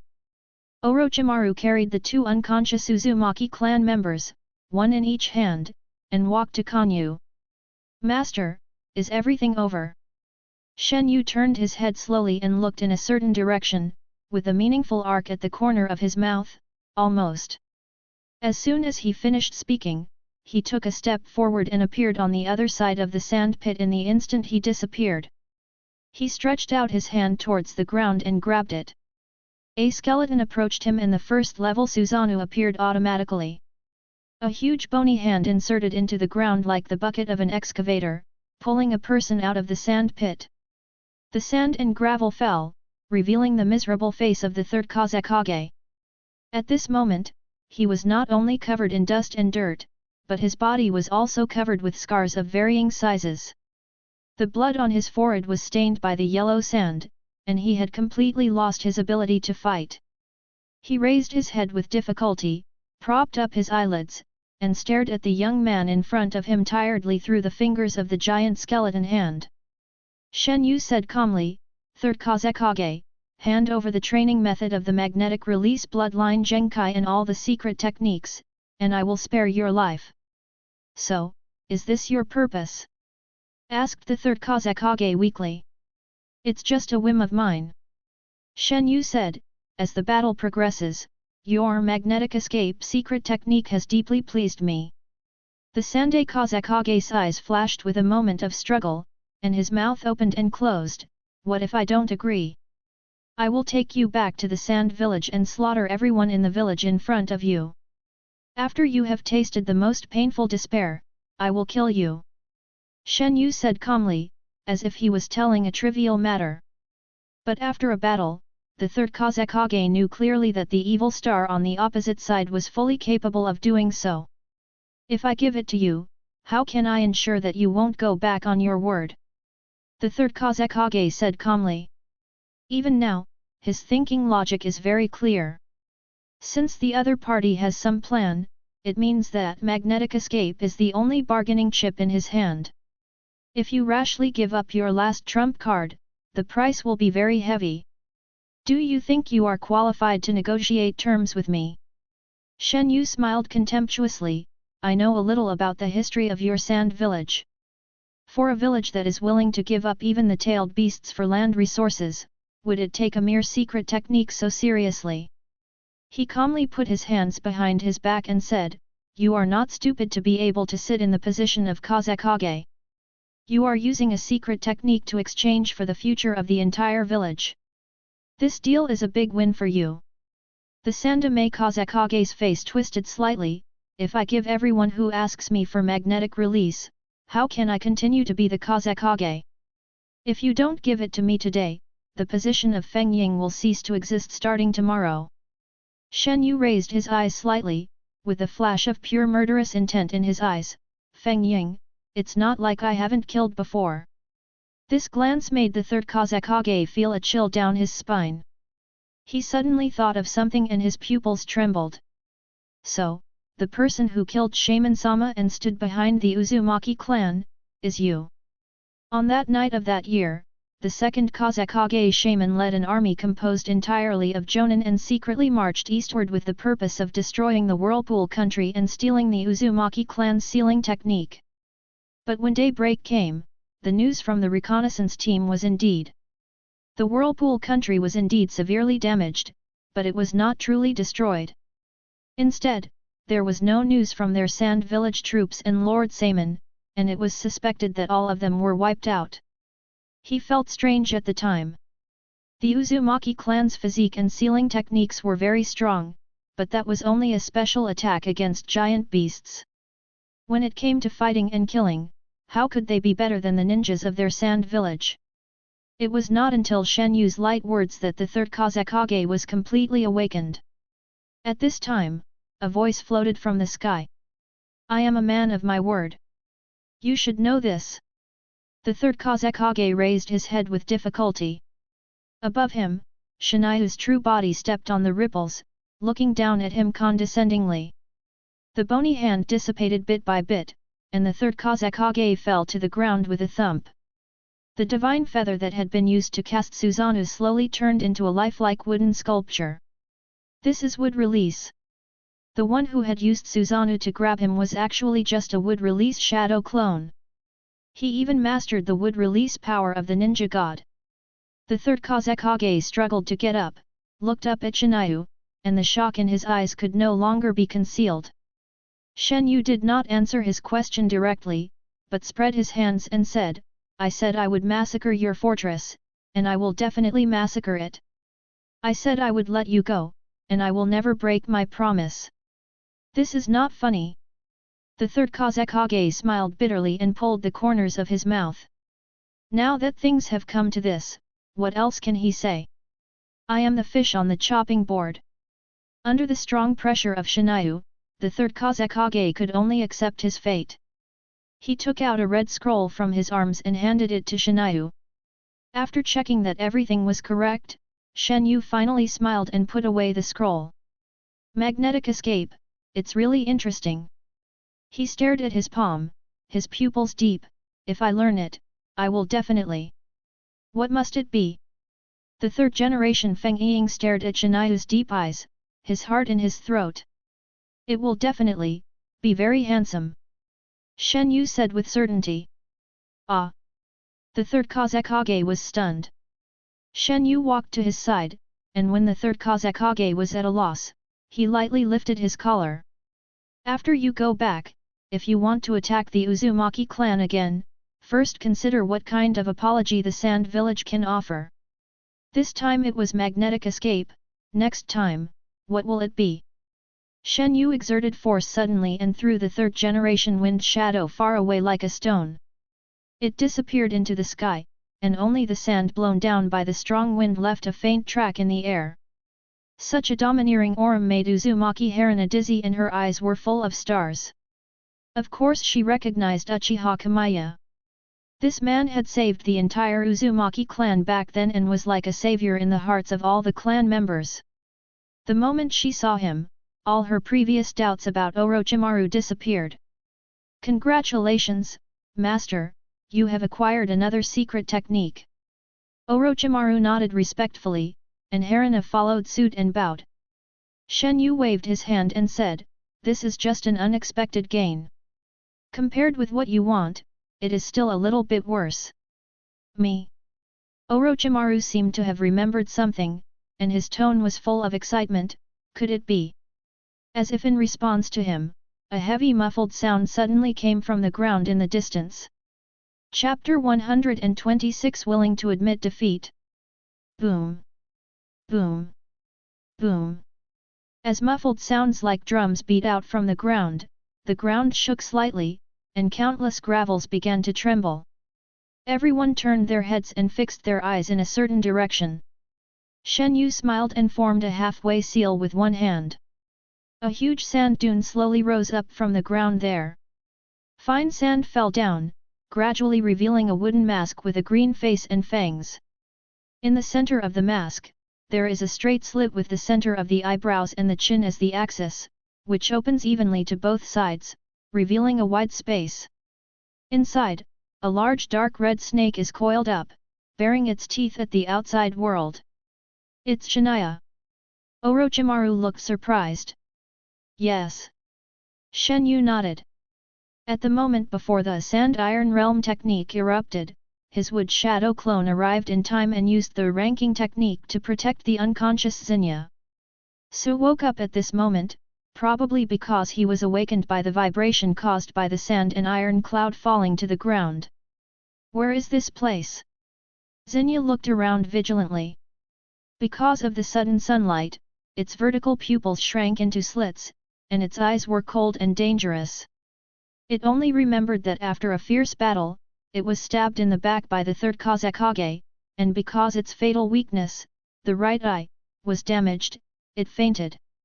But, where is this place? Who are these bugs in front of me? No matter what, no one in the human race is good, just die. Immortal technique, petrifying venom. It opened its mouth wide and spewed out a mouthful of dark purple venom with a thick tail smoke that enveloped everyone. Shenyu frowned slightly and flicked his fingers to eject a cluster of pitch-black flames. Although the amount was small, it carried a terrifyingly high temperature. The moment it fell into the venom, it ignited, like a flame floating into an oil barrel. Call! Before the venom even hit the ground, it was swallowed up by the inky black flames and suddenly dissipated, leaving only twisted heat waves swaying in the wind. Oh! You're quite capable, you despicable human! I'll tear you to pieces with my own hands! The giant snake Shinga raised his head and roared. His voice was low and violent, like thunder. Orochimaru and Haruna could not help but cover their ears. Noisy! Shenyu snorted coldly and clapped his hands. The giant tree beside Xenia suddenly swelled, and countless giant vines spread like tentacles, wrapping its huge body tightly. Wood release wood dragon technique. Shenyu grabbed with his 5 fingers, and 2 majestic wooden dragons pulled out from the intertwined giant vines, and their bodies circled upwards, one tightly gripped Xinya 7 inches, and the other opened its big mouth and bit directly on its neck. Faced with these 2 wooden dragons that were no smaller than himself in size, Xenia couldn't help but feel a little flustered. He was at a loss as to what to do and was unable to resist. In a hurry, there was a loud thump and it was pressed to the ground without any dignity, splashing up a cloud of dust. The dragon's body tensed up, and a muffled crackling sound like popping beans suddenly came from the snake's body, making it feel cold all over, and its original anger was instantly extinguished. This wooden dragon is very strange. Not only is it extremely strong, it can also absorb its chakra. The harder it struggles, the faster it absorbs. It has already consumed too much energy and is seriously injured. With this combination of strength and weakness, it will surely be strangled to death. So Xenia didn't dare to move any more, but just twitched his body symbolically to express his stubbornness. Humph, this sand surface is very slippery. It squeezed out these words from between its teeth, its tone full of unwillingness. Shenyu took a step forward, his figure flashed, and accompanied by the surging breeze, he instantly appeared in front of Xenia's huge snake head. Xenia, you are quite powerful. Please sign a spiritual contract with us. What? Shenyu said calmly, you are blind, not deaf. I have made my words very clear. Hearing this, Xinya seemed to have his reverse scale touched, and his originally calm mood began to burn again. You humans are all despicable and shameless villains. Do you want me to sign a contract? Don't even think about it. I will never make the same mistake again. People are different. Orochimaru hesitated for a moment, then stepped forward and said, the one who betrayed you was the 3rd Kazekage. It has nothing to do with us. Besides, we have already helped you punish him. Uzumaki Haruna nodded and whispered carefully, yes, the 3rd Kazekage was seriously injured, and the entire fortress was razed to the ground. Oh no, it was directly razed to the ground and turned into a sand pit. Xenia sneered, his narrowed eyes revealing a biting mockery. Snakes eat frogs, humans eat humans, this is the cruel nature of you humans, and you expect me to appreciate this. Shenyu snapped his fingers crisply, and the wooden dragon tightened immediately. Xenia felt his body splitting in pain and immediately began to roar. I'm not negotiating with you. He looked deep and raised a finger. If you refuse, you can die. Haha, do you think you can use violence to force me to surrender? Xinya seemed to be completely enraged, with a rage running through his body. He grinned and said, I'd rather die than be without freedom. This is me, the red snake Xinya. It roared angrily, its hoarse voice filled with tremendous rage, its sound was sad and distant, as if it was accusing the heaven and earth of its unwillingness. After a moment, Xenia was slightly stunned. The expected execution did not come. As Shenyu put down his fingers, the wooden dragon's restraints became a little looser. Well, he does have some backbone. Shenyu smiled and put his hands behind his back, Xianye, let's change the conditions. If I can restore the sight in your right eye, you will be willing to become our spiritual beast. How about that? You can heal my eyes? Stop kidding. Xenia shook his head. He knew his situation best. As the most vulnerable part of his body, his eyes would not be able to heal on their own once damaged. Shenyu shook his head and chuckled, do you dare to make a bet with me? What bet? If I can cure your eyes, you will sign the psychic contract obediently. If not, I will let you go. Xenia thought for a moment and said, the wood dragon is too tight, I can't think properly, you untie me first. Okay. Shenyu waved his hand calmly, and the wooden dragon was freed. Graglaga twisted its body and stood on both sides like a gallows. If you can't cure me, it's not enough to let me go. I must eat you. Xenia spat out his tongue. If you don't mind it hurting your teeth, I don't mind. It rolled its eyes and said, everyone here is a witness. If you lose, you can't regret it. Well, if you regret it, I will kill you directly. Shenyu said expressionlessly. Besides, if you keep on procrastinating, I won't bet. All right, all right. Shenyu stared at Xianye, the pattern on his right eye swirling quietly, and the giant snake in his field of vision seemed to be out of touch with time and space. In countless twisted and indescribable trajectories, Shenyu pulled the timeline to the front, stuck at the limit of 10 minutes, and started the backtracking. Xenia was slightly stunned. It only had time to see a flash of red light in the other party's pupil, and a cool feeling suddenly came from its right eye. Driven by instinct, it opened its right eye, which had been blind. A long-lost and familiar light once again filled the field of vision. Is this master, recovered? You must accept the loss, Xenia. It's time for you to sign the contract. Xenia belatedly lowered his head, the young man's unfathomable figure reflected in his vertical pupils. Perhaps, becoming his spiritual beast is not a bad thing. Chapter 127 The Test of Longdi Cave. Humph, I am not a dishonest snake. Xenia shook his head proudly, then slowly crawled in front of Shenyu and opened his mouth to spit out a huge green scroll. The scroll was more than 2 meters high and covered with translucent saliva. It fell to the ground with a bang. Xenia spit out the scroll and opened it very flexibly, slowly unfolding it in front of Shenyu. As long as you write your name here and put your fingerprint on it with blood, you will have successfully signed a contract with me. So particular. Shenyu looked at the contents on the scroll. The runes were complicated and obscure, and many snake-like patterns were engraved in an orderly manner, faintly revealing a powerful contract power.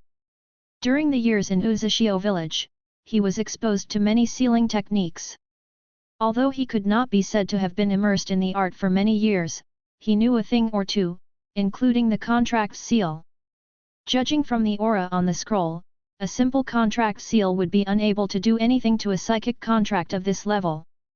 Of course, I come from Longdi Cave, one of the 3 great immortal places. I am the strongest ninja snake in the cave besides the white snake immortal.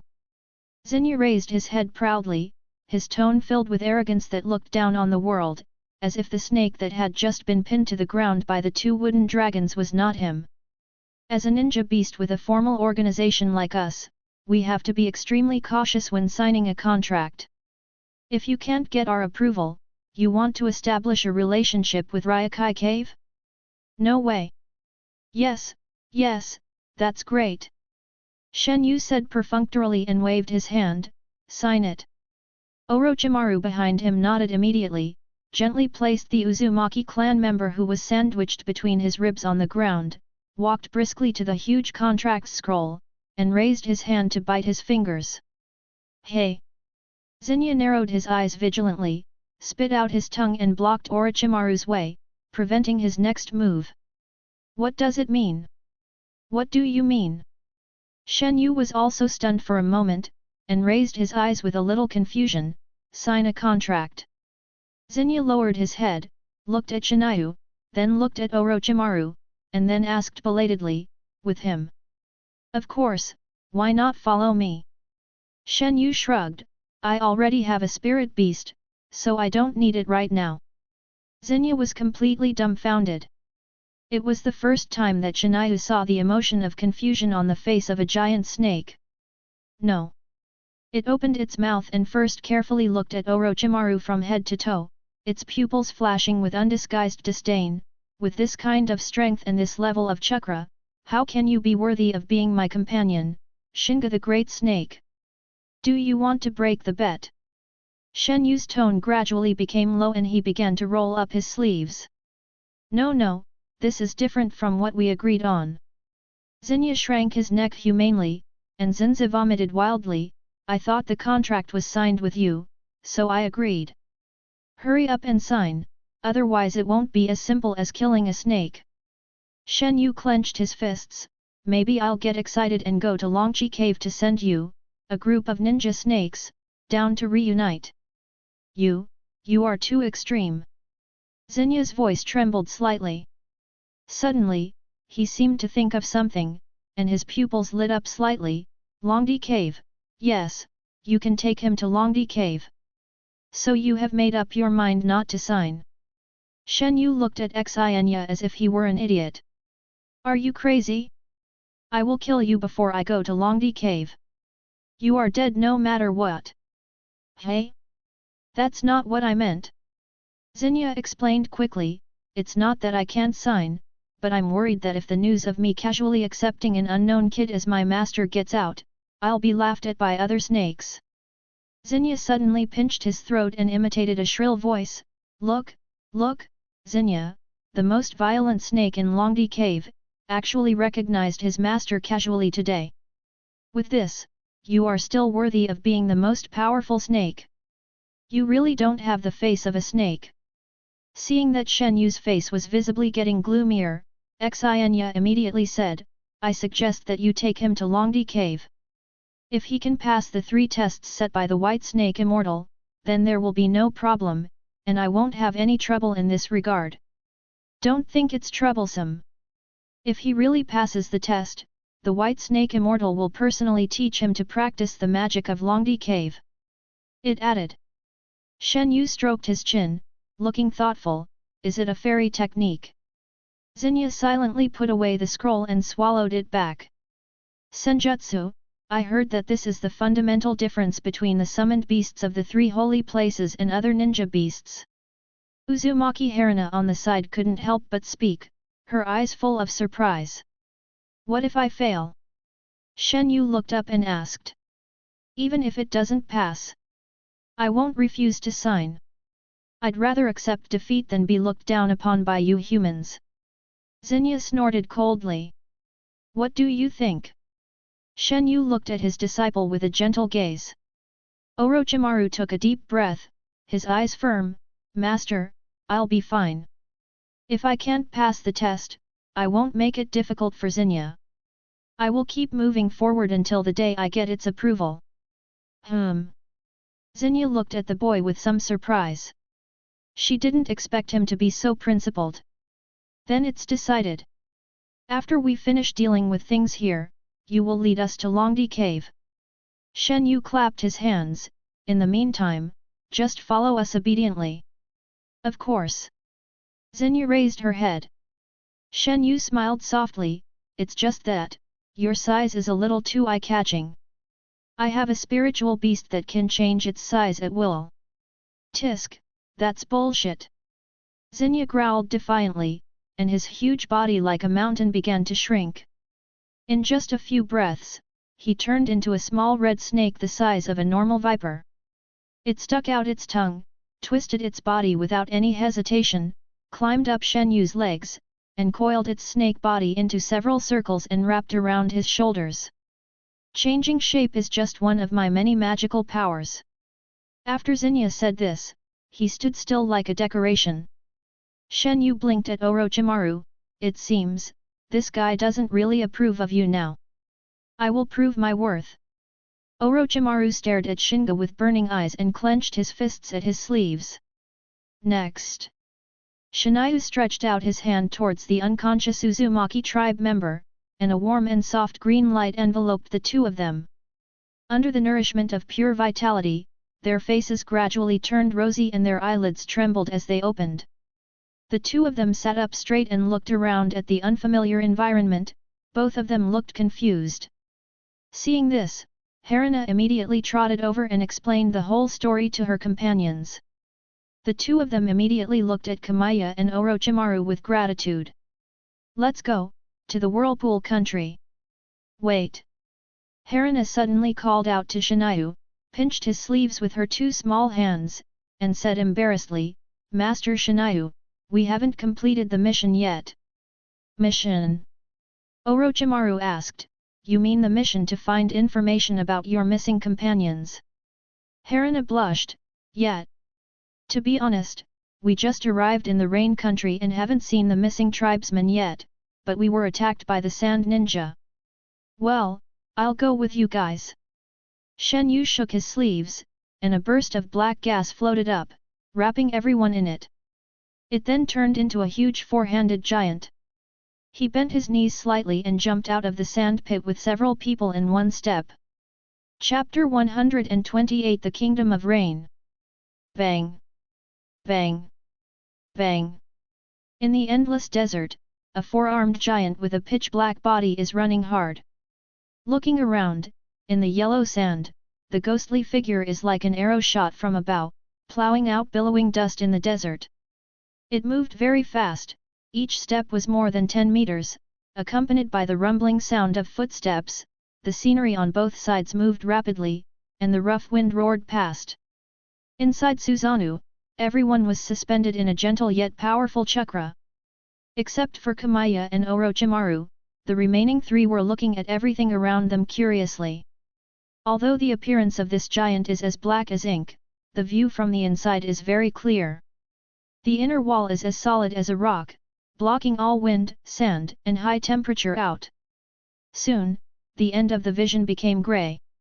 As Susanoo ran at high speed, the outside world changed from desert to Gobi, and after a transition section, it changed from Gobi to sandstone, until the giant waded through mountains and rivers and crossed a green mountain range, and everyone completely entered a world of continuous rain.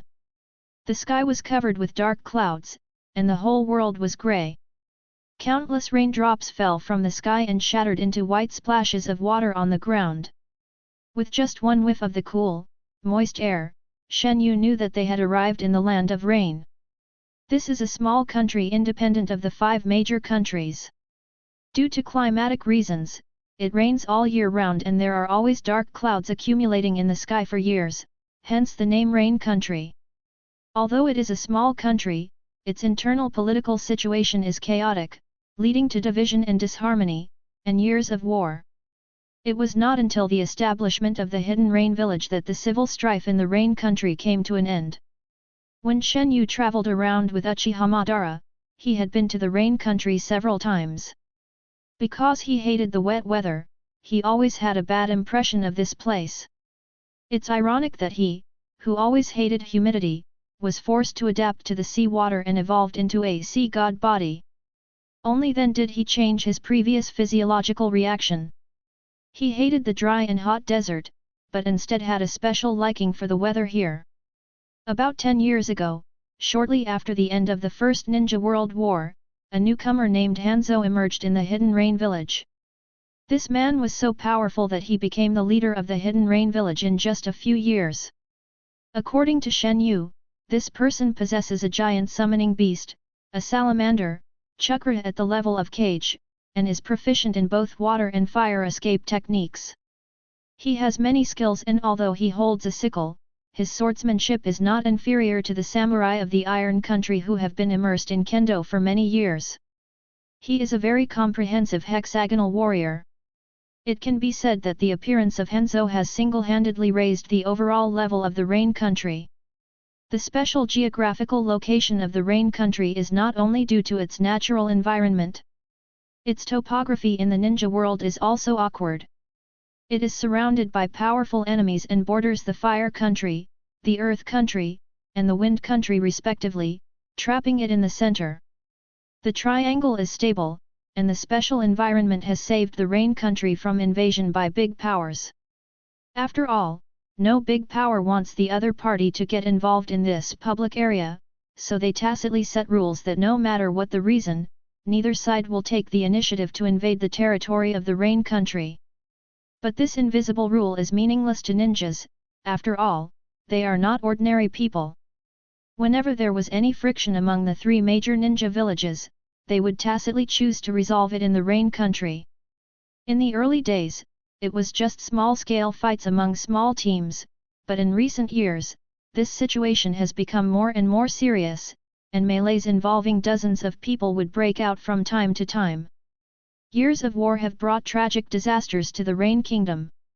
The civilians of the Rain country were in the center of the war and were inevitably drawn into the fighting, with their lives and property being tragically deprived. On the surface, although this action will not affect the territory of the Rain country, the fighting between ninjas will inevitably affect ordinary people. In the chaotic battle among the ninjas of the 3 major ninja villages, many of the defeated ninjas who survived the battle were unable to face themselves. In order to escape punishment from the village, they simply faked their own deaths and became bandits, becoming wandering ninjas and ruling a region. Many people of the Rain country were displaced and suffered greatly. This move caused strong dissatisfaction among the Hidden Rain village, especially Hanzo. 10 years ago, the Hidden Rain village was weak, and even the daimyo of the Rain country could not stand up straight. As long as the 3 major ninja villages did not go too far, they could only accept it. But now it is different.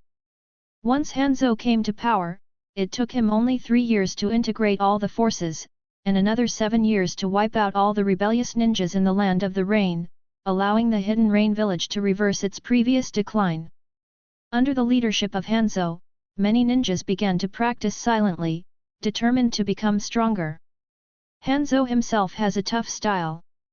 For any enemy ninja who makes trouble in the Rain country, he will immediately order them to be expelled, and he will personally kill the stubborn ones.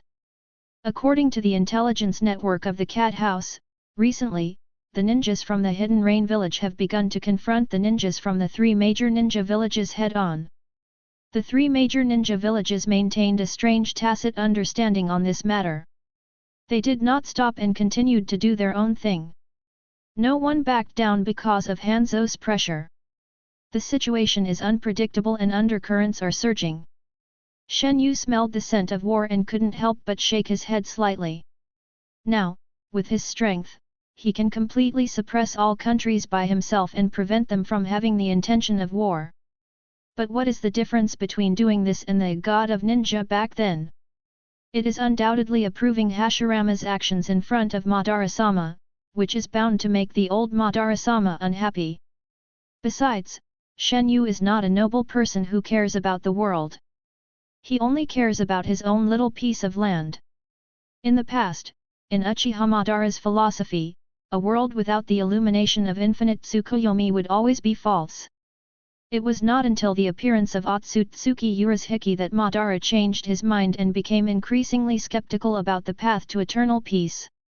Uzumaki Haruna couldn't help but glance at the young man standing in front of her with his hands behind his back, staring at his scarlet, enchanting pupils, his beautiful eyes flashing with a sparkling light. At this time, Orochimaru asked lightly, "How did you know that the tribe was in the Rain country?" Haruna didn't answer until her companion behind her pushed her, then she belatedly looked at Orochimaru. "Ah, I was out shopping a while ago and passed through the Rain country. I found a special mark that only our Uzumaki clan can recognize. Logo." Shenyu turned his head slightly, revealing a curious look. "Yes, Lord Shinryu, our tribesmen have often disappeared in recent years, and the village is not completely helpless. The tribe leader has drawn up a set of secret spells based on our special physiques. Only the Uzumaki tribe can recognize them. In the event that a tribe member really goes missing, a mark must be left behind so that the tribe members can search and rescue him." Haruna paused for a moment and continued, "After a brief search, I confirmed that this was the mark left by the missing tribesman, and it also gave me a clear coordinate location. However, because I had another mission at the time, I did not go directly to look for it. Instead, I followed the regulations and left a response of "I have read it, come and look for it," and hurried back to the village. Another tribe member echoed, "Yes." The tribe leader was very happy when he heard about this, so he came up with this mission. Who would have thought that we would be? Harana sighed, "I heard from the adults that we are not the only ones missing this time. I wonder if the other lost tribesmen have been successfully rescued." Shenyu smiled gently, "Don't worry, I have arranged people to rescue them. By now, they may have returned to the Whirlpool country. In the Land of Water, there is an inconspicuous village, which is the secret base of the Mist Ninja. However, just last night, 2 Susanos, one red and one orange, shining with light, destroyed the base directly, shocking all the villagers into being dumbfounded. In front of all the surviving Mist Ninjas, the 2 giants directly took away the Uzumaki clan members who were imprisoned deep in the base, and made a high-profile move, splitting a coastal port of the water country in half with a single sword." Chapter 129 Fuzu. In the evening, in the Land of Rain, in a remote village. With the extremely fast running of Susanoo, the few of them quickly arrived at their destination, which was the place where the Uzumaki clan member who had been missing for many years was located. In order to avoid causing unnecessary panic, Shenyu had released the 4th level Susanoo before entering the village. When this huge monster turned into black gas and dissipated, the cool rain fell on Orochimaru and others, and everyone became wet. Only Shenyu had fluttering black hair, which was still dry. There was a layer of crystal-clear water film flowing on his body surface, and whenever rain fell on it, ripples would appear. This special effect made him look somewhat unreal, as if he was not from this world. Soon, everyone walked into the village and followed the signs described by Uzumaki Harana, and stopped in front of a slightly dilapidated small courtyard. The sudden visit of such a large group of people scared the man in the yard. He immediately raised the carrying pole nervously. Although he was timid, he still stood firmly in front of the door and did not retreat a single step. "Who are you?" the man asked bravely. "Who are you?" Uzumaki Harana walked in front, with a hint of doubt in her eyes. The man took a deep breath, his chest heaving. "You suddenly broke into my house and asked me who I am? How can this be so ridiculous?"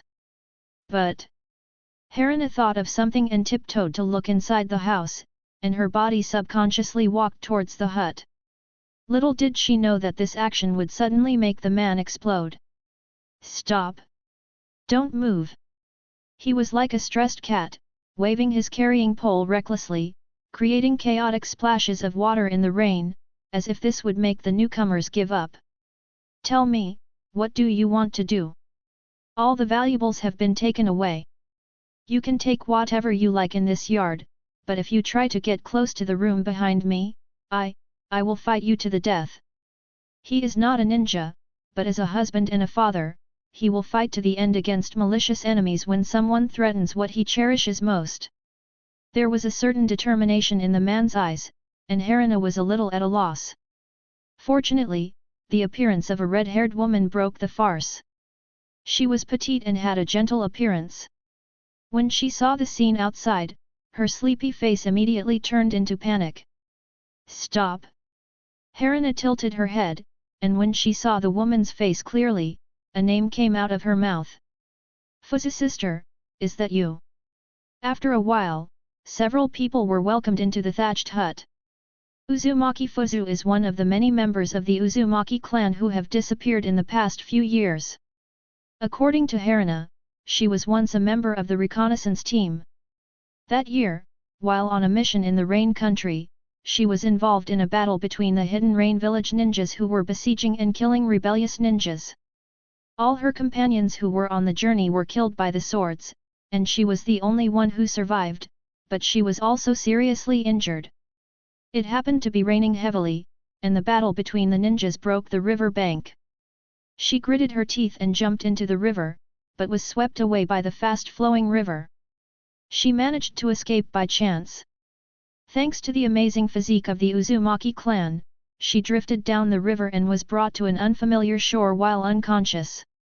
Because of the excessive blood loss, coupled with the bitter wind and rain, even the Uzumaki clan could not bear it. Just when she was on the verge of death and her consciousness was floating, she was fortunately rescued by a man. The man was a native of the rain country. He was kind-hearted and could not bear to see the weak Fuzu. In order to cure her, he visited many famous doctors and even spent all his wealth in the end. Under his careful care, Fuzu's health is slowly recovering. Fuzu was very grateful for his life-saving grace, and the man was also deeply in love with Fuzu, who was like a goddess sent from heaven. During their long-term contact, their affection for each other grew day by day, and finally, after confirming each other's feelings, they fell in love. The man already knew that Fuzu was of extraordinary status. This beautiful red hair was quite rare and eye-catching in the land of rain. But he was not afraid at all and said that he would do his best to protect their future and would not abandon her no matter what happened. Fuzu was deeply moved. Even though it was against reason, she wanted to take the man back to the land of whirlpools, because only there could they live in peace and happiness. But at this time, Fuzu found out that she was pregnant. After some discussion, the two decided to set off for the land of whirlpools after giving birth to the child. Under the man's care, Fuzang's belly grew bigger day by day. After 10 months of pregnancy, she gave birth to a son. But things never go as planned. A group of vicious wandering ninjas looted the man's village. Although Fuzu had no fighting ability, she was a strong mother and with her desperate outburst, the wandering ninjas were temporarily repelled. Unexpectedly, the fighting ability she displayed caused panic among other villagers. Instead of being grateful to the family for saving their lives, the villagers were worried that the beasts would be enraged and come back again, so they began to blame Fuzu. It would have been fine if only some money was stolen, but if you make such a scene, you might have killed everyone. Oh, I really don't know what to say to you. I thought this woman was abnormal earlier. Now it seems to be true. We should stay away from her. Yes, if a good person has such red hair, he must be a monster. The man who had always been gentle and elegant flew into a rage on this day, and accused the villagers of being ungrateful and ignorant. In a fit of rage, he took his wife and daughter and left the village where he had lived since he was a child, and began his wandering journey. Wandering in a country that is already ravaged by war, with no fighting ability of his own, and having to protect a frail mother and child, one can imagine how difficult the journey was. Their money was not enough to support them to leave the Rain Kingdom safely, let alone cross the entire Fire Kingdom and then cross the ocean to reach the Whirlpool Kingdom. In desperation, the man decided to save money slowly in a semi-wandering and semi-settled way until the money saved was enough to cover the journey, and then set off for the Uzumaki country. Fuzu was also making efforts, and insisted on leaving the special mark of the Uzumaki clan along the way. This settlement lasted for 2 years. A lot has changed in 2 years. The man's originally handsome face became more sophisticated in vicissitudes of life, Fuzang also became more mature, and the baby boy who was crawling on the ground at the beginning also grew into a sensible child. The original goal of rushing back to the land of whirlpools gradually faded as there was no response. Gradually, Fuzu even felt that this kind of life was pretty good. Although poor, no one disturbs us. The days passed one by one, until this ordinary day, Shenyu and others came to the door. I'm sorry, I'm so sorry, I thought you were. The man scratched his head and apologized repeatedly to Shenyu and others. Haruna and Fuzu sat in front of the bed, holding hands and chatting about family matters. By the time they found out what they had been through over the past few years, the 17 or 18-year-old girl had already burst into tears. On the other hand, Fuzu was much calmer and comforted Haruna in a soft voice. It's okay. Look, I'm living a good life, right? By the way, you haven't seen my child yet, have you? Fuzu waved towards the corner. Nagato, come here. In the darkness, a boy hiding behind a pillar poked his head out slightly. He had beautiful short red hair, light eyebrows, and a pair of evenly black eyes, but his eyes contained a hint of shyness that only girls have. His skin was a pale white, and his cheekbones were exposed because he was too thin. Mom! Don't be afraid, these are all your benefactors. Fuzu smiled gently. Hearing this, Nagato cautiously ran out and quickly hid behind Fuzu, and with his mother's encouragement, he timidly greeted her. Shenyu tilted his head slightly and stared at the timid boy in front of him with a deep gaze. So, are you still planning to return to the Whirlpool country? Chapter 130 Choice. As soon as these words were spoken, everyone's eyes were focused on Fuzu. This was a choice that would determine his fate. Fuzang didn't say anything, her eyebrows slightly frowned, and a hint of hesitation appeared in her dark red pupils. Do you know? If you nod, I promise to send you to the Whirlpool country and to the front of Whirlpool Kongming safely. Shenyu said softly. Harina shook Fuzu's arm and advised with tears in her eyes, what's there to worry about? Sister Fuzu, you have suffered too much in the past few years. But, I feel very happy now. Fuzang nodded, looking hesitant. I know that things are difficult in the tribe right now. If I go back, I might cause trouble for everyone. The other two Uzumaki tribe members stepped forward to persuade them. What's the trouble? Sister Fuzu's relatives are also our relatives. Shenyu looked out the window, his eyes passing through the crackling rain and the dense layers of dark clouds, his tone vague. The situation in the rain country is very complicated right now. On the surface, everything is calm, but secretly, it is under attack from three sides. It won't be long before a war breaks out. He pointed to the ground below his feet, his eyes calm. This is, without a doubt, the main battlefield. Hearing this, the man's face suddenly turned ugly, and he forced a smile and said, if a war really breaks out, we also have Hanzo-sama, right? Under his leadership, the rain country will definitely win, right? As he said this, he looked at Fuzu.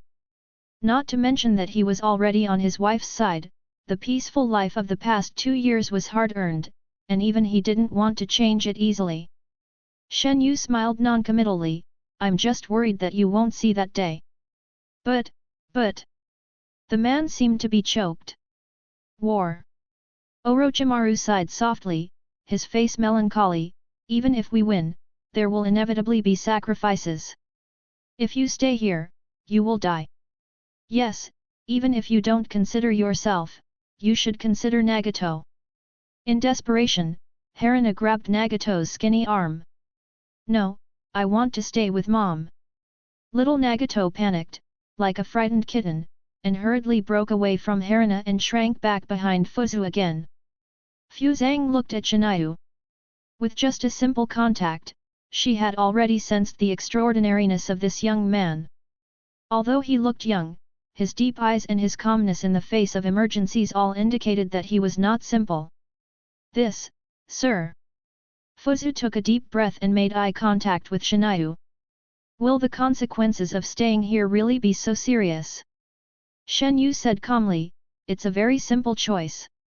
One is a country that appears strong on the surface but is actually at war with each other. The other is a small country that seems weak but is actually living in a corner. No matter what you choose, I will respect your fate. But, if you choose to stay. The corners of his mouth slightly raised, he looked at the boy behind Fuzang, and said silently in his heart. From now on, whether Uzumaki Nagato is famous in the ninja world or just an ordinary person, it has nothing to do with us. Although Uchiha Madara has not yet awakened the Rinnegan, Shenyu knows that this day is not far away. And Madara also had to face an aging body. Although his pupil power was strong, his lifespan was about to end and he was withering like a leaf in the wind. This is obviously not conducive to future plans. Madara, Kamaya, and Hikari have discussed this situation many times. According to the information recorded on the stone tablet, the Rinnegan is the highest eye power known as the eye that controls life and death. The owner can automatically master the changes in the 5 chakra properties, and can also control yin and yang, and possess extraordinary abilities. He can be a god of creation with the power to create the world, or a god of destruction with the power to destroy the world. Therefore, the Rinnegan also has the power to reverse yin and yang. The 3 of them agreed that after Madara awakened the Rinnegan, he needed to accept a natural and peaceful death, and then use the power of the Rinnegan to resurrect, which would require a container to temporarily hold the Rinnegan. Obviously, this pair of eyes of all things is not something that ordinary people can control, because it has surpassed the nature change of chakra. It is the product of the fusion of Hashirama's cells and Madara's eternal Mangekyō Sharingan. It is the power of yin-yang escape mastered by the legendary 6-path sage. Therefore, this container must be a descendant of Asura or Indra to ensure that it is foolproof. Uchiha Hikari volunteered at that time and wanted to take the initiative to take on the role of container, but was rejected by old Madara with a serious face. Madara knew clearly that behind the power to reverse life and death, there must be a certain price to pay, especially to resurrect a strong man like him, the price must be death. Even if it was Shenyu's eternal standing of heaven, Madara could not fully trust him. Whether it was Shenyu or Guang, they were both his trusted confidants whom he had watched grow up and cultivated personally. They were like family members to him. No matter which one he lost, he could not accept it. In the ideal perfect world, there must be room for 2 people. Looking at the silent Madara and the gloomy Guang, Shenyu did not feel that much psychological pressure. As a reincarnated person, he already knew clearly who would be the container. But this is not the original time and space. He, a butterfly, has already set off a storm as huge as a tsunami. In order to avoid unknown accidents, he suggested at the time that the candidate could be selected from the Uzumaki clan. This proposal immediately won the praise of old Bantu.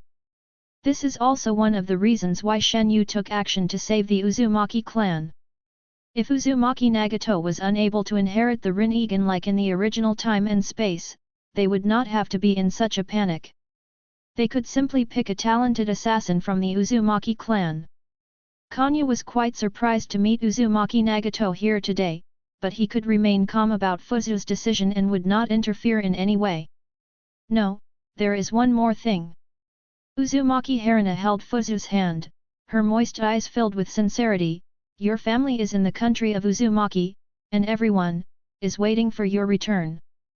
Fuzu turned to look at her husband, and the man gave her a firm look. No matter where you go, I will be by your side. She looked at her son again, reached out and touched Nagato's little head, and looked into his slightly confused eyes. After a moment, he smiled. I am selfish. Of course I have to consider my son. So, Sister Fuzu, are you willing to go back to our tribe with us? Haruna shuddered, her eyes full of anticipation. Yet. Fuzu nodded. Great. She jumped up. After deciding to leave, the family immediately and simply packed up. In just a few moments, they packed all their luggage into a large suitcase and were ready to go. Their movements were so skillful that it was heartbreaking. The man carried the suitcase and nodded to Shenyu, Mr. Shenyu, let's go now. Thank you very much for your help. Ah. Fuzu picked up Nagato and couldn't help asking, which way should we take? Do we need to hire a carriage? We have saved up some money over the years. No need to bother.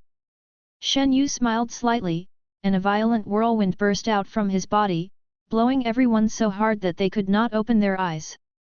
Nanny, what the hell is this? On Shenyu's shoulder, a small red snake was howling, and its wide-open vertical pupils revealed human-like panic. Hoo-hoo! The wind was gusting violently, and all the rain within a radius of 100 meters was washed away. A huge amount of black gas gushed out like a volcanic eruption, and turned into a graceful coiled dragon that soared into the sky. Shenyu lightly raised his palm and clenched it into a fist. As he moved, a giant with a pitch-black body rose from the ground, armed with black scales all over his body and covered with Crow Tengu armor. As the armor was added, its body continued to rise until it broke through the clouds. The surging chakra condensed like substance, and a towering god of war stood up on the spot. Its entire body was as black as ink, with wings on its back, like a cloud hanging from the sky. Its color was even darker than the dark clouds in the sky, and its huge body completely covered the entire village. The people with horrified faces were now wrapped in gentle chakra and appeared above the giant's head. Complete form, Susanoo. Fly it. It's faster. After saying this, Susanoo spread its wings, took off into the wind, and flew into the sky. Chapter 131 Longdi Cave. In the southern part of the Land of Fire, in a dark and deep forest, a gust of wind blew through the trees and disappeared into the depths of the forest, blowing up the fallen leaves. There were two ghostly figures running fast. Orochimaru, are you nervous? I'm fine, master. Shenyu glanced at the disciple behind him and said lightly, but your breathing is very heavy. Orochimaru swallowed and shrank his neck helplessly. Okay, I am a little nervous. There's nothing to be afraid of as long as I'm here. Shenyu said calmly. I naturally believe in master's strength, but I am worried. Orochimaru hesitated for a moment and whispered, I am only worried that I will not be able to successfully learn the immortal technique and embarrass you. This is not a shameful thing. Shenyu said calmly, practicing immortal arts depends on physical fitness and understanding. I believe in your talent. If your physical fitness is not good, then use the method you are best at to transform your body. Okay. Orochimaru nodded heavily, the nervousness in his eyes disappeared, replaced by eagerness to try. I am looking forward to this trip to the fairyland more and more, but I don't know when we can reach the Ryokai cave. At this time, a third voice floated in the wind, deep and rough. Don't be so anxious, kid. Longdi Cave is the dojo of our White Snake Immortal. It is a place of inheritance as famous as Myaboku Mountain and Wet Bone Forest. It is as difficult as ascending to heaven for mortals to find the immortal place without guidance. Shenyu glanced at the small red snake wrapped around his shoulder and said expressionlessly, it would be faster if we just flew over there. No, no. Xenia shook his head like a rattle. I will lose my sense of security in the air and won't be able to give directions properly. Is it really the nature of snakes? Shenyu sneered. As he moved forward, Orochimaru silently clenched his fists, the light in his vertical pupils becoming brighter and brighter. He stretched out his hand to grab the branch in front of him, and swung up like a monkey, following closely behind Shenyu with the sound of whistling wind. Last night, thanks to Shenyu's complete form of Susanoo, they flew straight away from the rain country and crossed over the fire country. In less than half an hour, they successfully arrived at the whirlpool country and landed steadily outside the Uzushiagakure village. Subscribe to Chinese Novel Audio Wave. This fantastic flying speed stunned everyone. Uzumaki Haruna was so surprised that she couldn't close her mouth. The moment Fuzu and her husband landed, their legs went weak. They looked at each other in disbelief and hugged each other with tears in their eyes. The return trip they had been looking forward to for so many years was completed so easily with the help of that man. Compared to them, Nagato was surprisingly much calmer. Although he was only 2 years old, he did not show much fear. Instead, his dark eyes were full of curiosity. Everyone sensed Kamaya's Susanoo from afar. After all, the terrifying chakra fluctuations like mountains and seas could not be ignored even without the Kagura Heart's Eye. Therefore, the entrance of Wojio village was already crowded with people, welcoming their arrival. When returning to one's homeland, a welcoming ceremony is inevitable, especially for a clan like Uzumaki who values sentimentality. In order to celebrate the successful return of their clan members and to express their gratitude to Shenyu and others, the Uzumaki clan held a unique banquet that night. The atmosphere was full of joy and clinking of glasses. Shinayu's prediction was correct. The two decisive Uchiha, Guang and Nian, successfully brought back the Uzumaki people who were imprisoned in the water country as early as the morning. Instead, the two were puzzled by Shenyu's procrastination. In response, Shenyu just waved his hand with a smile and showed them the little snake on his shoulder. Faced with 3 pairs of bright scarlet Mangekyō Sharingan and the red hair whirlpools all over the ground, Xingye couldn't help but tremble and dared not say a word. The arrogant giant snake before was no longer there. But there is still someone here who can allow Xingye to display his majesty without any scruples. Boy, the test in the Longdi cave is very difficult. Not only the test itself, but only those who believe in visiting can see the white snake immortal. Ah, yes, yes. Orochimaru said perfunctorily.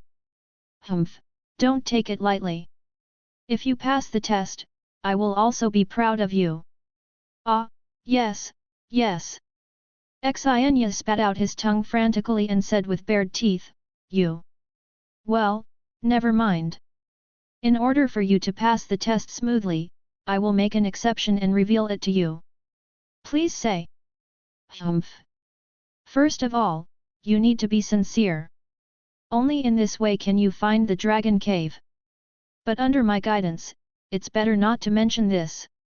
Xingye tried to recall for a moment, and slowly said, for those who come to practice, the White Snake Immortal will send Tianxin Chenji, Ichikashi Meiji, and Tanjinji to set up 3 trials respectively, to test the target in all aspects. Only by passing all 3 tests can you see the true body of the White Snake Immortal. Tanakoshinheim, Ichikashimaheim.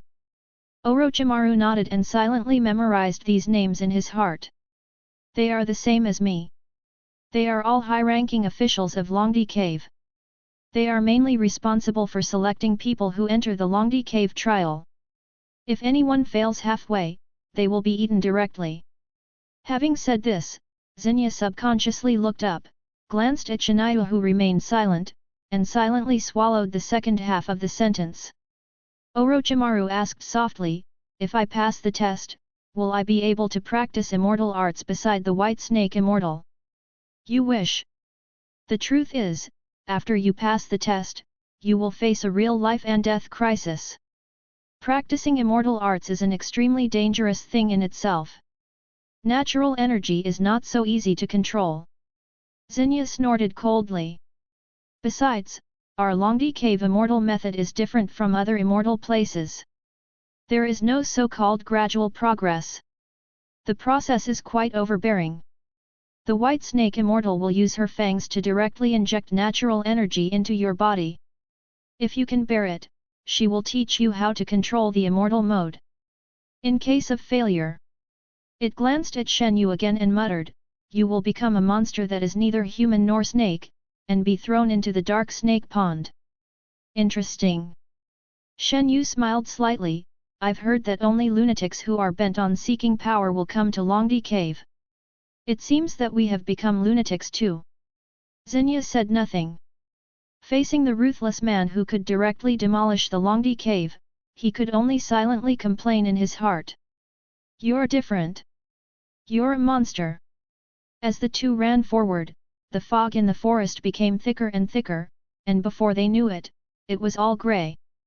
By the time Orochimaru reacted, visibility had dropped to the extreme, and he could barely even see Shenyu's back. He swallowed and followed closer in silence. After walking for a while, the shadows of the trees could no longer be distinguished around him. Orochimaru could not help but look back.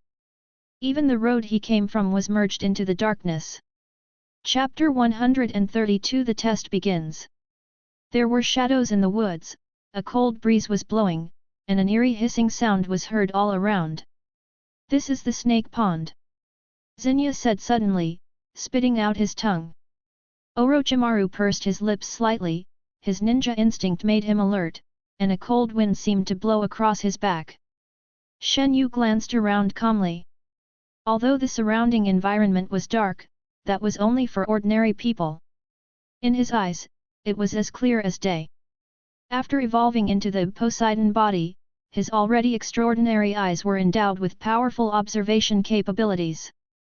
They could automatically adjust the light-reflecting tissue behind the retina according to the air humidity and the refractive index of light, fully capturing the available light and thus enhancing his visual ability in dark environments.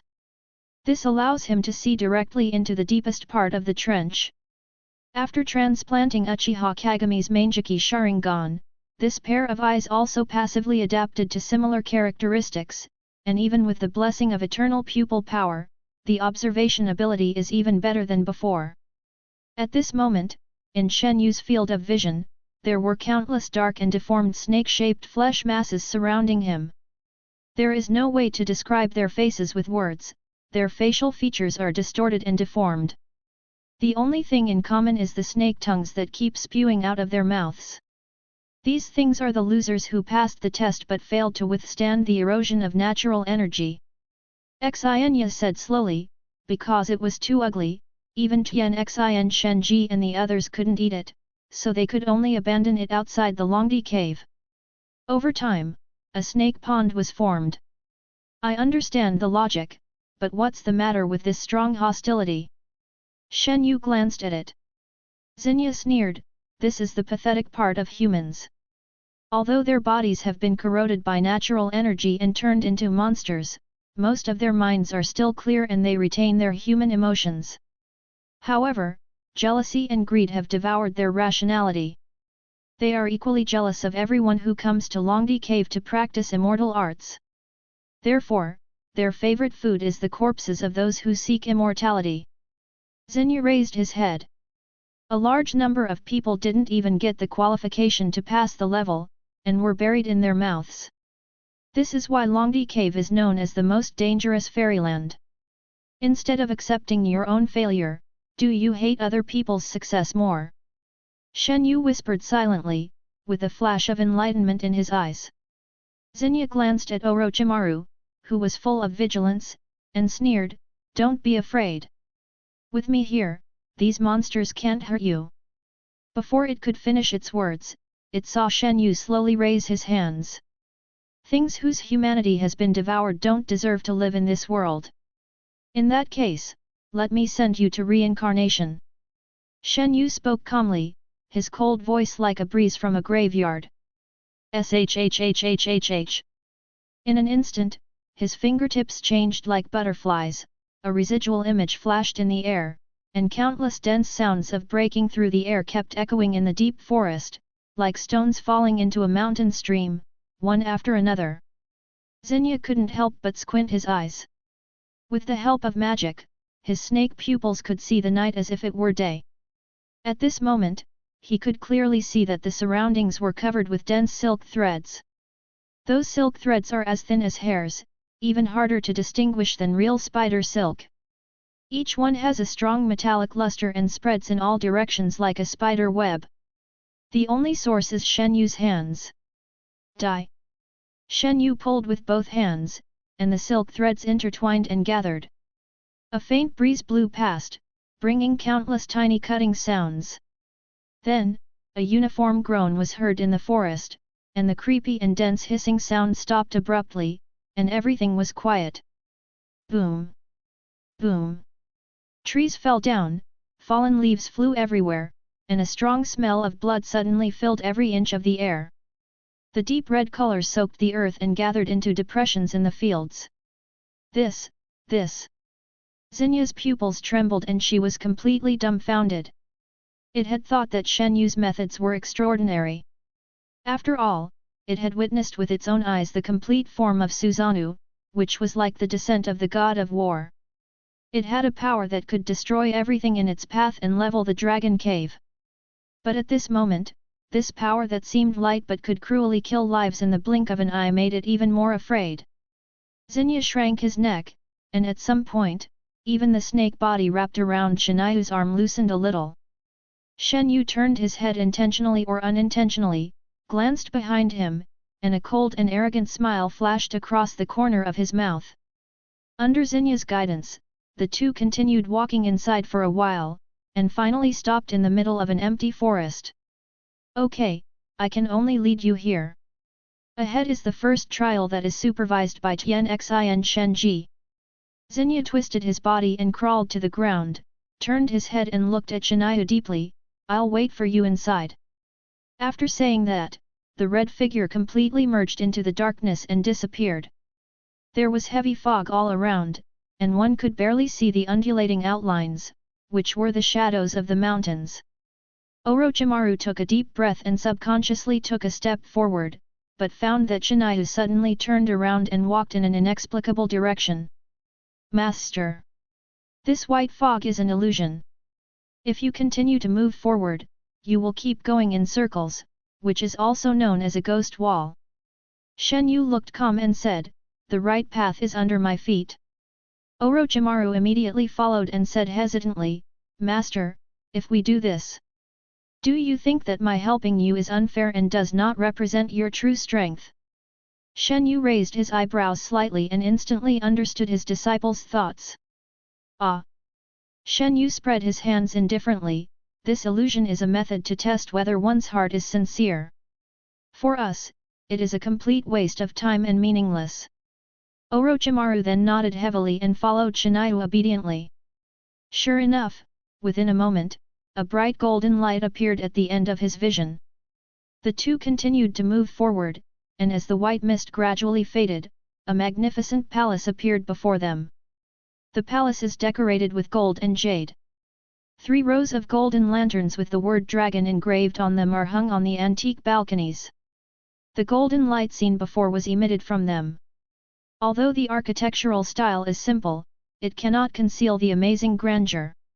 On the plaque in the center of the palace gate are the 3 big characters Longdadong. Shenyu stopped in front of the palace, touching his chin as usual, and remained silent. "Is this the Ryokai cave?" Orochimaru took 2 steps forward and said in surprise, "It's not what I thought." At this moment, accompanied by a creaking sound, the palace gate opened to both sides, and a brilliant light suddenly burst out, causing Orochimaru's pupils to shrink slightly. In the gentle light like the warm sun, a graceful figure gradually became clear. She had a pretty face of a standard beauty, dressed in white, with her black hair tied up in complicated buns, a golden crown on her forehead, light blush on her cheeks, and her long eyelashes carefully trimmed. At this moment, she respectfully gathered her long sleeves and gave the 2 of them a polite smile. "You two, I have been waiting for you for a long time." Chapter 133 Caution. Welcome to Ryokai Cave. Kamiya and Orochimaru looked at the woman in front of them and tilted their heads at the same time. The master and disciple showed an extraordinary tacit understanding at this moment. "You are Tien Xin Shenji, right?" Shenyu's eyes were filled with scrutiny. "Oh? It seems that Xingye has already told you too. Then I won't introduce myself." Tien Shenji slightly covered her red lips and smiled quite intellectually. Orochimaru's face was tense. The magnificent palace, the harmless people and animals, the ethereal woman, all these did not make him feel relaxed. Instead, they increased the uneasiness in his heart. Under the respectful guidance of Tien Xin Shenji, the master and disciple walked into the palace. Just like the magnificent exterior, the interior is even more splendid, with carved dragons and jade pillars supporting the hall, and vermilion carpets spread out lavishly. Both the furniture decorations and wallpaper murals are extremely luxurious and dazzling. The hall is even filled with the aroma of food. "You two must be exhausted after coming from afar. Please take a good rest here." Tien Xin Shenji led the 2 of them to their seats, where they saw a long dining table filled with sumptuous delicacies, including a dazzling array of meat and vegetarian dishes with fragrant aromas. There were also many delicacies from land and sea that Orochimaru had never even seen before.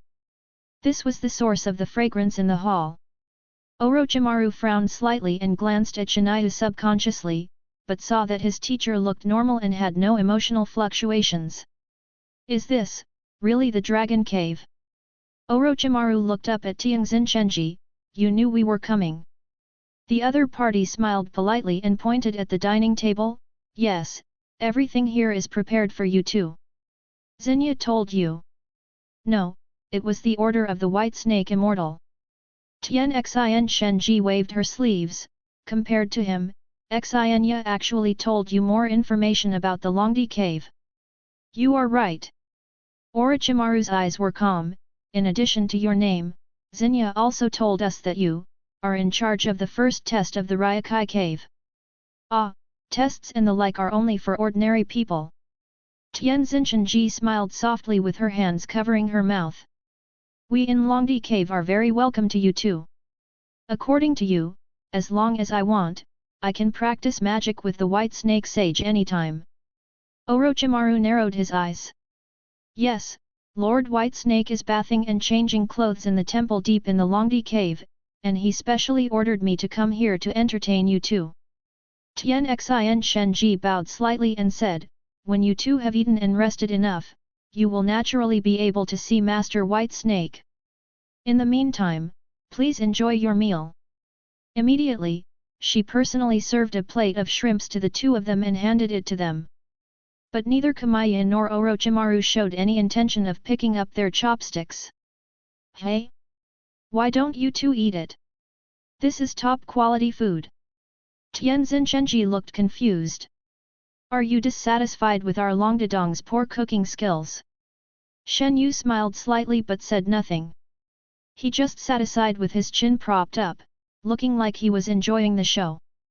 Orochimaru looked at Tianzin Shenji and suddenly said, can I ask a presumptuous question? Of course. Tianzin Shenji tilted her head and smiled. Your Excellency is probably not a human being. Orochimaru said slowly. Tianzin Shenji was slightly stunned, and after a moment she smiled again, of course. That's no problem. Orochimaru, however, took the initiative and pushed the plate of shrimps in front of Tianzin Shenji. Sorry, I can't eat this. Tianzin Shenji asked in confusion, why? At this time, even Shenyu looked over leisurely. Orochimaru sighed softly, I have a friend named Jiraiya. When we were practicing the summoning technique together, that guy rashly performed it without even signing any summoning contract, and he disappeared right in front of us. It was not until 2 months later that he ran back to Konoha with a bitter face. It turned out that by chance, he had sent himself to another fairyland, Mayaboku Mountain, where he had to live and eat with a group of giant toads practicing fairy arts for 2 months. He was miserable during those 2 months because there was no food for normal humans to eat. He didn't want to starve to death, so he had to eat insects with the toads. I still remember the expression on his face. At this point, Orochimaru raised his head and looked directly into the eyes of Tianxin Snake Princess. The toads in Mayaboku Mountain eat insects, so what do the snakes in your Ryokai cave eat?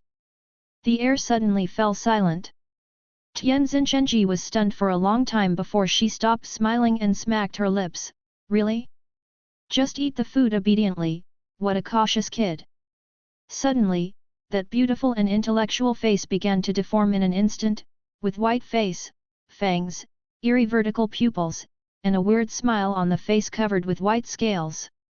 Orochimaru showed no surprise.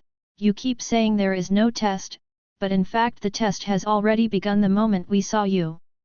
Tianxin Shenji laughed sharply, and as she spit out her snake tongue, the lights in the entire palace went out and began to disappear bit by bit. The food that had smelled so fragrant just now had already turned into piles of rotten mud. The darkness swallowed up the light again, and the lingering white mist once again filled the surroundings. Orochimaru looked around and saw nothing but bones everywhere, and no trace of the palace. Tianzin Shenji slowly floated in the air, her tone revealing a bit of regret. Really, I thought I could finally drink the chakra of the hot-blooded young man. Orochimaru raised his eyes slightly, and 2 miniature white snakes sprang out from his sleeves, and he had several shurikens clenched in his hands. Don't be nervous, my trial is over, and this time it's real. Tianxin Shenji's voice became erratic, only those who fail the trial will be devoured by me. As soon as the words fell, the figure in white merged into the mist and disappeared. Shenyu clapped his hands. Okay, next stop. Orochimaru glanced at Shinyu. Master, have you figured out that all this is an illusion? What nonsense! Shenyu blinked his eyes. In this world, there are very few illusions that can deceive my eyes. I could easily see through this level even 20 years ago. He walked forward leisurely, and Orochimaru followed closely behind him. After a while, the white mist dissipated and the master and disciple arrived in front of a stalactite cave. Shenyu walked in without saying a word. Master, shall we go in directly? Where else can you go? Okay. Orochimaru had no choice but to follow. He had just entered the cave when he heard a loud bang behind him. A huge rock fell to the ground, blocking the entrance. Chapter 134 Wisdom. Boom! When the huge rock fell to the ground, Orochimaru suddenly started and drew out his kunai vigilantly. Shenyu looked around leisurely, with a smile on his face, as if he had anticipated everything. This is a small stalactite cave, dark and cramped, with pits all over the surrounding walls. The densely packed crystals on the ground provide the only source of light. Orochimaru's black hair flew, and a high-speed rotating chakra ball condensed in his palm, and with the swirling airflow, he pressed it hard on the stone door beside him. Spiral pills. With a loud boom, a blue light burst out and the raised nan suddenly exploded, but the stone wall did not react at all.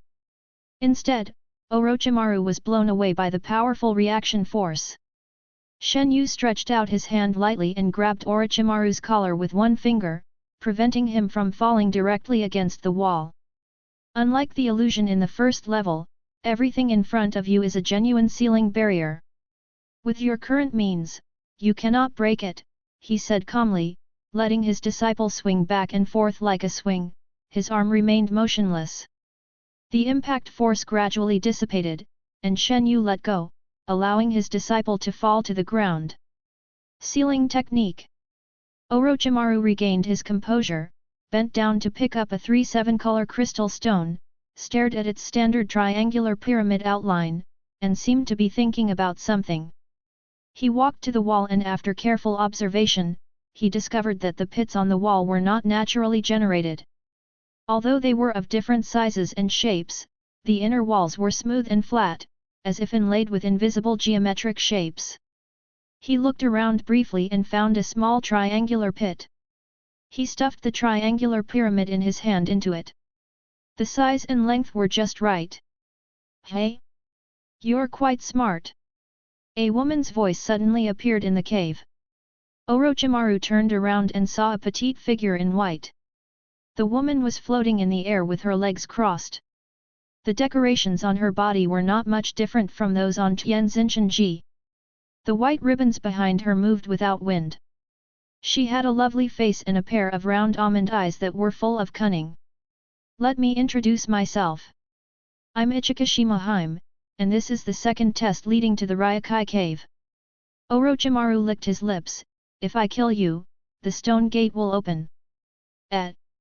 Uchiha Hime blinked and chuckled. Unfortunately, this barrier is not my work. I'm just an invigilator. Killing me is useless. That's really a pity. Orochimaru shook his head and sighed. I'm looked down upon. Princess Uchiha floated in front of Orochimaru and said, "Don't look at me like this. I am an immortal after all. If we really fight, you may not be my opponent." What about me? Shenyu asked with interest. You don't count. Uchiha Hime glanced at Shenyu and said calmly, Master Beishi has told you to just ignore it. This little test won't be difficult for you anyway. Orochimaru picked up another crystal and said calmly, if my guess is correct, I probably need to fill the wall with all the crystals in the correct positions to pass the level, right? That's right, you are really smart. Princess Uchiha tilted her body and shook her head, I will not let you go until all the holes in this stone chamber are filled up. All the holes? Orochimaru pondered for a moment, then formed seals with his hands, shadow clone technique. Bang bang bang bang. A burst of white smoke dispersed, and Orochimaru created 4 shadow clones. Several small snakes crawled out from the cuffs of each shadow clone at the same time. They crawled in the crystal pile and returned the crystal selected by Orochimaru to his hands. It's really strange. I didn't expect you could control snakes. Princess Ichikashima said in surprise. Orochimaru held a small snake in his palm, watched it hiss and spit out its tongue, and whispered, I raised these snakes myself. I referred to the method of the Abarame clan in Konoha village to raise insects. I fed them with my own chakras since they were young, so they have a similar mind.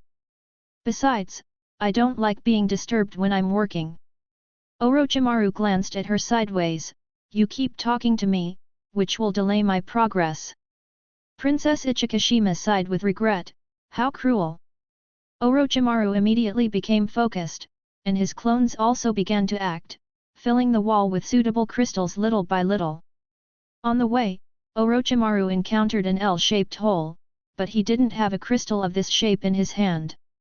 He just thought about it for a moment, then combined two rectangular crystals of the same width and stuffed them into the hole. In addition, when he encountered some crystals that were larger than the size of the hole, he would break them off without hesitation, cut them into the appropriate size with the wind blade, and then fill them in perfectly. Seeing this scene, Princess Ichikashima widened her eyes slightly. You know, this is the most difficult step in this trial. It is said that all the holes will be filled, but the sizes of the crystals in the holes are not one-to-one corresponding. There are always some strange shaped holes that cannot be filled. No matter how hard the trial takers search, they cannot find a suitable crystal. During the long search, one's will be gradually worn away, and one's chakra will be devoured like the marrow being sucked out of one's bones. But Orochimaru seemed to have taken this step directly. Soon, with the concerted efforts of his clones, Orochimaru filled all the holes in less than half an hour. As the last crystal was embedded in the pit, the entire stone chamber suddenly disappeared and the surroundings turned into mist again. Princess Ichikashima sat on a large rock, her two slender legs hanging down, and asked curiously, how did you guess that step? Orochimaru asked in confusion, which step? Oh, that's the step where you create the shape yourself. Oh, you mean that? Orochimaru said casually, when faced with a seemingly fixed problem, you need to change your mindset and solve the problem from a different angle. If there is no suitable path, you need to create one yourself. This is the basic quality of being a researcher. You're awesome. Ichikashima pouted, took one last glance at Shenyu, and then gradually disappeared. Okay, master, we can go to the next level. Orochimaru turned and looked at Shenyu. Suddenly, a cold wind crept across his back. He opened his eyes wide instantly.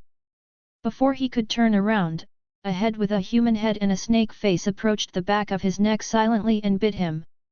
Puff! Orochimaru felt a tingling pain in his neck and his face twisted.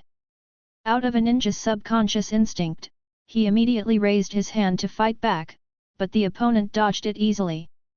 A fairy-like female figure appeared behind him at some point, and her long neck shrank like a snake and returned to its normal size. Nice to meet you. My name is Tsujinji, and I'm in charge of the third test. The woman touched her lips, her fangs retracted, the white scales disappeared, and the ferocious snake face instantly turned into the face of a beauty with a soft voice. Orochimaru held his neck tightly and reached into his waist bag. Are we finally going to fight this time? Chapter 135 Perseverance. As a sharp pain came from his neck, Orochimaru felt something was wrong. He immediately reached into his waist bag, but the enemy floated away from him. His vision suddenly blurred for a moment, as if he had lost all his strength. An inexplicable heat flowed through his blood vessels. Orochimaru forced himself to turn around, and what came into his sight was a figure in white that looked like a fairy.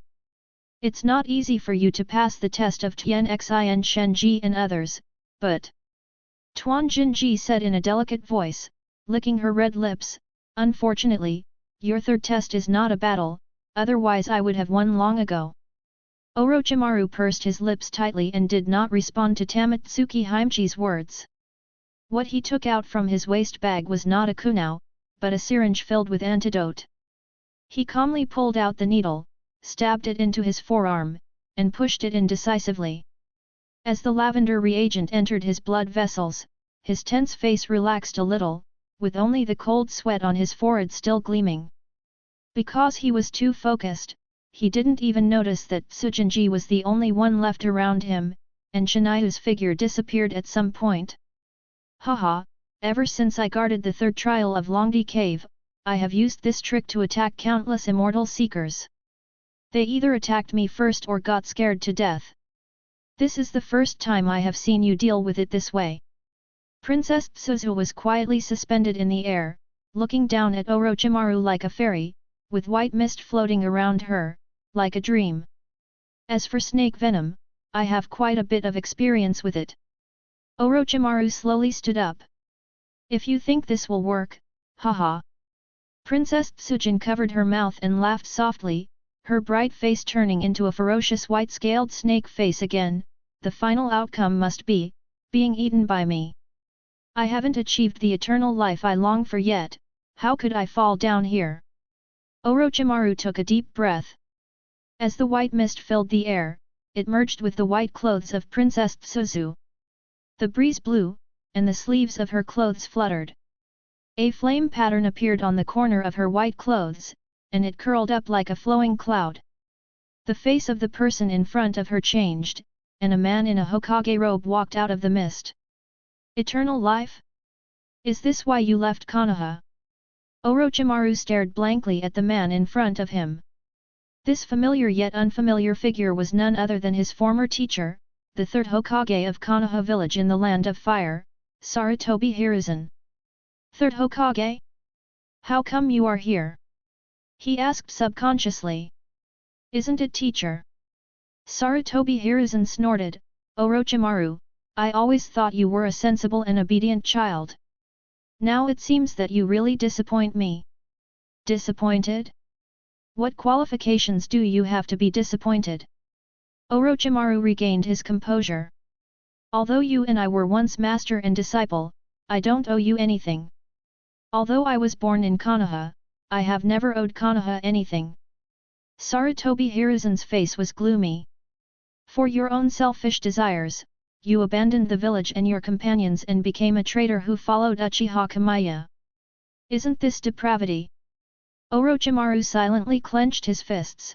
Shut up, don't use your mouth to insult my mentor. To me, he is my master rather than my teacher. He led me to find the meaning of life and gave me the platform to realize my dreams. Konoha is nothing more than a casino where you high-level officials fight overtly and covertly. The chips in your hands are often the blood and lives of your companions. Staying there is simply a waste of time. The white mist was floating, and Sarutobi Hiruzen's figure disappeared like a mirage, but behind Orochimaru, another figure appeared. Orochimaru, come back, everyone misses you. Jiraiya stepped out of the mist, followed by an angry-looking Tsunade. You left without saying anything. Do you know how long we have been looking for you? Orochimaru turned around silently, his eyebrows slightly raised. It's been a long time since we last met. I didn't expect that you would be like this after growing up. Jiraiya was tall, with messy white hair that fell to his waist and a strong face. He had not changed much from his childhood, except that his eyes had become deeper. Tsunade has become more and more graceful, like a bud about to bloom, with beautiful eyebrows and a waist like a willow. Her brows are filled with the aura of youth and beauty. Although she has an angry look, she is quite beautiful. Come back. Get back here right now. Orochimaru smiled slightly, but this smile seemed cold and indifferent. Why should I go back? You know, although I don't want to admit it, you are the one that the teacher values the most. Jiraiya said helplessly. With what you said, if you return to Konoha, you might be able to become the fourth Hokage. Tsunade crossed her arms and curled her lips slightly. Hokage? Orochimaru sneered, compared to what I'm pursuing now, the so-called Hokage is like a joke. Are you just going to abandon us like this? Jiraiya stepped forward and pointed at his chest, "Aren't we all companions who have been through thick and thin together? Hey, you guy, do you really not care about us at all?" Tsunade immediately became furious, and if Jiraiya hadn't stopped her, she would have swung her powerful punch. "So you can't bear to part with our bond? If that's the case..." Orochimaru tilted his head and slowly extended his palm towards the two of them. "Why don't you guys come over too?" "What?" The two were stunned, and their figures disappeared together in Orochimaru's almost sarcastic sneer. The white mist surged like a tide and once again gathered into the figure of a young man. He had black eyes and black hair, a clear bone structure, and an upright figure that made people look up at him. There was a nonchalant smile on the corner of his mouth. "Master Orochimaru, you know, it took you 7 years to replicate what Tobirama Senju achieved in less than 1 year. I am really disappointed in you." Shenyu shook his head, "I am really disappointed." "What?" Orochimaru looked puzzled. "Don't you understand? I'm telling you, you're not even a bit better than Beilyuhu." Shenyu put his hands behind his back and said, "In fact, I only had my eyes on Beilyuhu at that time. You were just a bonus." Orochimaru was stunned for a moment, then suddenly laughed out loud. "Tanjinji, your method is really low level." The white mist was floating, and only Orochimaru's voice echoed in the surroundings. "That's enough. If you're just testing my heart, you can end it here. If you continue like this, it will only make me despise your methods even more." After a moment, a rather regretful female voice came from the fog. "Hey, were you discovered? How did you find out?" "I already knew that this was an illusion, because my master would never pressure me with words like that." Orochimaru smiled confidently.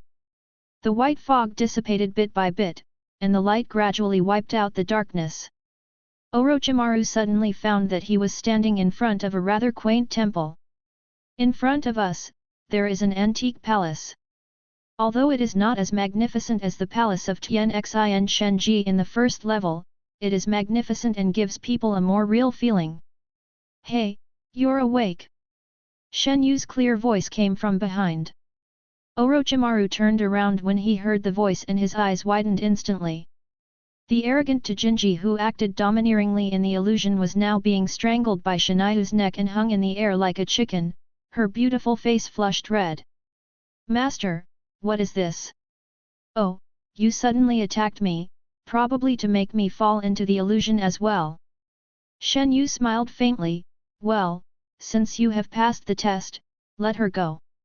Chapter 136 White Snake Immortal. Deep in Longdi Cave, in front of a grand temple. Tuanjinji knelt on the blue stone ground. The panic on her face had not yet faded. She rubbed her red neck with both hands, and her white dress was covered with dust. Shenyu glanced at her calmly and ignored her.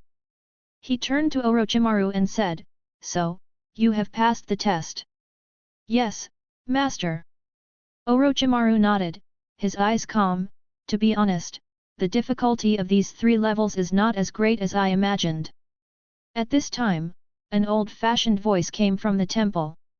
"This shows that you are born to be suitable for the inheritance of Longdi Cave." The voice seemed to come from the mouth of an old woman, hoarse and mocking, with a very heavy accent.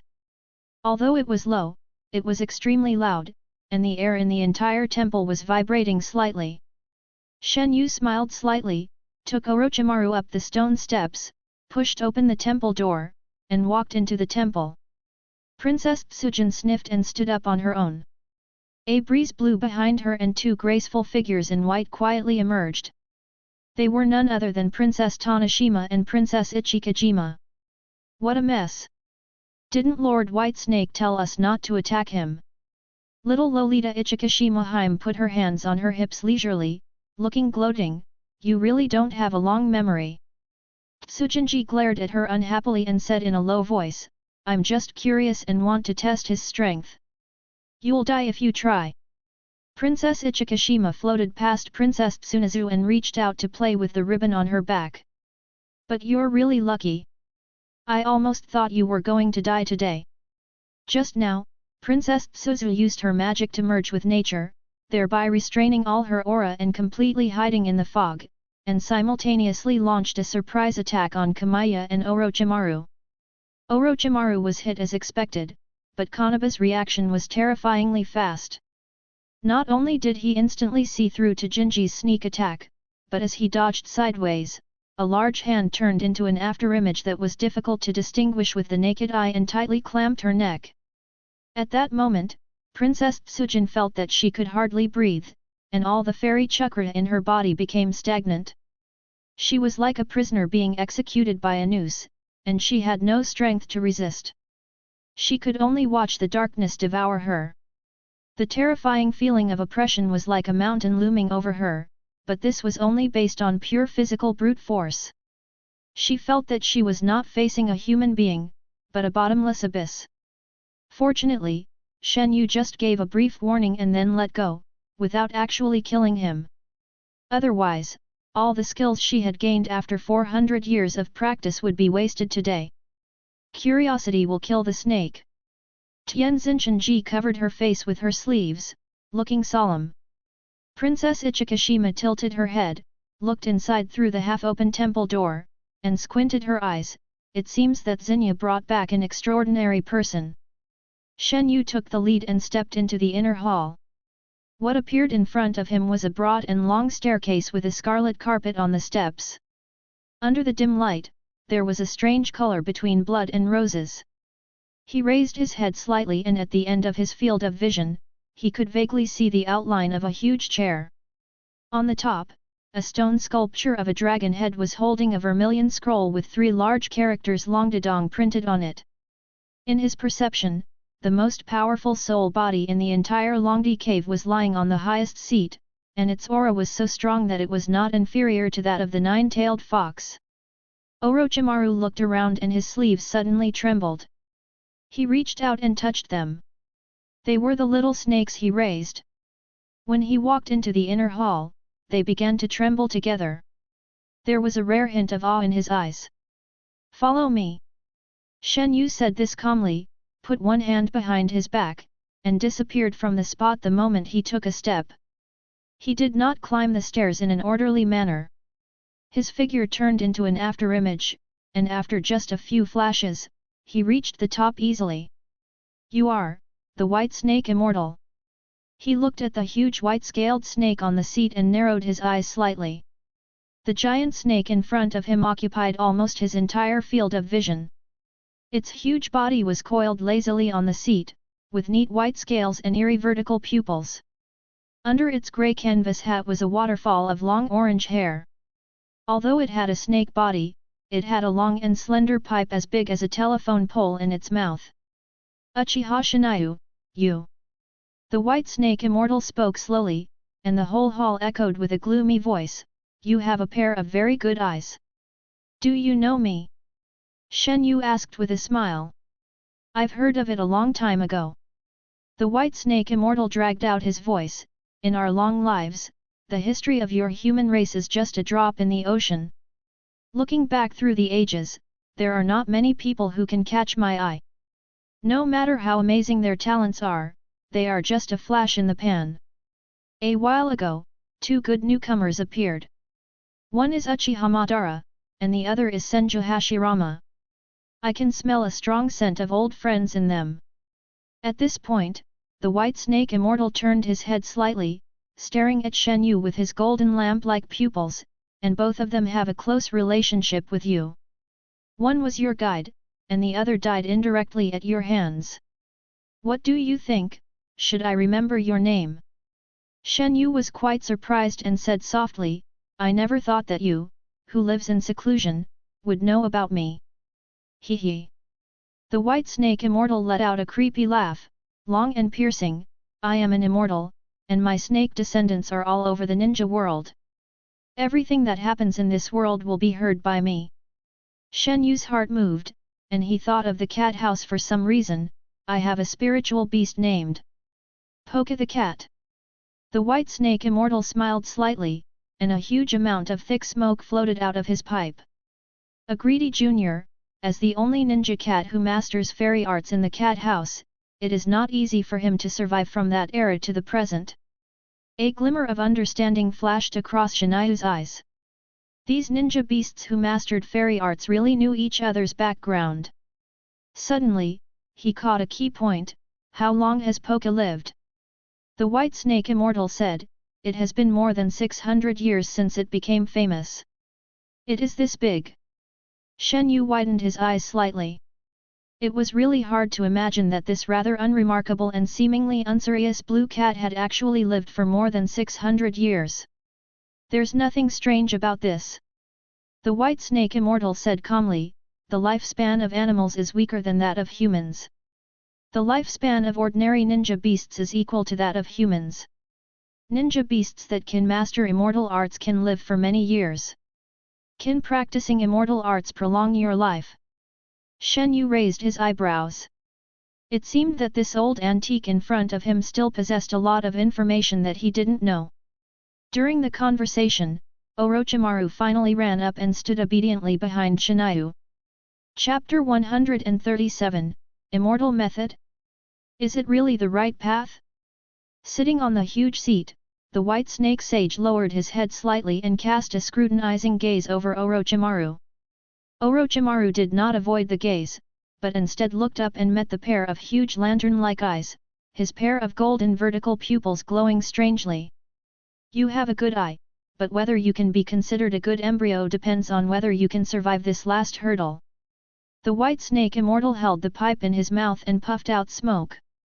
If you want, I can inject natural energy into you right now. Shenyu stood with his hands behind his back and asked, if I fail, will I become like those creatures in the snake pond that are neither human nor ghost? According to the previous process, if you fail, you will die on the spot, and my subordinates will come out to eat their bodies.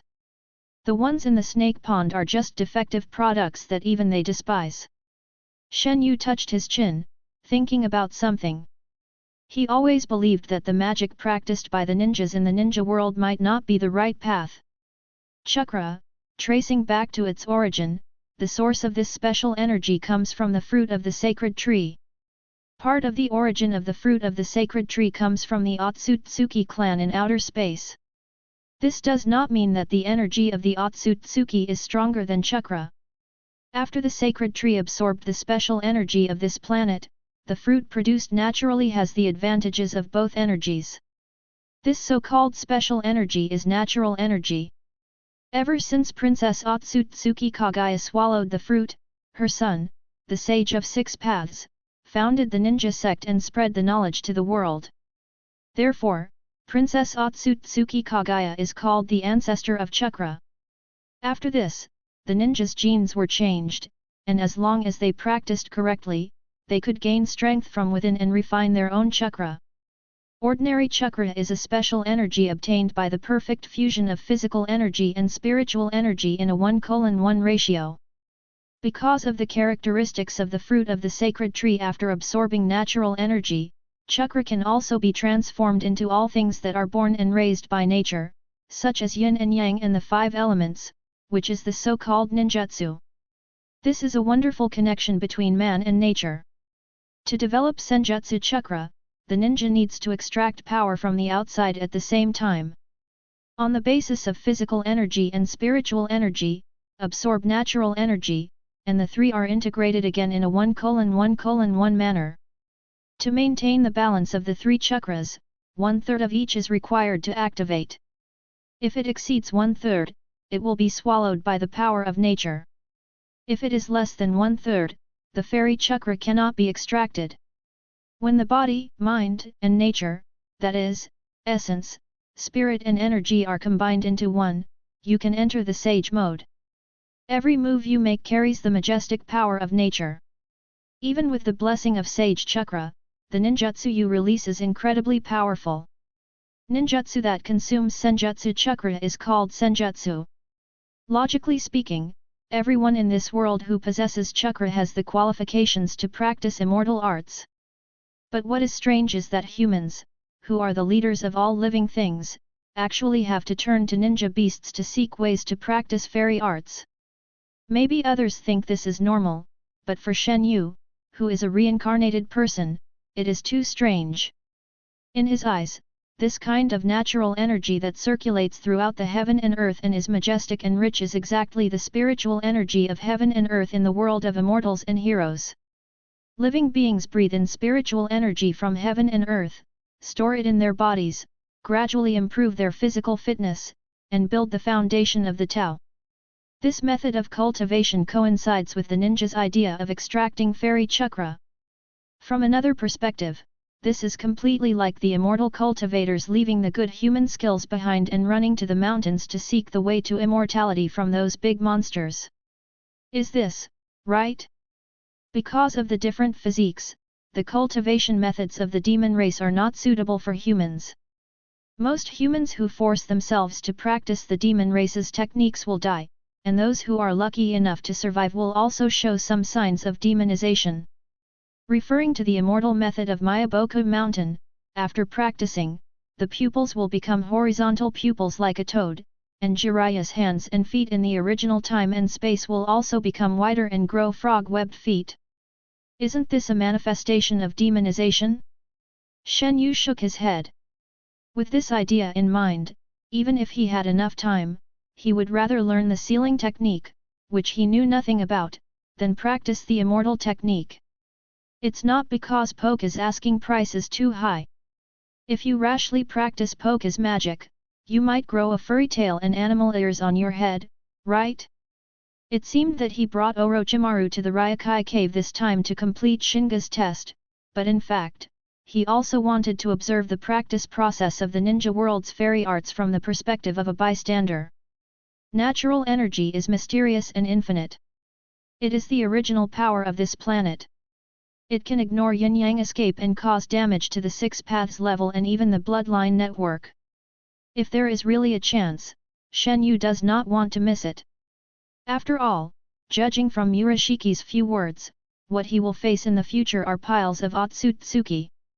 Of course, we have to get the killing weapon like immortal magic. However, what he wanted was not this kind of weird demon technique, but a real magic technique that truly fits the human body, does not produce any demonic characteristics, and eliminates all risks. At this moment, under the gaze of the White Snake Sage, Orochimaru took a deep breath. If I fail, will I die? The White Snake Immortal spit out his tongue and said with a smile, humans are born with desires in their nature. They are destined to abandon everything and fall into darkness. Those who come to me have all abandoned everything they have to satisfy their desires. If you want to practice the immortal arts of my Longdi cave, you will naturally have to pay the price. Orochimaru suddenly raised his head and stared at Shenyu with a burning gaze. Teacher, next, if I am swallowed by natural energy, please don't go back for me. Shenyu was slightly startled, and hesitated for a moment, which was unusual for him. You might die. I know. Even if you don't die, you will become a monster. Okay, I know. Orochimaru's eyes suddenly calmed down. I have a feeling that the natural energy requires me to give up all my retreats and accept it wholeheartedly. No matter what the result is, I cannot have the slightest thought of testing it. Because Orochimaru licked his lips, if I have any concerns in my heart, I will inevitably have the idea of escaping, which is doomed to failure. Burn your boats? This is not like you normally. Shenyu smiled gently.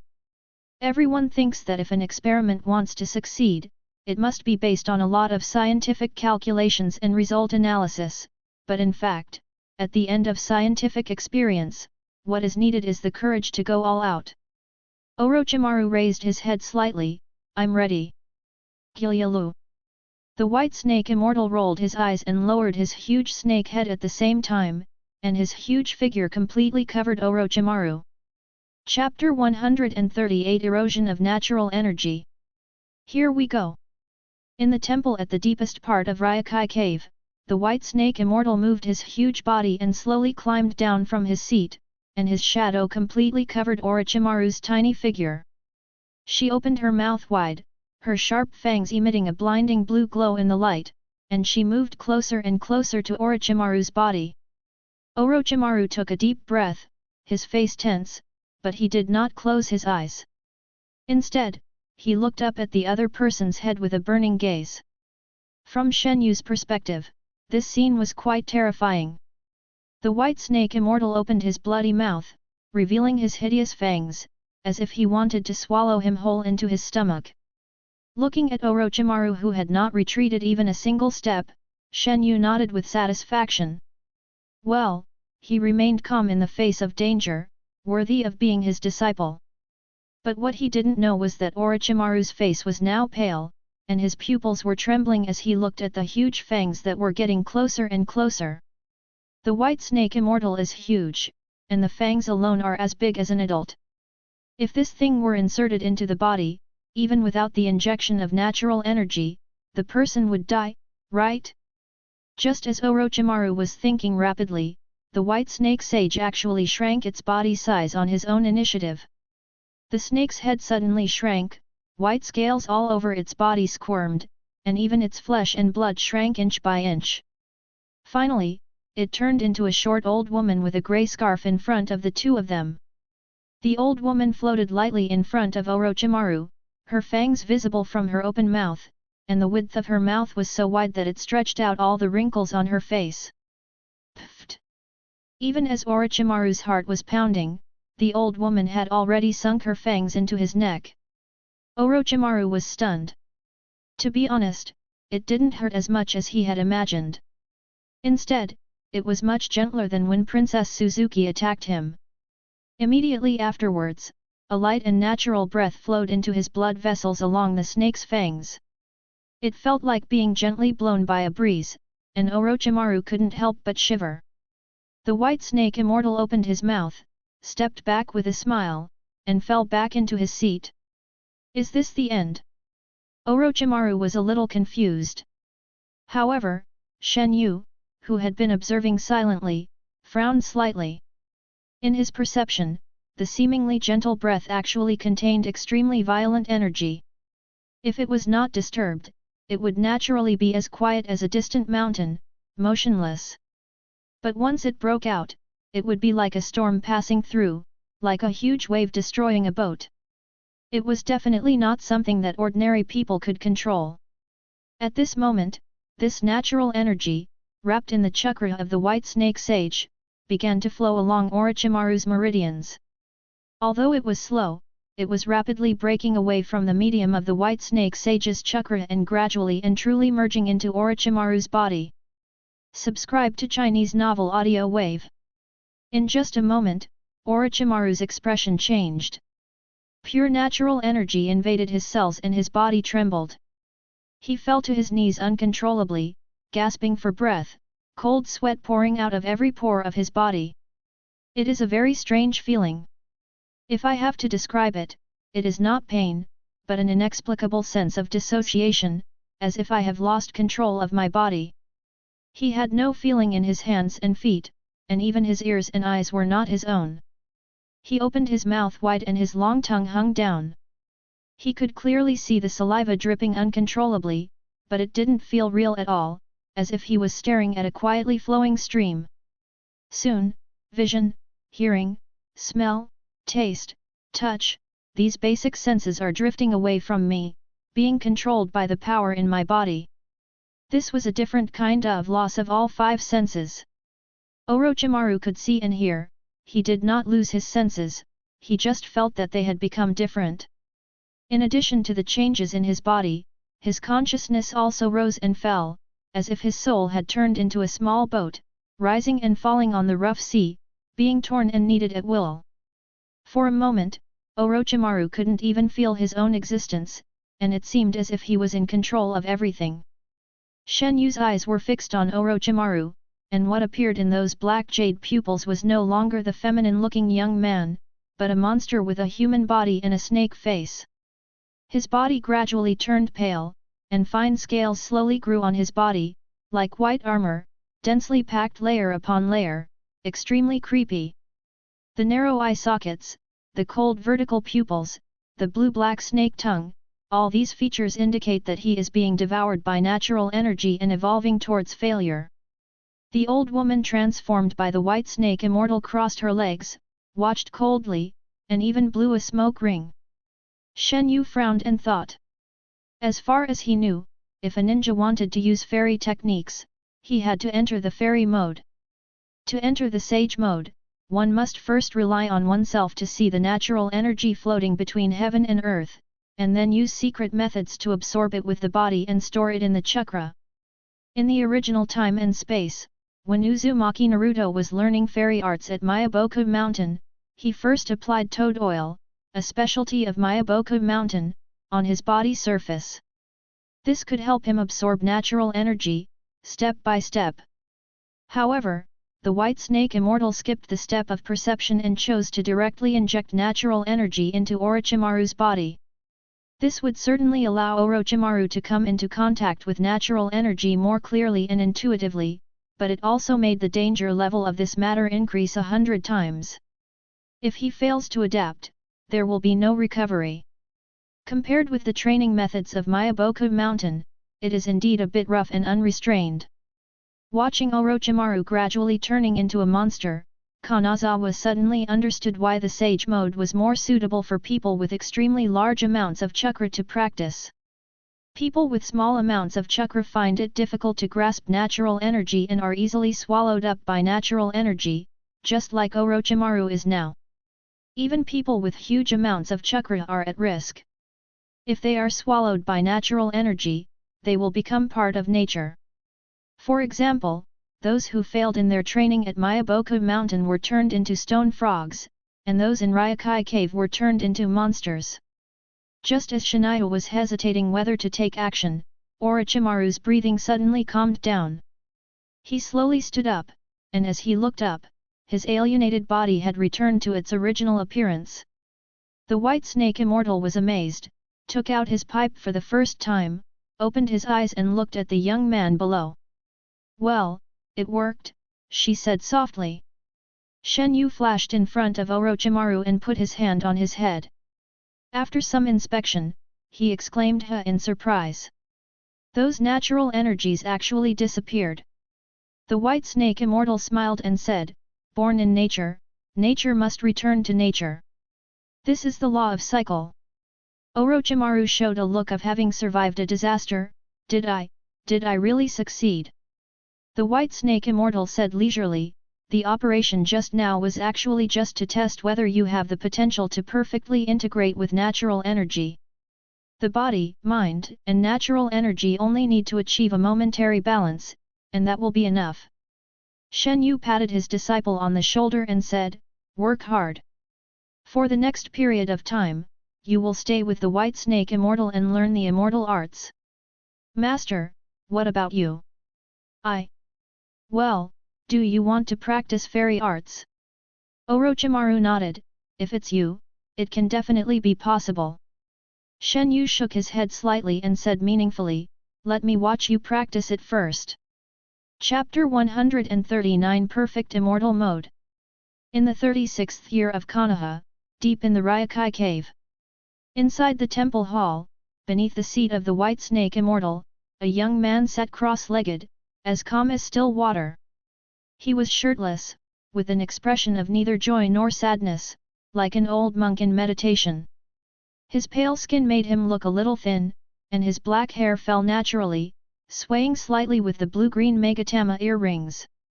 His breathing was long and natural, as if he had just closed his eyes, or as if he had been sitting there for a long time. Suddenly, the white snake immortal on the seat turned his eyes and stared at the young man below him without blinking, revealing a little surprise.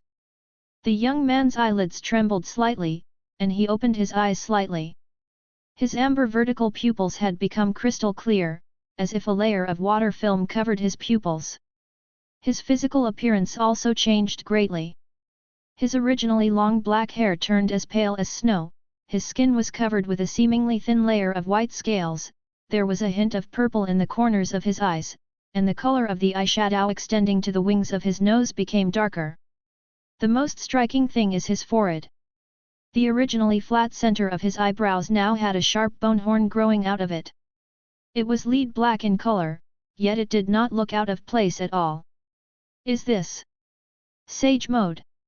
He looked at his hands, clenched his fists slightly, and after feeling the tremendous power in his body, he finally smiled. This young man is naturally Orochimaru. 2 years have passed since he passed the test in Ryokai Cave and signed a psychic contract with the Great Snake Xenia.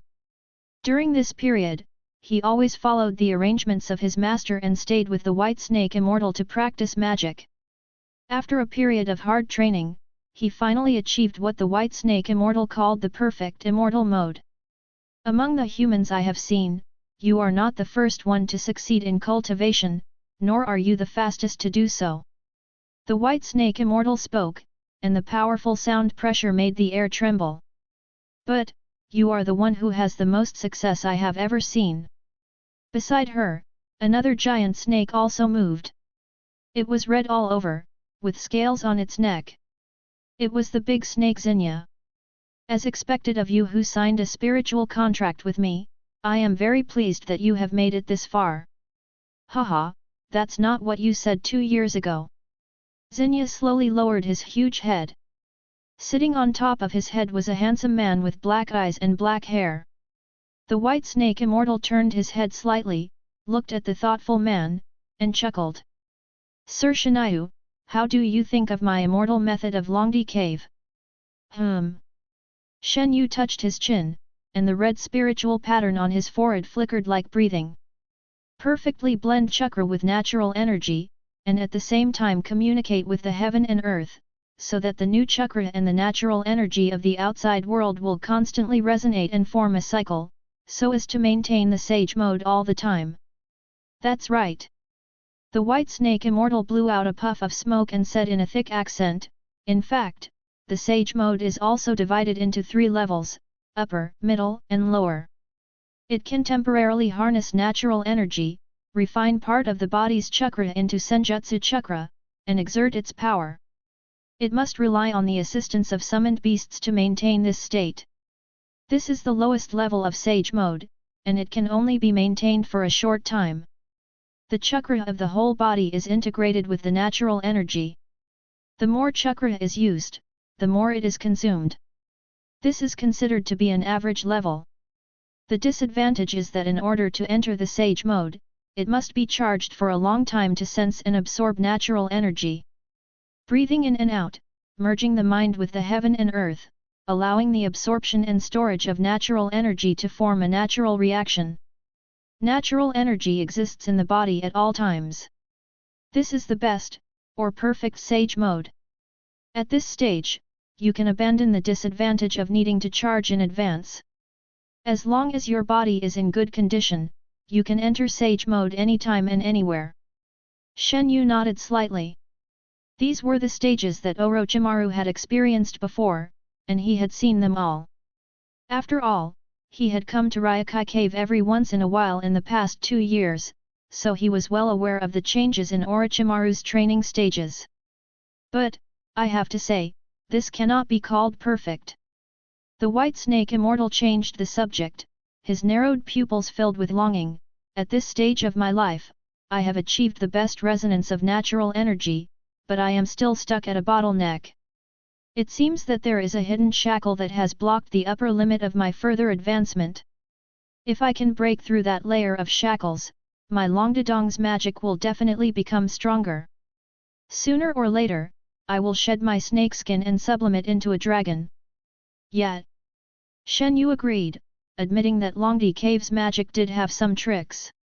You know, excluding Xenia, the White Snake Immortal, Tianxin Shenji, Ichikashima Him, and Tanjin Hime are all great demons in the transformation stage who can transform into human bodies freely.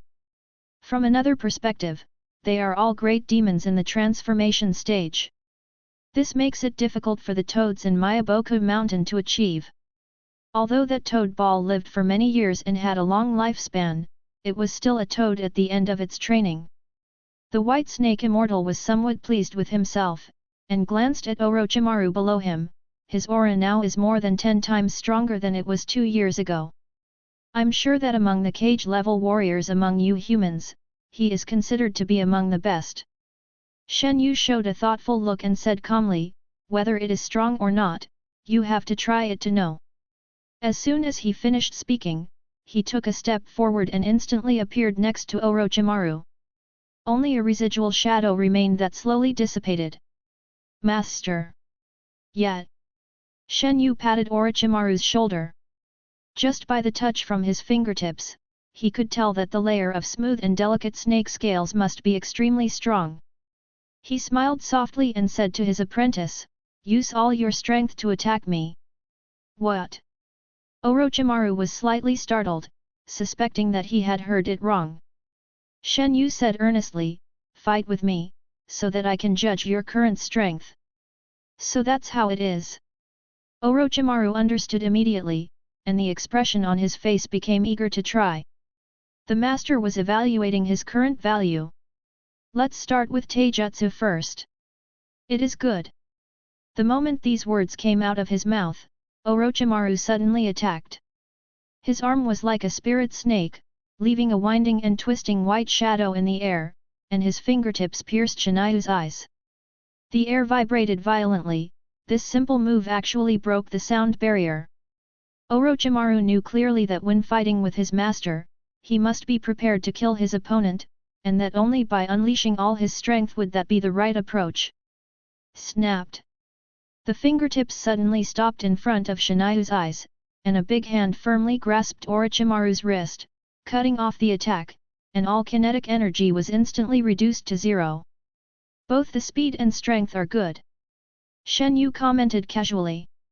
Although he grabbed Orochimaru's wrist easily, the wind pressure carried by his fingertips still caused ripples in the water molecule barrier on his body surface. Orochi-style substitution technique. Suddenly, the figure of Orochimaru in front of him disintegrated, and turned into twisted white snakes that slipped through Shenyu's fingers, thus breaking free from the restraints. Shenyu casually swung his fist, and the back of his hand swung towards the air on the right like a hammer. There was a muffled sound, accompanied by a violent airflow, and a white figure was smashed far away and shot into the darkness. Continue. Chapter 140, You will know if you are strong after trying it. In the darkness, a breeze blew. Shenyu stood with his hands behind his back, motionless. In just a moment, his ink-black eyes had switched into the three Mangekyō Sharingan. The sound of the wind was rushing, that was Orochimaru moving at high speed around him. His strong physique had made his figure blend into the air, making it difficult to distinguish with the naked eye. In the surging fog, a white shadow flickered, like a ghost demanding death. Although Orochimaru moved very quickly, that pale and creepy face was clearly reflected in Shenyu's scarlet pupils at every moment. Shenyu suddenly raised his hand, grabbed an arm from the distorted air, and then pulled out a pale human figure. Orochimaru was stunned. He didn't expect that the attack he launched while trying hard to hide his body would be easily seen through by his master. The wind whistled in his ears, his vision was spinning, and he felt like someone was swinging him upside down. Boom! There was a loud bang, and the blue stone floor tiles shattered instantly. I felt pain in my back and the back of my head, and my ears were buzzing. A strong feeling of dizziness followed. When Orochimaru came to his senses, he found himself lying on his back in a large human-shaped pit. You've taken quite a beating. If you were the old you, you'd be dead or at least injured. As his vision gradually became clear, Shenyu was standing at the edge of the pit with his hands behind his back, looking down at him with a smile on his face. How about this, if you tear my clothes, you win. Shenyu tilted his head. Orochimaru stared at Shenyu and was inexplicably aroused by the desire to win. He had made great progress in practicing immortal arts, and even he himself didn't know how strong he was. Now is the opportunity to confirm your strength. He suddenly opened his mouth and a thick white-scaled viper shot out from his mouth at such a speed that it looked like a streak of white lightning. The white snake opened its mouth wide, and the light from its fangs was quickly pulled out into a long shadow, which flashed in the air and went straight to Shenyu's neck. Shenyu reached out his hand again and firmly grasped the white snake's vital point. The snake's head suddenly stopped in front of him, and all the momentum returned to zero.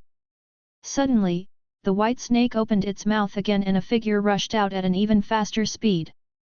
A white shadow flashed, and Orochimaru merged his body into the wind, and his palm was like a knife, going straight for Shenyu's eyes. However, what greeted him was a sword finger that had been prepared long ago. Seeing the sword getting closer and closer, the invisible power made his skin slightly sting. Orochimaru did not dare to take it head-on. In a flash, his body showed an exaggerated flexibility. He deflected around Shenyu's front and used the body of the white snake to tightly wrap around Shenyu's body. At this moment, he was like a real python. Before eating, he would use his strong body to break all the bones of his prey. While Shenyu was restrained by the white snake, he had already killed him from behind. Orochimaru put his palms together, and an ice blue light flowed along his fingertips. It was chakra compressed like a flowing water. The light flashed, and his palm stabbed Shenyu's back fiercely. In the past 2 years, he has not only been practicing immortal arts. Under the guidance of the White Snake Immortal, he has developed a set of snake-based ninjutsu that is unique to him. The Great Snake Style Stand just now is one of the results. Under Shenyu's careful teaching, he has mastered the transformation of chakra forms. Not only has he completely mastered the Raise Nan, he has also learned Shenyu's famous ninjutsu. Immortal Technique, Autumn Dew on Leaves. Ding! A crisp sound pierced the eardrum, like the sound of metal hitting stone, and caused a long echo in the temple. The flying sparks illuminated Orochimaru's stunned face. You know, his Autumn Dew on Leaves was completely condensed with fairy chakra. In terms of destructive power, it has already surpassed the original Autumn Dew on Leaves by several times. With his current level, although it is not clear whether he can pierce Shenyu's skin, it is still easy to penetrate the water molecule barrier on Shenyu's body surface and then tear his clothes. But what stopped him was not the water molecule barrier, nor Shenyu's body, but a slender divine sword. At that moment, Frost's heart was automatically unsheathed, as if it had life, and firmly protected Shenyu's back. The blade was as bright as a mirror, mysteriously suspended in the air, wrestling with Orochimaru. Use my technique against me? Who gave you the courage? Shenyu chuckled, really, you're not the only one who's made progress in the past 2 years. He raised his sword, and the heart of frost suddenly hummed loudly. An emerald green light flowed along the blade, and with just a slight vibration, Orochimaru was sent flying. Magnetic escape, sword control. He hooked his finger, and the divine sword merged into the air with a swoosh sound, shuttling back and forth around his body. Countless sword beams tore through the air, and in an instant, the white snake's body was chopped into countless pieces. A whirlwind blew and splashed all over the ground. Orochimaru stared at Shenyu blankly. The divine sword that had suddenly attacked him now returned to its owner's hand. The clear blade was shining with a sharp light, and not a drop of blood was stained on it. With a casual slash of Shenyu's hand, the heart of frost disappeared again. The next moment, a torrential rain of sword light completely enveloped Orochimaru, and a biting cold light burst out in the fierce storm. Chi chi chi chi! As the sword light gradually dissipated, Orochimaru had turned into a blood man. Under the tearing of the strong wind, the scales on his body were all torn apart. Even his body in Sage mode could not withstand such damage. Fortunately, Shenyu's attack was very measured. The sword energy only scratched Orochimaru's body surface. Although it cut into the flesh, it did not hurt any tendons and veins. The distance was controlled perfectly. It looks miserable, but for Orochimaru now, it is not even a minor injury. It would be a bit too much for you to use a knife. Come, try your fists and feet. Shenyu hooked his finger at his disciple. Orochimaru looked at the sacred sword stuck in front of him, took a deep breath, and nodded. He stepped on the ground and took a step forward. The blood on his body disappeared, leaving a bloody shadow on the spot. The sharp palm knife still went straight to Shenyu's eyes. Shenyu flicked his hand and easily pushed away Orochimaru's palm. At the same time, he turned his hand and smashed it down on his head with a fierce blow. Call! Orochimaru's eyes focused, and he quickly dodged to the side, allowing Shenyu's palm to brush past his nose. The wind from his palm whistled, and his head of white hair fluttered like snow. Taking advantage of the gap in Shenyu's attack, Orochimaru moved forward, spit out a white snake, and bit Shenyu's neck, but he was unexpectedly clamped tightly by Shenyu's big hand again. Orochimaru's eyes widened. This time, Shenyu directly pinched the white snake's big mouth, followed by a rising dragon punch, and hit the white snake hard in the abdomen. Boom! With a burst of powerful force, the snake's body suddenly collapsed, and in the flying rain of blood, a new Orochimaru rolled out in a mess, with a look of deep disbelief flashing in his vertical pupils. You saw through my great snake-style substitution jutsu in just one go. Chapter 141, 8 Gates of Dunjia, One Final Decision. As expected, when fighting against Master, if you are too aggressive, you will be caught in a loophole. Orochimaru slowly stood up, and with a flash of his body, he fought with Shenyu again. This time, he simply gave up the attack and switched to a steady defense. Facing the flaws deliberately exposed by Shenyu, he remained unshakable, but waited for an opportunity, looking for the right moment to strike. Fists and palms intertwined, after images flew everywhere, and thunder-like explosions erupted from time to time in the temple, and invisible ripples appeared in the air. Sure enough, after changing his battle strategy, Orochimaru was no longer in a mess before, and he had lasted for more than a dozen rounds at the hands of Shenyu without realizing it. After all, this was his first time entering Sage mode in perfect form, and he had not yet fully mastered the increased power and speed. After a period of adaptation, he became more and more adept at it. The most obvious change is that when he faced Shenyu, the oppressive feeling of sweating profusely had been reduced a lot. He was surprised to find that with the help of natural energy, his speed was no longer inferior to Shenyu, and he even slightly surpassed the other party by 1 point. It was only because his movements were predicted by the Sharingan that he was unable to increase his speed advantage. Thinking of this, he turned his head to avoid Shenyu's fist, and at the same time, he threw a liver-blasting punch that broke through the sound barrier and hit Shenyu's lower abdomen directly. Unexpectedly, Shenyu changed his fist into an elbow, and his body did not retreat but advanced. The chaotic afterimages merged into a fierce elbow strike, which hit Orochimaru's chin hard and blasted him away. Click! Mixed in with the dull sound of impact was a crisp sound of bones breaking. This time, even the white snake immortal heard it and raised his head slightly. Orochimaru plowed the ground with his limbs, scraping a distance of more than 10 meters on the green tiles before stopping his retreat.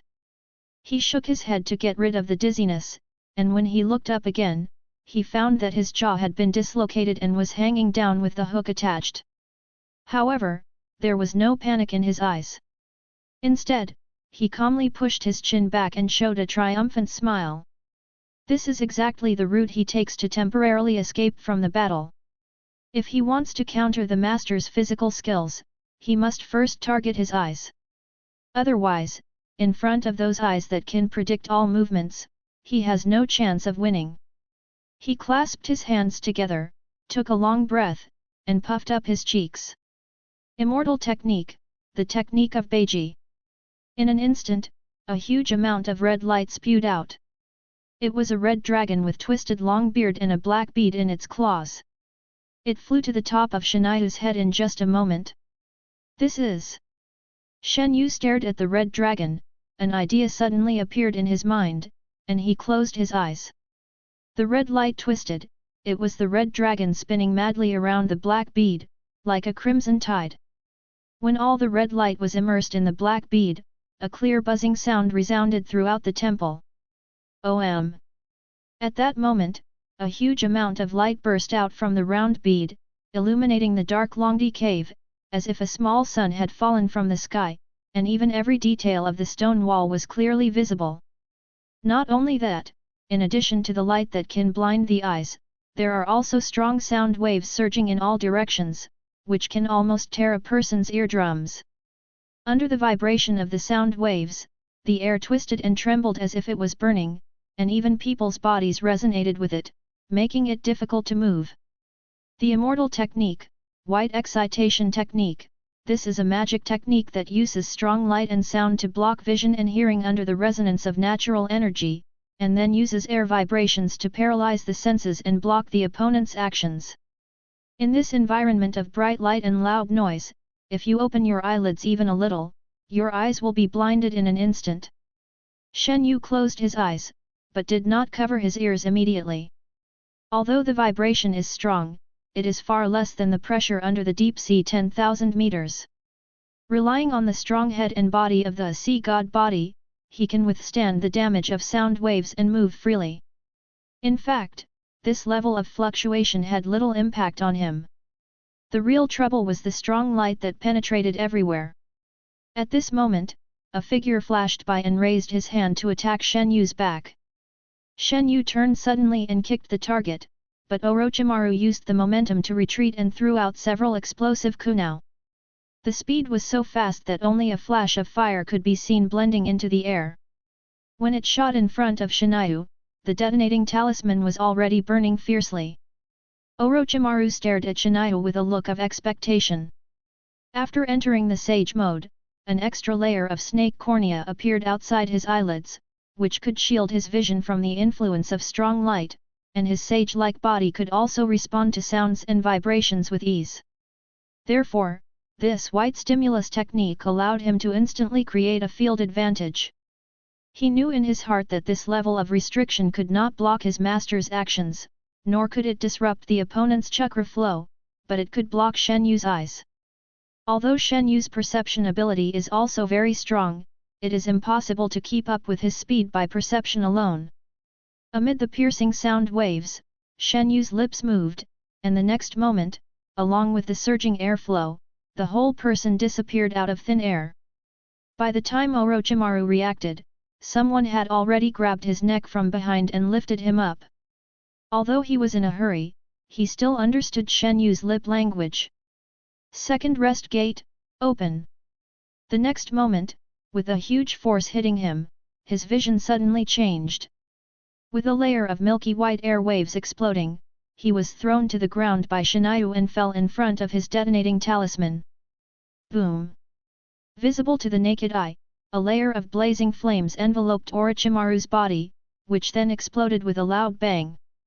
The powerful force formed a wind pressure that flattened an area of more than 10 meters in radius. The sound and light disappeared, and the effect of the white stimulus technique also came to an end. A wisp of black smoke filled the air, and only a messy black pit remained on the spot. Orochimaru knelt in the pit, panting, his body covered with burn marks. Although it looked miserable, it was not a fatal injury to him. Shenyu stood at the edge of the pit, looking down at him, his eyes calm. We agreed to compete in physical skills, so what kind of magic skills should we use? After opening the second gate of the 8 gates of ninjutsu, he looked no different from his usual state. In fact, only after opening the 4th gate of injury, a light green airflow would linger on his body surface, and it would gradually deepen as he opened one gate after another. Orochimaru took a deep breath to calm the pain on his body. He was stunned by the speed displayed by Shenyu. He knew that Shenyu's 8 gates ninjutsu was a physical technique that unlocked the secrets of the physical body, unlocked the channels that bound the chakra in the human body, burned the body, and temporarily gained powerful strength. A few years ago, he and Bailuo had sparred with a person who practiced this technique. That was the first time he experienced the power of this technique personally. According to Kakuzu, the rate of development of the human brain is actually pitifully low, and the first door is to remove the restrictions on the brain in order to achieve 100% of the body's capabilities, by overloading the body's energy and increasing one's own attack and speed. The second rest gate is to remove the restrictions of physical fatigue. By overloading the body's energy, the fatigue caused by opening the door can be offset, thereby restoring physical strength and turning oneself into a tireless perpetual motion machine. The third gate of life is the last safe zone of the 8 gates of ninjutsu. Once opened, it will further increase the attack and speed to the limit that the human body can withstand. If you continue, your body will inevitably suffer damage. He really didn't expect that the sage mode he had practiced for 2.5 years would be directly crushed by the second Xiaoman that his master had casually mentioned. When Kakuzu fought the two of them, he used the fifth domain to win the game. Chapter 142 New Ninjutsu. Next, it's ninjutsu. Shenyu announced calmly, then symbolically clasped his hands together, with the corners of his mouth slightly puffed up. Fire release, dragon flame singing technique. As he opened his mouth and spit, the temperature in the temple suddenly rose, and in the distorted air, 4 huge fire dragons swirled out, like fish swimming in a sea of fire, and smashed towards Orochimaru in the scorched pit with the force of a falling meteor. The red flames illuminated Orochimaru's astonished face. The heat approached, and the wild wind blew his white hair away. In the rising flames, the corners of his eyes twitched rapidly. This is a ninjutsu of such magnitude. Orochimaru wanted to marvel, but seeing the fire dragon falling like a cannonball, he could only form seals with his hands, and raise all the fairy chakra in his body in one breath, his throat moving slightly. Senjutsu water-style Great Waterfall Technique. He opened his mouth wide, and a huge amount of water rushed out like a reservoir with the floodgates opened. In an instant, it gathered into a huge water ball, which merged with the 4 fire dragons as soon as it appeared. Water and fire blended together, and a large amount of white steam emerged out of thin air, engulfing the entire temple like a tide. The spurting of water continued, and Orochimaru was surprised to find that he actually had the upper hand in the ninjutsu duel. The water escape technique that integrated natural energy, with the power of nature, extinguished Shenyu's fire dragons one after another in just a few breaths, and the temperature also dropped little by little. You know, this was basically impossible before. The power of ninjutsu depends on the proficiency and chakra amount of the caster. Of course, the latter is the decisive factor. Faced with a huge gap, no matter how proficient you are in the transformation of properties, as long as you fail to take the step of blood limit, you will still be crushed. But I didn't expect that now that I have entered the sage mode, my ninjutsu has made a qualitative breakthrough with the help of the sage techniques, and I can even compete with my master. However, this thought disappeared completely when he saw the huge water spears surrounding Shenyu. At this moment, Shenyu was standing in the air with his feet on the Yushin sword, with water swirling around him. Orochimaru's water ball was inexplicably pulled to his side. His hair fluttered in the wind, and 6 crystal-clear water spears coiled behind him like a blue divine wheel. In the surging mist, his deep facial features were dreamy, like a god descended to the earth.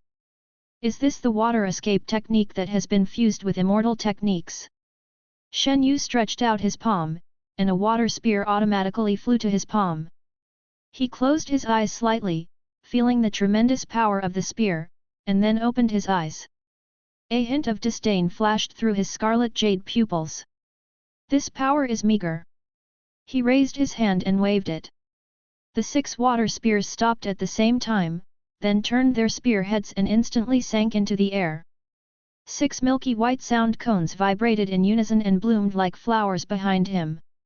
Orochimaru suddenly took a big step back, and in his pupils that were shrunken to the point of needles, 6 water spears were approaching at a very fast speed.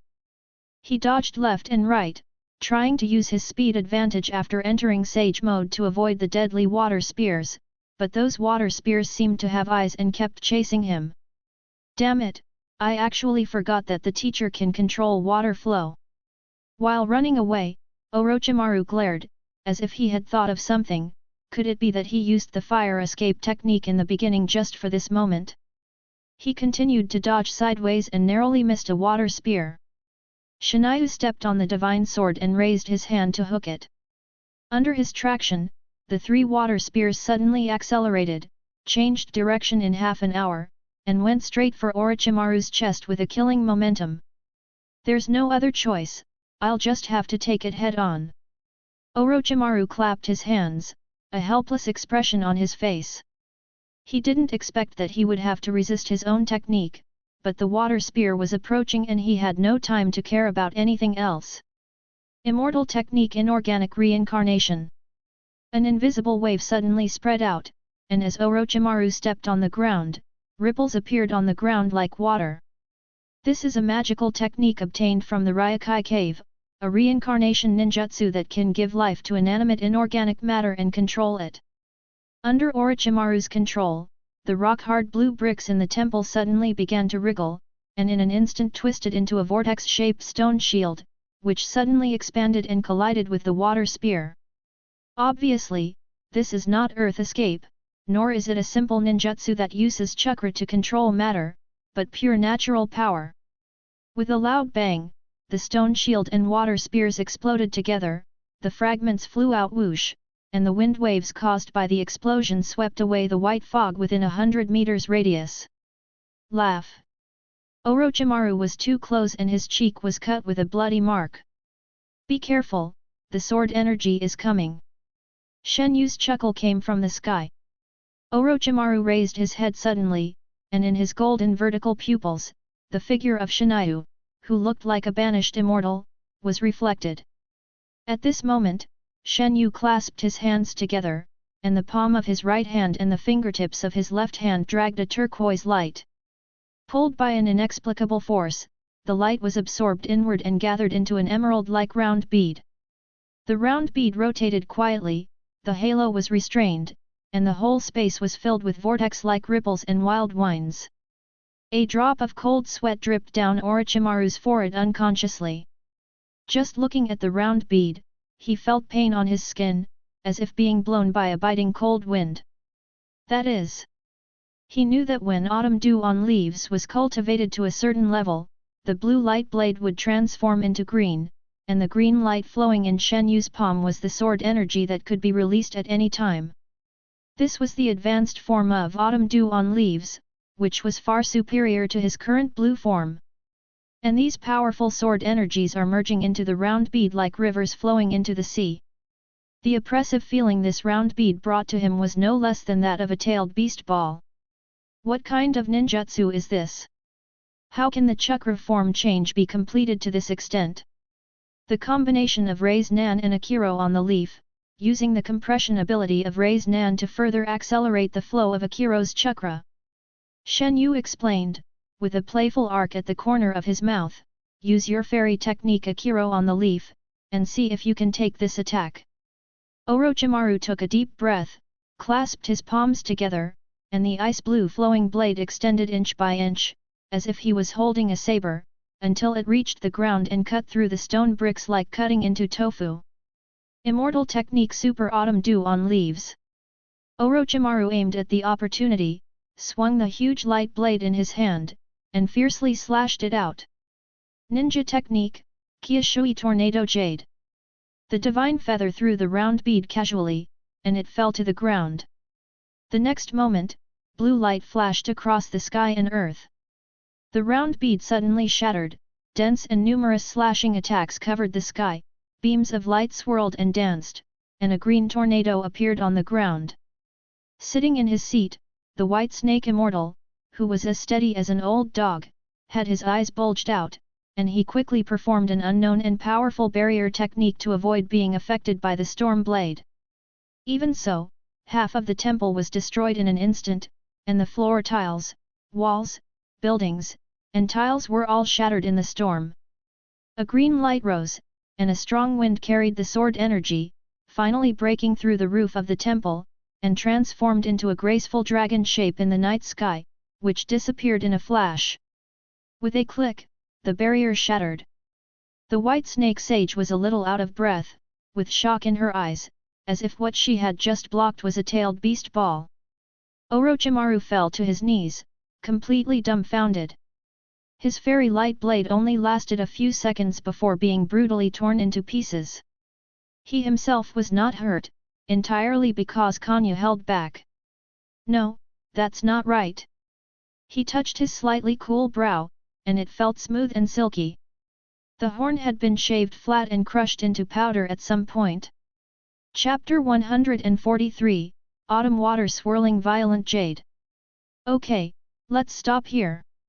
Seeing that Orochimaru had lost his fighting ability, Shenyu immediately stopped the competition. In the move Autumn Water Whirling Violent Jade just now, if he had not restrained his strength at the critical moment and changed the center of the sword energy explosion, Orochimaru would have become Snake Pill at this moment. After all, this move combines the ultimate water meaning of autumn dew on leaves and the rotating explosion of Ray's Nan, further compressing and condensing the endless flow, which is the ultimate change of chakra form. That emerald green round bead looks only the size of a basketball, but it contains tens of thousands of sword energies. Once it fully erupts, everything within a radius of 1 kilometer will be indiscriminately struck, with a power comparable to that of a natural disaster. Of course, the amount of chakra consumed is terrifying, no less than that of a tailed beast ball. Orochimaru had a dull look on his face, and he obviously hadn't recovered from the shock just now. A gust of breeze blew past, and he suddenly shook his body. When he came to his senses, he found that his condition had recovered and even the horn on his forehead had grown back. Your current strength is not weaker than any cage in the current ninja world. Shenyu gave his own evaluation, and the beautiful lines on his pupils quietly changed, turning back into ink black. Orochimaru nodded, he knew that it was his master who helped him return to his original state. He also exited the sage mode. His horn retracted, his scales disappeared, his snow-white hair turned jet black, and he turned back into the tall and thin young man with long black hair. Shenyu looked him up and down, touched his chin, and frowned slightly. In fact, Shenyu was not surprised that Orochimaru could successfully practice the immortal technique. In the original time and space, Orochimaru failed to practice immortal arts because when he found the Ryokai cave, he had already used the reincarnation technique to take over a new body, and his soul was not complete. But now, there is no such concern. After all, even Orochimaru's future clone Mitsuki can perfectly practice the fairy technique, so this original body has the same potential. But, this intensity. Master, why are you frowning? Orochimaru observed the master's expression and wondered in his heart, could it be that his performance did not satisfy his master? Don't think too much. Your current strength is enough to dominate the ninja world, but if this is the pinnacle of your senjutsu, it will be far from enough to face the Otsutsuki in the future. Orochimaru blinked and couldn't help asking, Otsutsuki, are they really that strong? Shenyu said calmly, it can be said that the ninjutsu that ninjas are most proud of has no effect on them. If you release it rashly, you will suffer. Orochimaru inexplicably recalled the battle just now. He was so confident in his magic water escape technique, but it was used by his master to kill him. His face turned ugly. Even I relied on pure brute force of physical skills to destroy Urashiki. Shenyu looked at his palm, of course, I only defeated him, but I didn't kill him.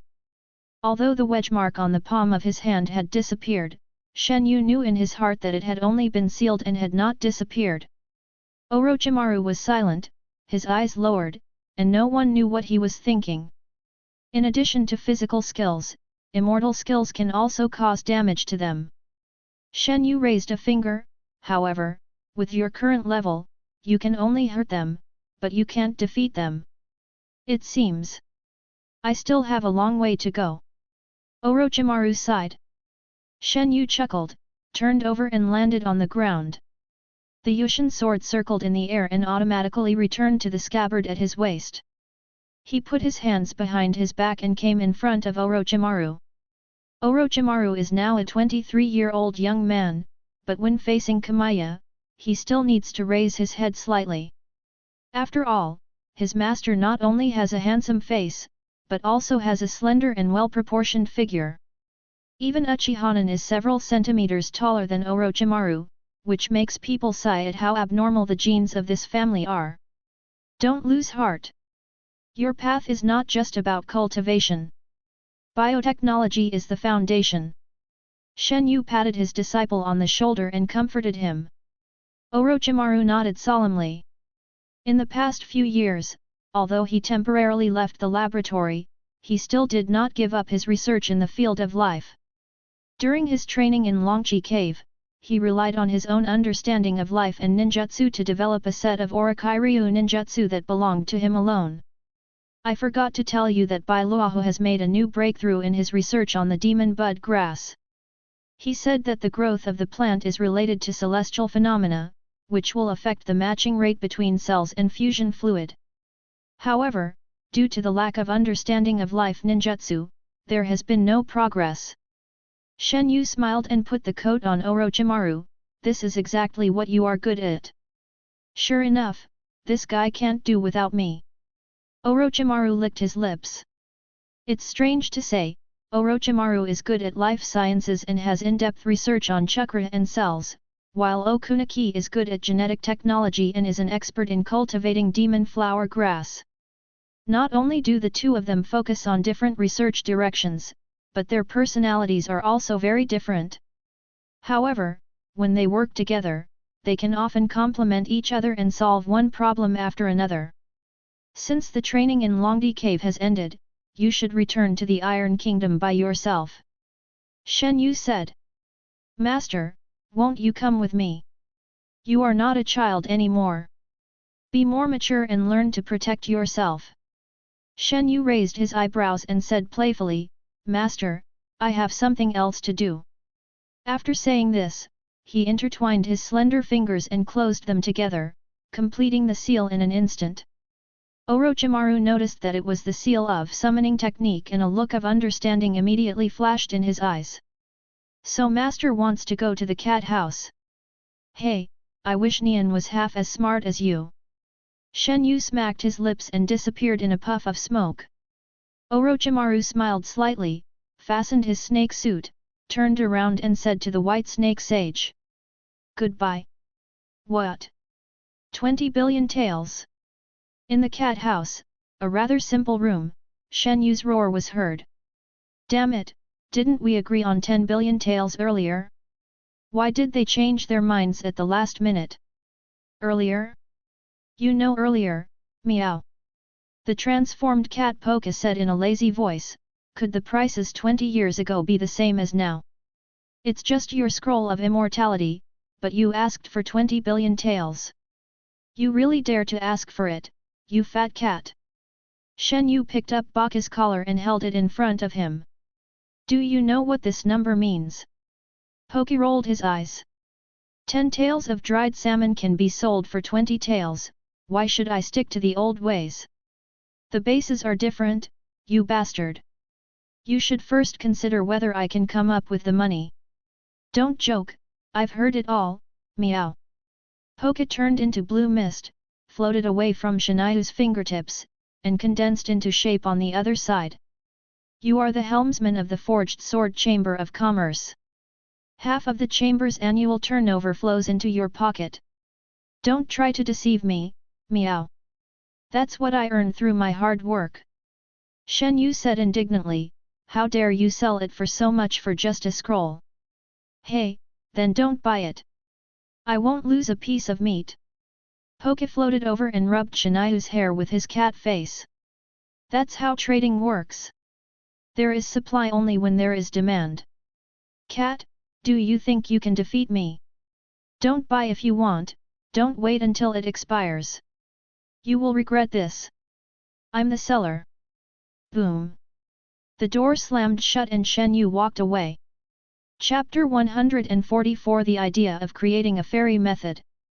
The moonlight was as cold as water, lightly flowing over the windowsill like a silver pool pouring onto the ground. Shenyu stretched his body and stood up from the soft quilt. Night fell, but he was not sleepy at all, and his bright eyes were piercing. What's wrong? A gentle voice came from the quilt. Uchiha Hikari also propped himself up, revealing a graceful curve under her loose pajamas, her shoulders half exposed, and her long black hair flowing like water, with a faint fragrance. Her skin is whiter than snow, her features are picturesque, and her beautiful face is naturally cool. The purple mark on her forehead is like a plum blossom on the snow, which makes her look even more beautiful. She still looks to be in her 20s, young and beautiful, and time seems to have left no trace on her face. In fact, when it comes to her real age, even Uchiha Madara did not dare to show off in front of her, but decades of confinement locked her time, and it was not until she broke free that the delayed time began to flow. Relying on the low output and micro-adjustment of the yin seal, she has kept her body in the best condition all year round, and thus has the ability to maintain her youthful appearance. Until she completely integrated the yang escape power of Hashirama's cells, with the nourishment of her huge vitality, her age could no longer be judged by the standards of ordinary people. Shenyu looked down at her, looking at that pretty face that was glowing in the moonlight, and couldn't help but caress it gently. Yes, I have some questions in my heart. I can't sleep well until I figure them out.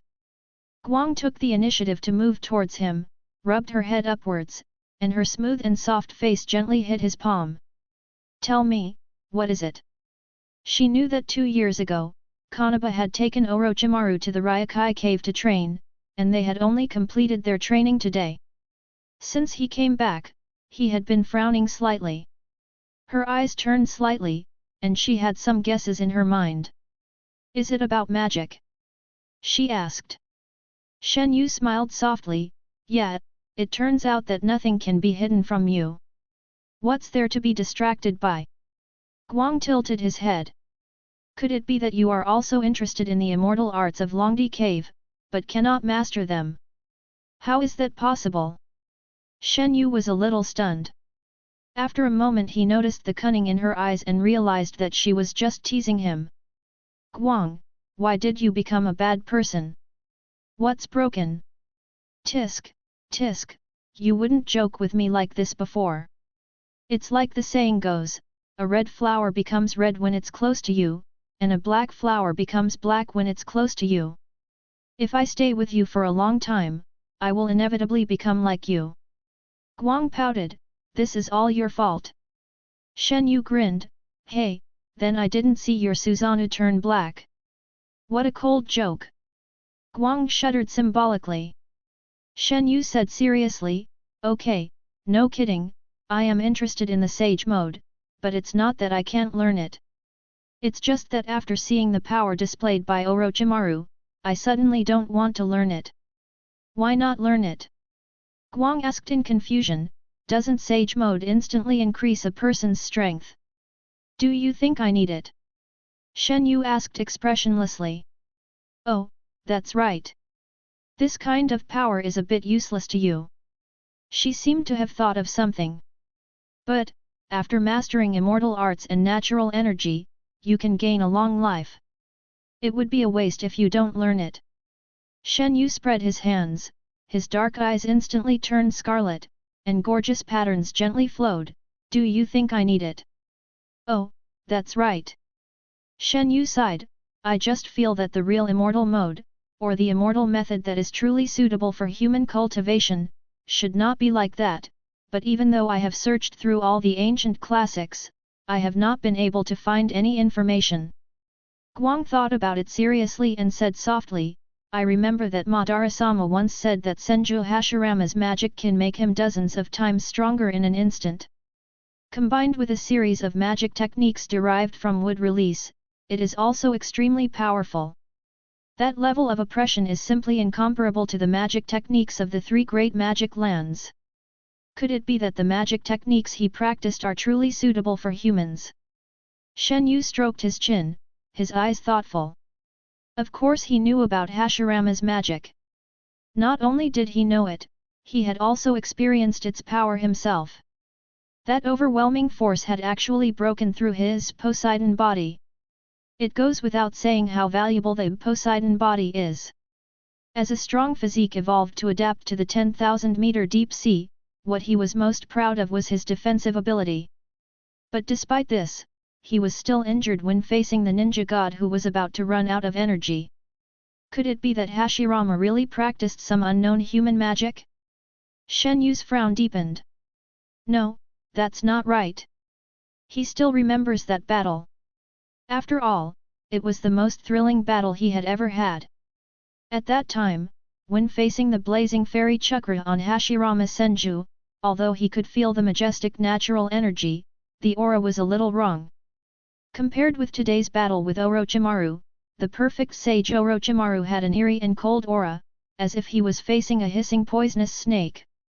When facing Hashirama Senju, what Konoha felt was not the aura of a full-level human being released by the god of the ninja world, but that kind of subtle aura that was endless and flexible, more like facing a huge towering tree. He had a vague intuition that Hashirama's magic came from Ashura's chakra, and Ashura's power was more directly linked to the inheritance of the sacred tree. The sacred tree has taken root in the earth, and after absorbing a considerable amount of natural energy, it has undergone earth-shaking changes. This change is deeply embedded in the DNA sequence of the sacred tree, so that the crucial chakra fruit can be produced. Ashura's wood escape and fairy techniques naturally also come from the sacred tree. In short, Hashirama's magic is definitely not a magic that is truly suitable for humans in the ninja world to practice. Instead, it is a magic that comes with the sacred tree.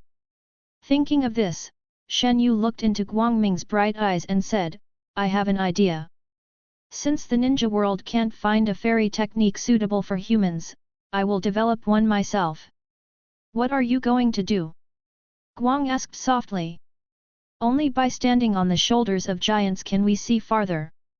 Shenyu pondered, after observing the complete cultivation process of Longdedong immortal technique, "I have indeed gained something, but if I want to go further, this little bit alone is not enough." He took a deep breath, his eyes determined, "I am prepared to learn from the best of all and extract the advantages of all immortal methods." As he spoke, Shenyu took out a scroll and handed it to Guang. "This is Baka's magic. You should try practicing it first." Guang was surprised and said, "Poke from the cat house? How did you get it?" A hint of hidden pain flashed across Shenyu's face, but he didn't say much. He nodded calmly, "You know, we have a good relationship." Guang took the scroll and smiled with narrowed eyes, "Why give it to me? Wouldn't it be more rewarding if you experienced it yourself? When you are in the know, it is like being stuck in a quagmire. It is hard to get out." Shenyu shook his head. "After I develop a magic method that is truly suitable for ninjas, I will guide you out." "I agree." Guang nodded, then put the scroll away and yawned lazily. After all, in her heart, there was nothing Shenyu couldn't do. Conquer the 9 tails, cooperate with Madara to attack Konoha, attack the 5 cage talks, kill the first Hokage, kill the second Hokage, secretly manipulate the hidden cloud village, plan the ninja world war, plot the eternal Mangekyō, train the team, kill Otsutsuki Urashiki, resolve the threat of the wedge seal, perfectly extract Hashirama's cells, conquer the Uzumaki clan, and intimidate the 5 major ninja villages. She was no longer surprised by all of this. For her, there is nothing more comfortable than having a good sleep. Of course, it's with Shenyu. She opened the quilt slightly and raised her eyebrows towards Shenyu. In the thin moonlight, her beautiful body was faintly visible under the outline of her silk pajamas, as if bathed in a hazy white mist, full of temptation. "Are you still sleeping?" Chapter 145 The Hidden Danger of the Tailed Beasts. Konoha Year 36, Autumn. On the western coast of the Whirlpool Country, 3 dark shadows came from afar, walking on the waves. In just a few minutes, the tiny black dot as big as a millet grew into 3 figures, 2 men and 1 woman, and successfully landed. At the front was a tall young man wearing a black combat uniform. He had a resolute face, healthy wheat-colored skin, long white hair like a lion's mane, and 2 blood-tear-shaped facial wrinkles hanging down from his eyes. Tuk-tuk. Behind me came the sound of high-heeled ninja boots hitting the ground. It was a tall female ninja. She has a beautiful face and is charming.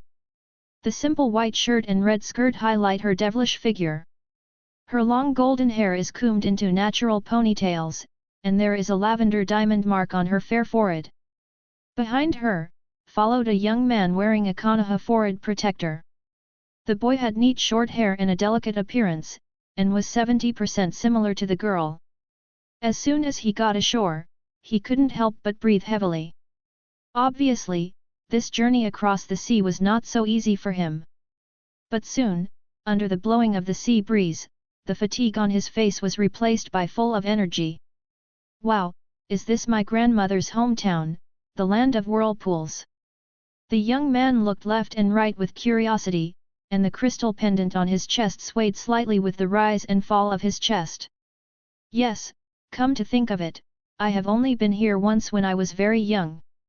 The woman looked at the vague outline of the village in the distance, her eyes revealing a hint of reminiscence. Her slightly furrowed brows revealed a hint of worry. Sister, don't worry, this is your brother's first mission, he will complete it beautifully. The boy gave a thumbs up and laughed breathlessly. Haha, Shangshu, you are worthy of being my disciple. Jiraiya strode over, rubbed the boy's head with his large palm, and looked at him with eyes full of relief. Tsunade was speechless as she looked at the master and disciple who were grinning with their 24 big white teeth showing at the same time. 3 days ago, Uzumaki Mito had a premonition that her end was near. As the only Jinchuriki in Konoha village, she was worried that if she lost her restraints, the tailed beast in her body would go completely out of control, so she had to announce this helpless fact. After learning the news, Sarutobi Hiruzen gathered all the senior executives overnight and held an emergency meeting. Konoha village needed a new Jinchuriki. No one knows the seriousness of this matter better than him, the Hokage, because there is more than just one seven tails sealed in Uzumaki Mito's body. In the war that year, Konoha and Kumigakure mobilized almost all of their forces, mediating between the two fronts. Both sides tried their best, and in order to avoid a mutual destruction, they ended up with peace talks.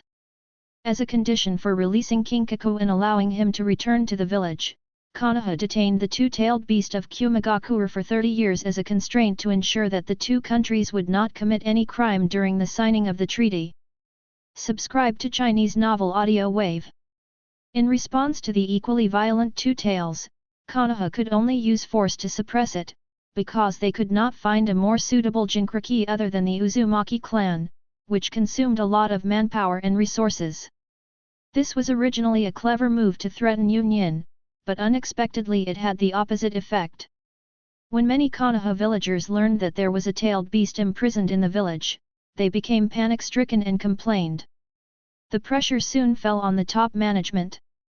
In Konoha back then, the second Hokage was assassinated not long ago, and the entire high-level leadership was in a state of disarray, so they had to push forward a scapegoat. That is Danzo, who advocated the detention of the two-tail. Danzo quickly came up with a solution, but this solution was not intended to solve the problem. He controlled public opinion and spread the word that the death of the second Hokage was related to Uchiha Kagami, in order to divert people's attention. At the same time, he instigated Sarutobi Hiruzen to go to the Uzumaki shrine to complain and vent his grievances, making the water even more muddy. In desperation, Uzumaki Mito, as the mistress of Konoha, had to take action again. Relying on her superb sealing techniques and strong physique, she forcibly sealed the two tails into her body again. That day, she almost used up all of her chakra, and the moment the seal was completed, she completely fainted. In the past, there was only one seven tails in her body.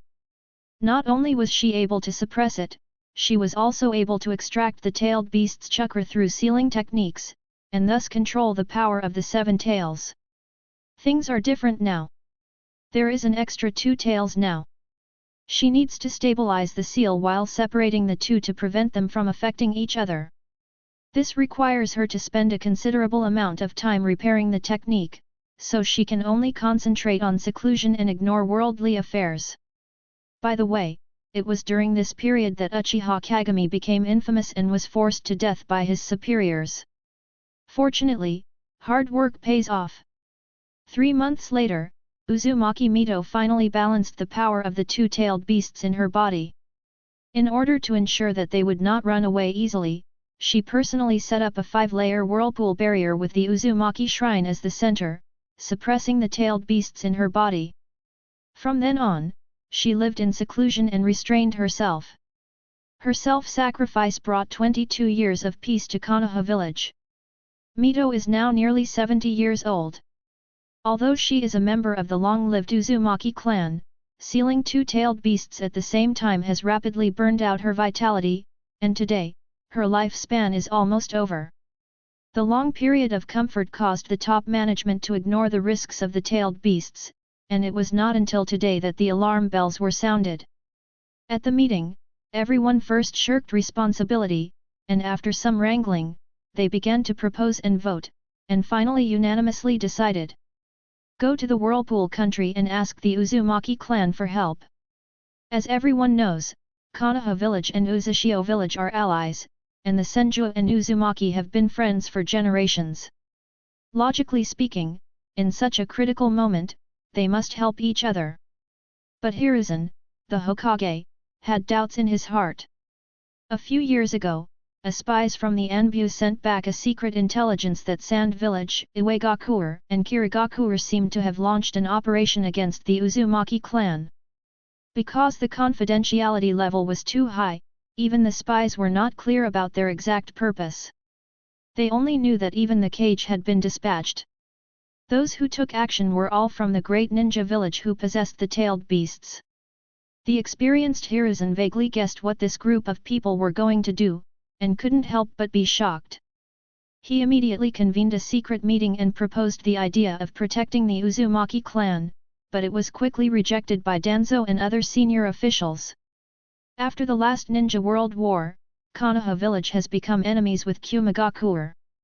If they take action to protect the Uzumaki clan at this moment, they will be openly standing on the opposite side of the other 3 major ninja villages, and they will be enemies everywhere, which is unwise. Moreover, since the other party has already sent out the shadow, it would be even more difficult to intervene. Once a fight breaks out, it would easily lead to a war. Konoha at that time could not withstand the turmoil. The top leaders debated for a long time, and finally, at Hiruzen's insistence, they sent a small team to the land of whirlpools in secret, trying to rescue a few Uzumaki people in the chaos. Unexpectedly, a few days later, news came from across the sea that the Uzumaki clan was attacked, but the losses were not heavy. Instead, there was no news from the team sent by Hiruzen. This incident confused Hiruzen for a while. Could it be that the Uzumaki clan's strength has reached this level?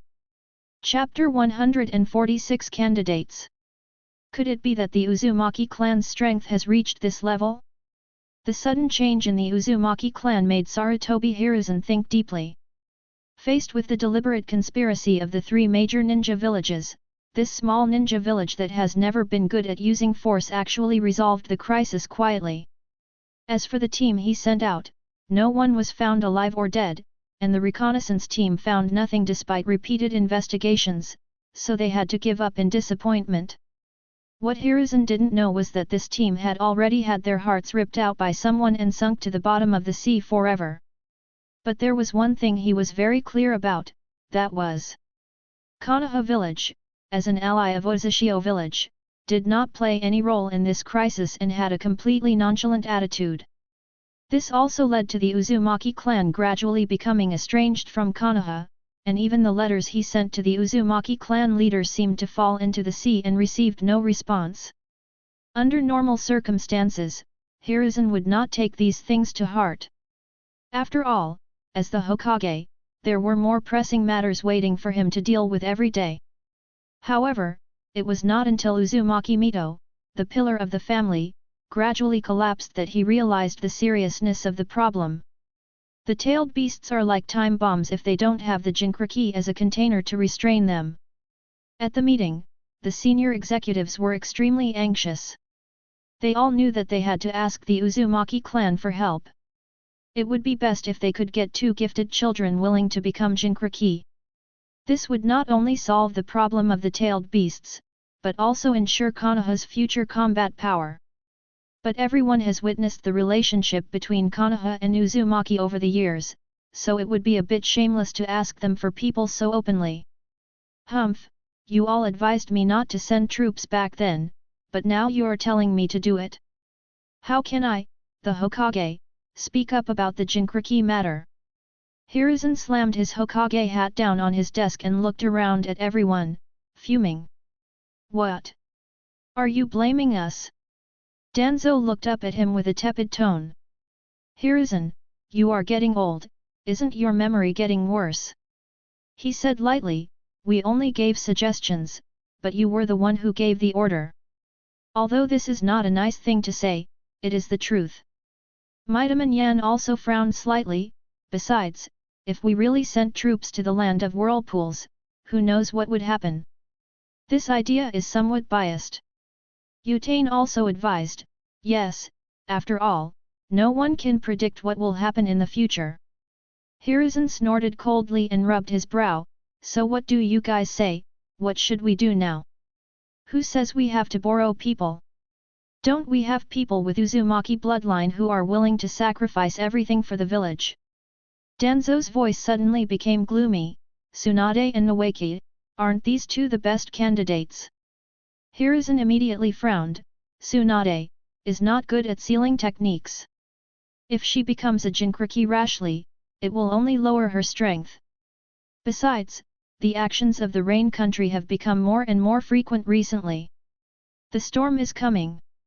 If we do this, we will undoubtedly lose an elite Jonin. As for Rope Tree, he can be considered, but he is just a child now and there is no way he can control the power of the tailed beast in a short period of time. Yes. Xiao Chun said, only pure Uzumaki clan members can guarantee the stability of Jinchuriki, so we must go to the Uzumaki clan no matter what. Well, our past actions were certainly inappropriate, but fortunately, no tragedy occurred. I believe that as long as we clear up the misunderstanding, Uzumaki will accept us again. Mightyman Yan pushed his glasses, we have to give it a try. Danzo crossed his arms and said sarcastically, that's easy to say. If we just send 2 people over there, they will give us the pure-blooded descendants. His words undoubtedly poured cold water on everyone. In this case, we must be extremely careful in selecting this messenger. Hiruzen pondered for a moment and finally decided on the candidate in his mind. This is also the reason why Tsunade and Rope Tree appeared in the land of whirlpools. I have to say, his idea is brilliant. Because this pair of siblings are not only the prince and princess of Konoha, but also the direct grandchildren of Uzumaki Mito. The blood of both the Senju and Uzumaki clan flows in their bodies. They are the symbol of the good alliance between the first Hokage and the Uzumaki clan. In other words, their mission to the land of whirlpools is no different from returning to their mother's home. I think, even if the Uzumaki clan had some complaints about what Konoha did back then, they would not be embarrassed to attack these two, right? The sun is rising and the sea breeze is cool. Sister, don't worry. I will complete the task assigned by the village beautifully. Nawaki turned his back and pointed at the Uzumaki family emblem behind him with his thumb raised. I am the son of destiny who inherited the power of both the Senju and Uzumaki. I will inherit the will of my ancestors and become the man who will become the Hokage in the future. Tsunade stared at her brother in front of her and sighed helplessly. She knew that if she couldn't find 2 children from the Uzumaki clan this time, then her brother and herself would have to take over their grandmother's burden and become Konoha's Jinchuriki. Soon, under Tsunade's guidance, the 3 of them had a smooth journey and went straight to the outside of Otsutsuki village, stopping in front of the transparent air realm. We are Konoha's ninjas, Lord Mito's direct relatives. We are here today to discuss something. The 2 Uzumaki people guarding the gate looked at each other, and at the same time formed seals to open the barrier, allowing the 3 people to enter the village. In fact, before these 3 people went ashore, they were discovered by Uchiha village. Having experienced the turmoil of the night of genocide, the Uzumaki clan had long since been on high alert.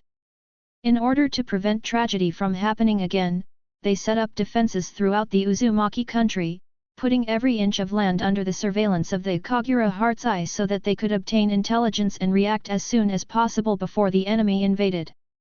Before Tsunade and the others got close to the village, their news had already reached Shenyu's ears.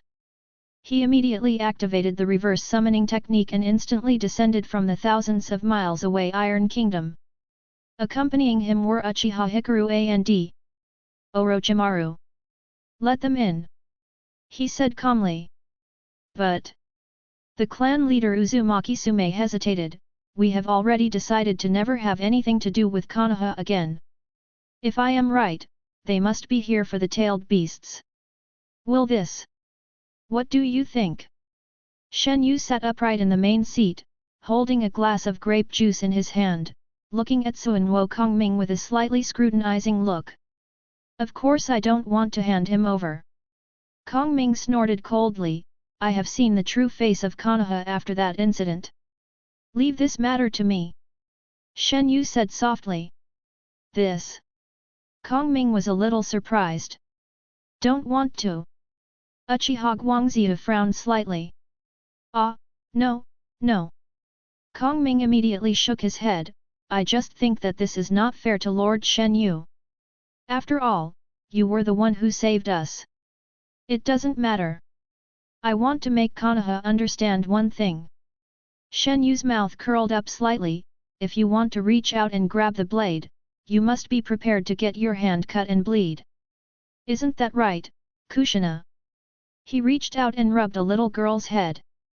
Chapter 147 3 Tasks. Uzushiagakuer Village, Inner Hall. "Are you saying that Lord Mito is nearing the end of his life?" Uzumaki Sume looked at Tsunade sitting in the guest seat. Although his tone was concerned, there was a hint of sarcasm in his eyes. "Yes." Tsunade's eyes turned sad. "Grandmother has dedicated her whole life to Konoha. If it weren't for the two-tailed beasts sealed in her body at the same time, she would definitely want to come back and take a look." As honored guests from Konoha, they were invited to the inner hall by the Uzumaki clan since they entered the village, and no etiquette was neglected. After some conversation, Tsunade also revealed the purpose of this trip. "You mean, you need the help of the Uzumaki clan to go to Konoha to seal the tailed beast?" Uzumaki Sume said in a low voice and confirmed again. Before Tsunade could answer, Nawaka stood up first and toasted Uzumaki Sume with a glass of wine. "Yes, it would be best if the child is about my age." "Child?" Kongming frowned slightly. Shengshu raised his head, drank the wine in the cup, and said loudly. "Although I am not talented, I also have Uzumaki blood flowing in my body. To be honest, although Uzushio village is isolated, it is still slightly inferior to Konoha in terms of ninja education. If Uzumaki children can receive Konoha's education, I believe their future will have more possibilities. This will also make the connection between Konoha and Uzumaki closer." Kongming's face suddenly turned dark. Hearing this, Jiraiya's hand that was holding the cup froze in mid-air, and even Tsunade looked at her brother in surprise. Before they left for the land of whirlpools, Hiruzen had vaguely mentioned that the relationship between Konoha and Uzumaki was somewhat delicate nowadays, and the alliance was not as solid as it once was. Looking at the hesitant teacher, Tsunade immediately guessed that Konoha might have done something wrong to the Uzumaki clan. Under such circumstances, he openly stated the purpose of this trip. "I really don't know whether my brother is straightforward or an idiot." Veins bulged on Suinwo Kongming's forehead and his emotions were fluctuating. Suddenly, he remembered Shenyu's order. He immediately picked up the wine jug and gulped down a few mouthfuls. He took a few deep breaths and finally suppressed the turmoil in his heart. "Okay, since it's Konoha's request, how could our Uzumaki clan not respond?" He clapped his hands and laughed, and Okinawa gave him a thumbs up. "As expected of you, Lord Hashirama's grandson. I agree with your idea." Jiraiya's eyes widened immediately. "So easy, to reach an agreement?" "You know, ever since they entered the Uzushiagakuer village, they have been treated with cold eyes all the way. Those Uzumaki people didn't seem to be as passionate as their hair color. Instead, every look they gave them was full of indifference. Although they were very polite, I always felt that these people were not sincere. It was as if they were being forced to act with them unwillingly. Originally, he had already prepared himself mentally for the failure of the negotiations.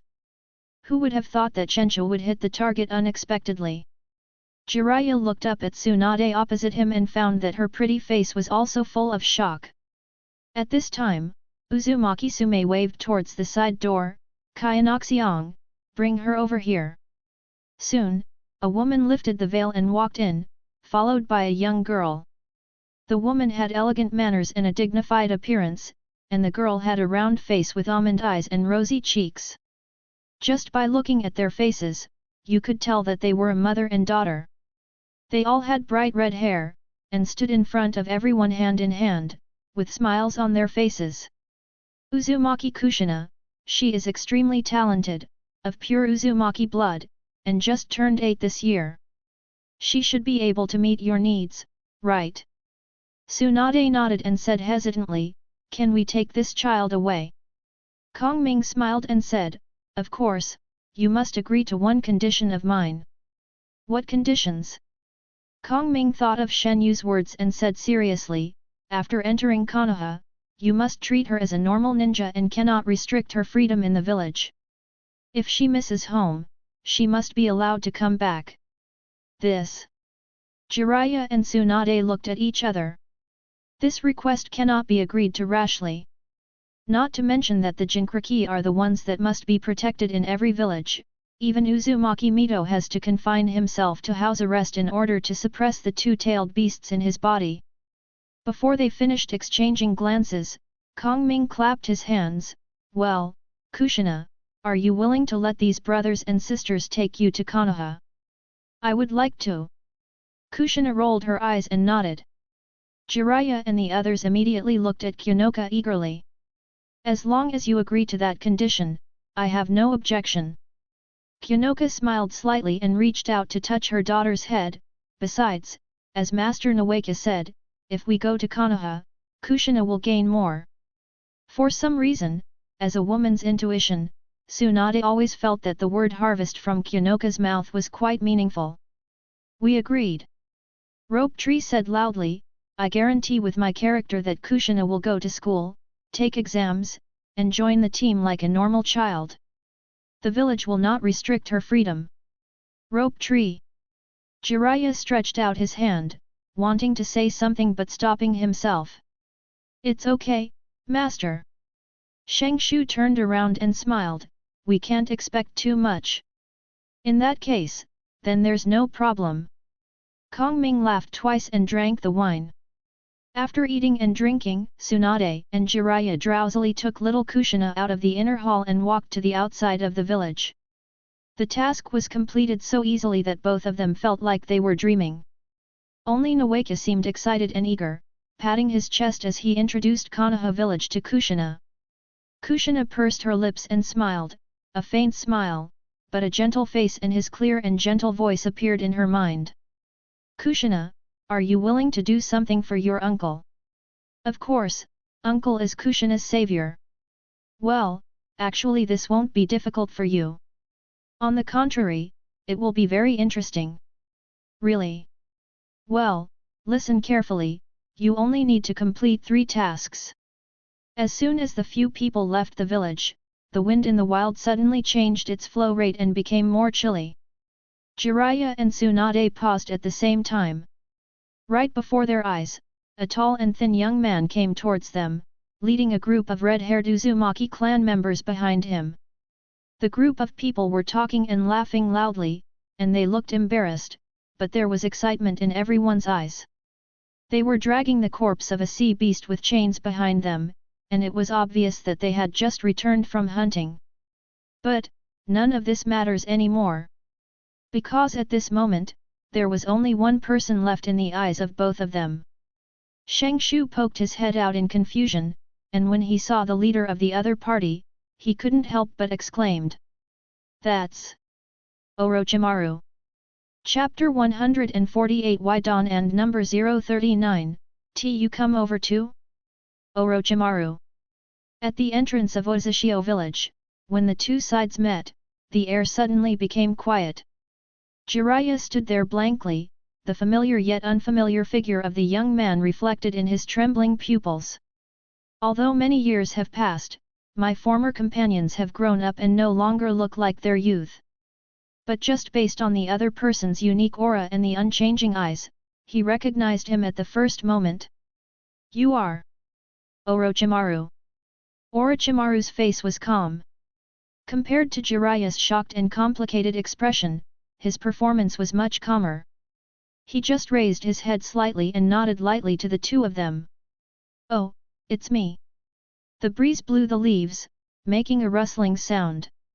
Tsunade suddenly took a step forward, her skirt fluttering and her hair moving without wind.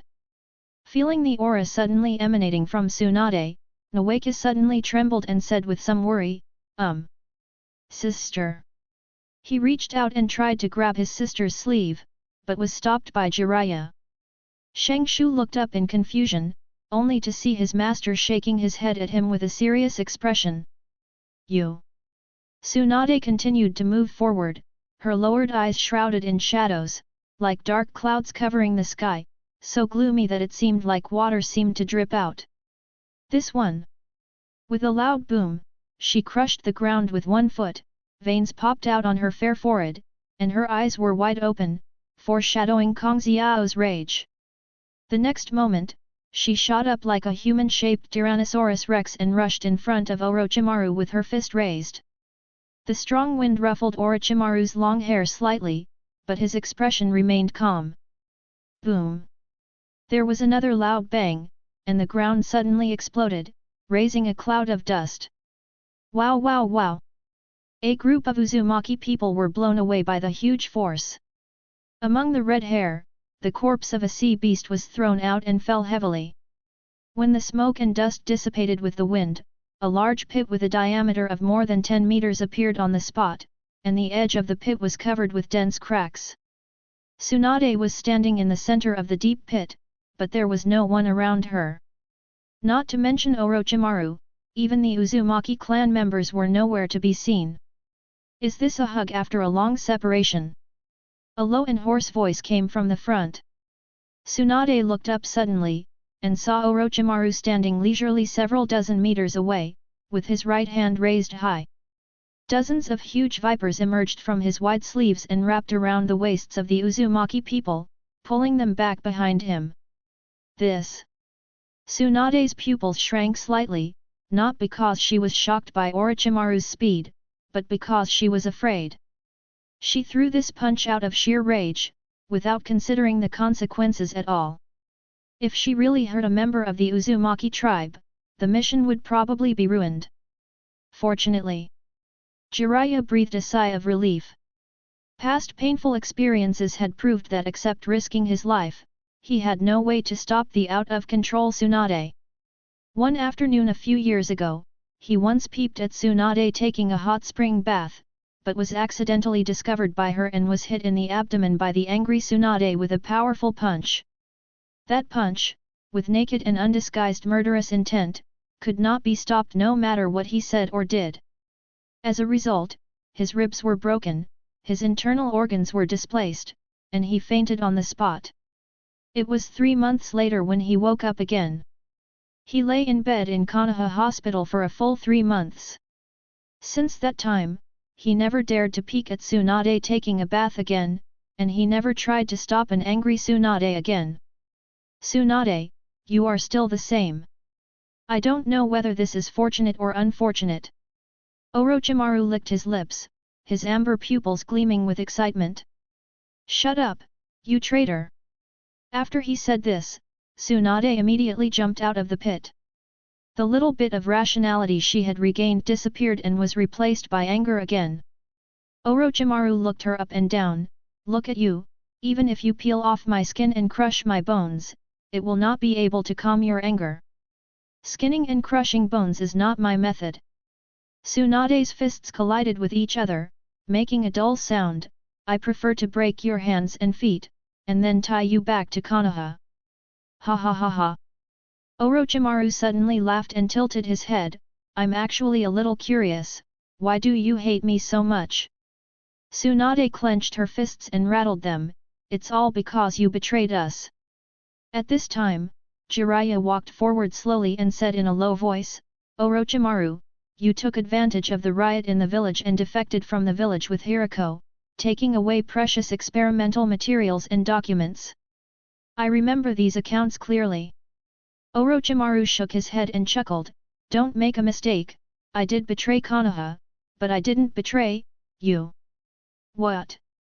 Don't you understand what I mean? I mean, you are you, not appendages of that village. As he spoke, Orochimaru's sleeves fluttered, and the vipers quickly retracted and shrank into his sleeves, disappearing without a trace. Tsunade was stunned, and then snorted coldly, Orochimaru, do you know what you are talking about? Of course I know. Orochimaru looked calm, leaving Konoha was the best decision I ever made. You.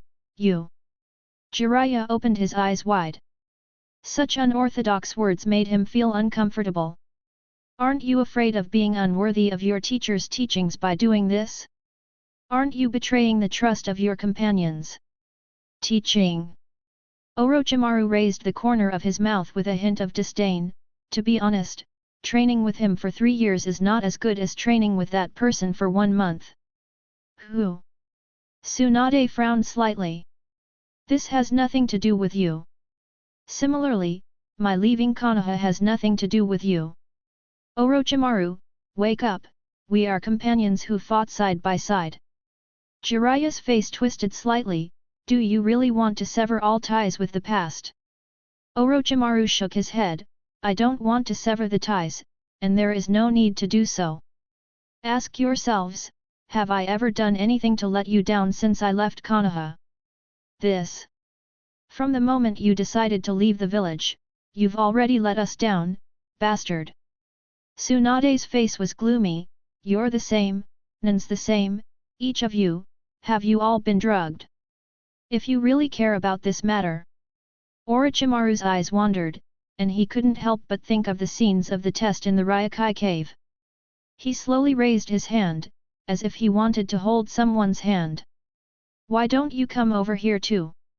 This time, what was before him was not the illusion of Princess Tsujin, but the real thing, his former companion.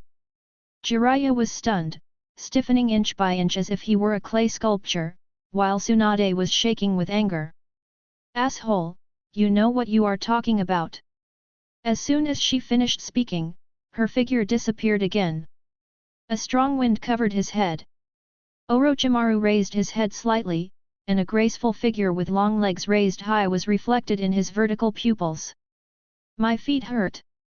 At this moment, the Uzumaki clan members behind her had already evacuated and retreated to a safe distance, so Tsunade had nothing to worry about. Well, let me see what your so-called village has taught you over the years. Chapter 149 Orochimaru vs. Tsunade and Jiraiya. My feet hurt.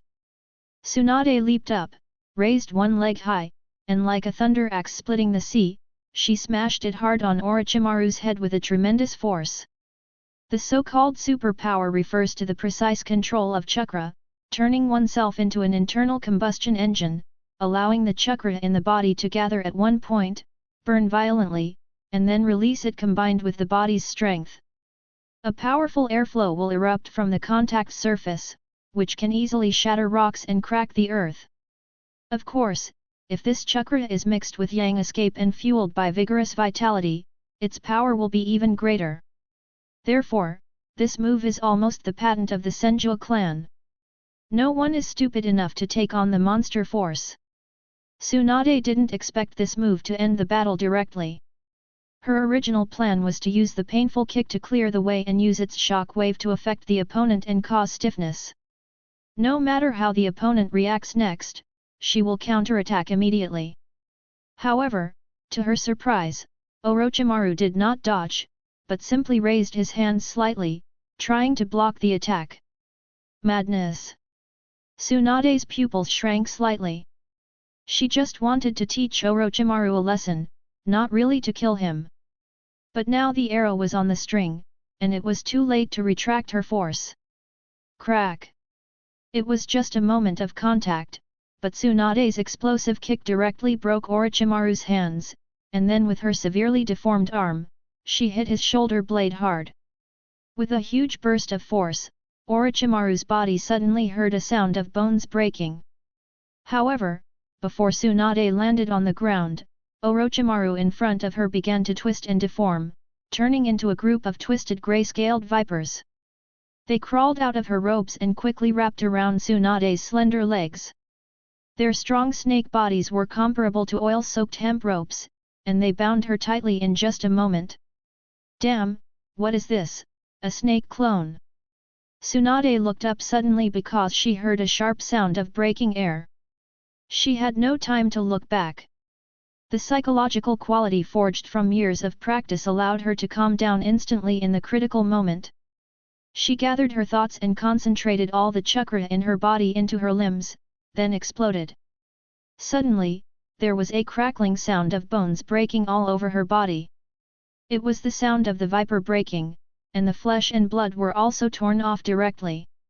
Under the tearing of the strange force, Tsunade broke free from the viper's entanglement and tilted her head slightly. With a swish sound, she caught a glimpse of a fleeting blue light out of the corner of her eye. Orochimaru, holding a light blade, passed by her side. The wind was whistling, and a strand of light golden hair fluttered like cotton. Tsunade suddenly felt a tingling sensation on the side of her face. She couldn't help but reach out and touch it. The touch was moist and warm, and the bright red blood stained her fingertips. Orochimaru turned his head slightly, and the autumn dew on the leaves on his palm turned into light blue spots of light and dissipated bit by bit, like scattered fireflies. Tsunade stared at Orochimaru and said in a low voice, "When did you replace the clone?" Orochimaru turned slowly, "When you first attacked me." "Humph, it seems that after all these years away from the village, you haven't forgotten how to be a ninja," she said coldly. "Don't be ridiculous, Tsunade." Orochimaru licked his lips, "If I wanted to, you would have been dead just now." "What did you say?" Tsunade clenched her fists and was about to step forward, but a hand firmly pressed her shoulder from behind. "He's right, Tsunade." Jiraiya looked solemn, staring at Orochimaru who had a calm expression, and couldn't help frowning. From the perspective of a bystander, he had just watched the entire round of confrontation between the two sides. The ninjutsu that Orochimaru displayed at the end, which was similar to the chakra scalpel, had every chance of hitting Tsunade's other vital points. However, he chose Tsunade's neck, which was already tilted at a certain angle. The fact is, this guy really held back. "Tsunade, what I am about to say may damage morale, but it is a reality we have to face," Jiraiya said in a deep voice. "Although we have trained hard for many years and have become elite jonin who can stand on our own, Orochimaru is now a being that we must join forces to contend with." Looking at Jiraiya's serious eyes, Tsunade finally became serious. Jiraiya is a guy who is usually very jumpy and will only wake up from his stubbornness when he encounters real danger. This means that Orochimaru in front of them is indeed a person who can cause life and death crisis to the two of them. To compete. Orochimaru raised his hands, "Then let's try and see if you are qualified." He seemed to have thought of something, and a strange smile appeared on the corner of his mouth. He said in a contemptuous tone, "Well, let's start with physical skills first." A breeze blew by, and Orochimaru disappeared on the spot. "What?" Jiraiya seemed to have not reacted yet.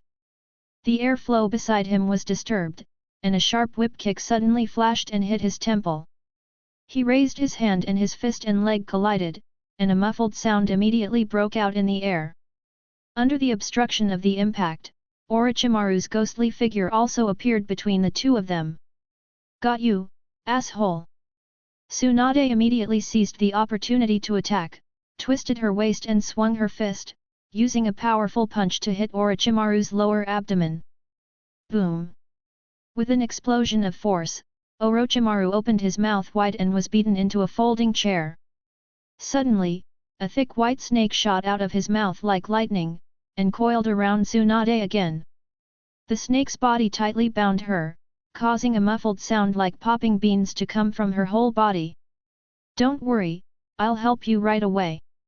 Jiraiya stepped in front of Tsunade and was about to extend his hand, but suddenly caught a glimpse of Tsunade's panicked expression. "Be careful!" Before Tsunade could open her mouth, Jiraiya saw everything that happened behind her from her suddenly shrinking pupils. Orochimaru's body unexpectedly emerged from the white snake's open mouth again, his neck stretched out like a snake, and he bit silently. Jiraiya suddenly pulled back and grabbed Orochimaru's neck. Noticing that the opponent's neck was still stretching, he immediately changed to pinching it with both hands, swinging it wildly for a few times like a shot putter, using his body and inertia to throw Orochimaru far away. "Sorry, I was careless," Tsunade whispered. "Then cheer up," Jiraiya growled, exerting strength with both hands and cooperating with Tsunade's extraordinary strength to free her from the white snake's restraints. Orochimaru adjusted his body gracefully in midair and landed lightly on his feet. "Fire release big flame bullet." Jiraiya formed seals with his hands and pursed his lips. A huge flame ignited the earth, and the red flames lit up Orochimaru's eyes. This is a very powerful fire-style ninjutsu. First, the mouth is filled with oil refined from chakra, and while it is sprayed out, the fire-style chakra is used to ignite it. When the oil is fully burned, the temperature is higher than before, and the power is greater. "Are we going to start a ninjutsu showdown so soon?" "That's fine." Orochimaru smiled excitedly and clapped his hands. "Wind style, great breakthrough." Chapter 150, Three ninjas show their power. Fire release big flame bullet. Wind escape big breakthrough. On the coast outside Uchiha village, a battle between wind and fire is taking place. On one side is the blazing heat that burns everything, and on the other side is the chaotic and violent air currents that overturn the earth. The flames and the strong wind collided in an instant without any obstruction. The heat surged, and the red flames lit up the coast, reflecting the sea surface like flowing gems. Under the influence of the strong wind, countless waves of fire swept in all directions, and soon entered a stalemate. Jiraiya was startled, a look of fear appearing in his beating pupils, because he felt that his flame was getting closer to him inch by inch, being slowly but steadily pushed by Orochimaru's strong wind. How is this possible? Big flame bomb vs big breakthrough, not to mention that the difficulty of the ninjutsu is B-level versus C-level, even the attribute of chakra is that fire restrains wind. Orochimaru just lightly ignored any rules and defeated his own fire with wind. "If I can't even do this, I don't dare to call myself his disciple outside."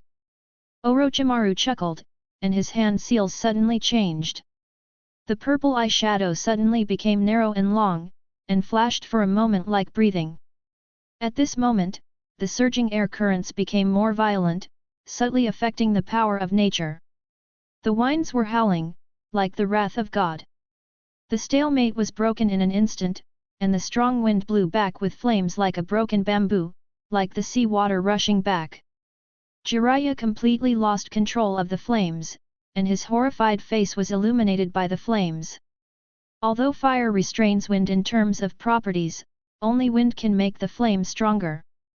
The wind helped the fire, and with the blessing of Orochimaru's wind chakra, the power of this big fire bomb has been pushed to a level that even Jiraiya could not reach. The flames billowed, burning the heaven and earth. Shengshu hid behind the two men, his face turned pale, and he couldn't help but take a step back, his feet crushing the stones, making a crisp sound. This voice instantly awakened Jiraiya's silent heart, waking him up as if from a dream. He glanced quickly back at the rope tree, a reassuring smile on his face. "Don't be afraid, Naoki. A ninja must remain calm no matter what kind of crisis they face." As soon as he finished speaking, he bit his index finger, crossed his hands quickly with the blood, and completed the seal in 1 second. Summoning technique. Come out, Gamabuntat. As it hit the ground heavily, a huge amount of smoke gushed out, like a volcanic eruption, and soared up 100 meters. A huge monster appeared in the scattered white smoke. It was a giant crimson toad, wearing a dark blue jacket like a human, with a pipe in its mouth, squatting there like a hill. It has a bandage wrapped around its waist and a dagger stuck in its side. Of course, this is entirely a matter of reference. To humans, Gamabunta's dagger is undoubtedly as huge as a telephone pole. Jiraiya and the other two stood firmly on top of Gamabunta, looking down from above. Facing the raging sea of fire, he just whispered, "Please, Bunta." Wen Tai felt the extremely high temperature at the first moment. The flames surged like a tide, almost reaching its neck. Its huge horizontal pupils shrank slightly. This is the breath of natural energy.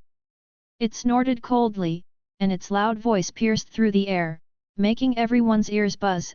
"Jiraiya, how could you provoke those guys in Ryokai Cave?" Without waiting for Jiraiya to answer, Gamabunta clapped his hands, puffed up his mouth high, and spurted out a waterfall of liquid. Senjutsu water-style water cannon. Thick white liquid gushed out like a flood, and in just a moment it merged with the sea of fire. There was a continuous hissing sound, and it was obvious that a violent reaction was taking place.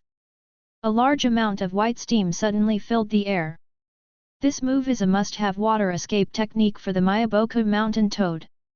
Its original intention is to use a waterfall-like amount of water to form a small lake in an instant, and use its extremely strong viscosity to block the enemy's movements. But at this moment, the water in the candy cane will be quickly evaporated after being roasted by the flames, thus forming a thin and tough white film that can withstand the tearing of the storm. Moreover, this white film has excellent heat insulation properties and can withstand the invasion of high-temperature airflow. Of course, the main reason is that this is a fairy technique, which incorporates Gamabunta's own fairy chakra, which offsets the natural energy in Orochimaru's wind escape. As the steam gradually dissipated, the flames also disappeared without a trace, leaving only a charred piece of earth between the two sides. Gamabunta narrowed his eyes slightly and saw the enemy in front of him clearly. It was not a snake monster, nor was it one of those famous immortals, but an unknown young man. However, the cold and poisonous aura from the other party still made it frown slightly, because that was the pure aura of Longdedong. "Orochimaru, surrender!" Jiraiya said loudly, "I admit that you have improved more than us over the years, but the battle of ninjas does not only depend on personal strength. I am better at fighting with my partners than fighting alone. You should remember Myaboku Mountain. The magic of Myaboku Mountain is the strongest, and the toads are all experienced in battle. Bunta is the best among them. With the cooperation of Bunta and me, you can't resist it by yourself." Orochimaru tilted his head, completely ignoring Jiraiya's words, and just looked Gamabunta up and down, saying nonchalantly, "Is this toad the tadpole you summoned back then? Has it grown so big?" Jiraiya's face darkened, and his tone was a little flustered. "What nonsense are you talking about? I was completely different back then than I am now." He stepped forward and said, "Give up, Orochimaru. The power of Bunta's full power is comparable to that of the tailed beasts. If it really comes to that, I won't be able to save your life. So, I should be grateful to you. Don't be so stubborn. You are forcing me to take action," Jiraiya said with an unbearable look on his face. Okay. I admit that it is easier to win as a team than fighting alone, but, there is one thing I say that is very harsh to my ears." A faint light flashed across Orochimaru's fingertips, and then he stretched out his hand and wiped it, leaving a blood mark on the palm of his hand, and formed seals with both hands. "You said that the magic of Myaboku Mountain is the strongest." Psychicism. Billowing white smoke spread all over the place, and a giant red snake stretched out its body. Its size was no less than that of the hill-like Wen Tai, and even larger.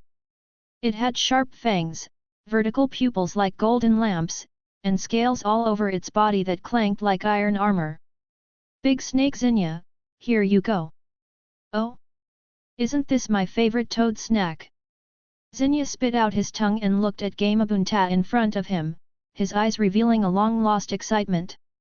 Wen Tai immediately tensed up, his eyes showing a serious look. Even Tsunade noticed its nervousness. As the princess of the Senju clan, she knew a thing or two about the legends of the three major fairyland. Snakes eat frogs. This is not only a consensus in nature, but also a subtle relationship between fairyland and land. The one who can truly restrain snakes and suppress the Dragon Earth Cave immortal technique is the Wet Bone Forest. She bit her index finger, leaped, and a clear voice came out from the surging white smoke. Psychicism. The white smoke dissipated, and a giant slug stood out in the field, forming a triangle with Wen Tai and Xianye, confronting each other. Thank you for watching. Continue exploring the fascinating world of Chinese novels with us. Hit that subscribe button on Chinese Novel Audio Wave to stay updated with our latest stories. And never miss out on a great listen.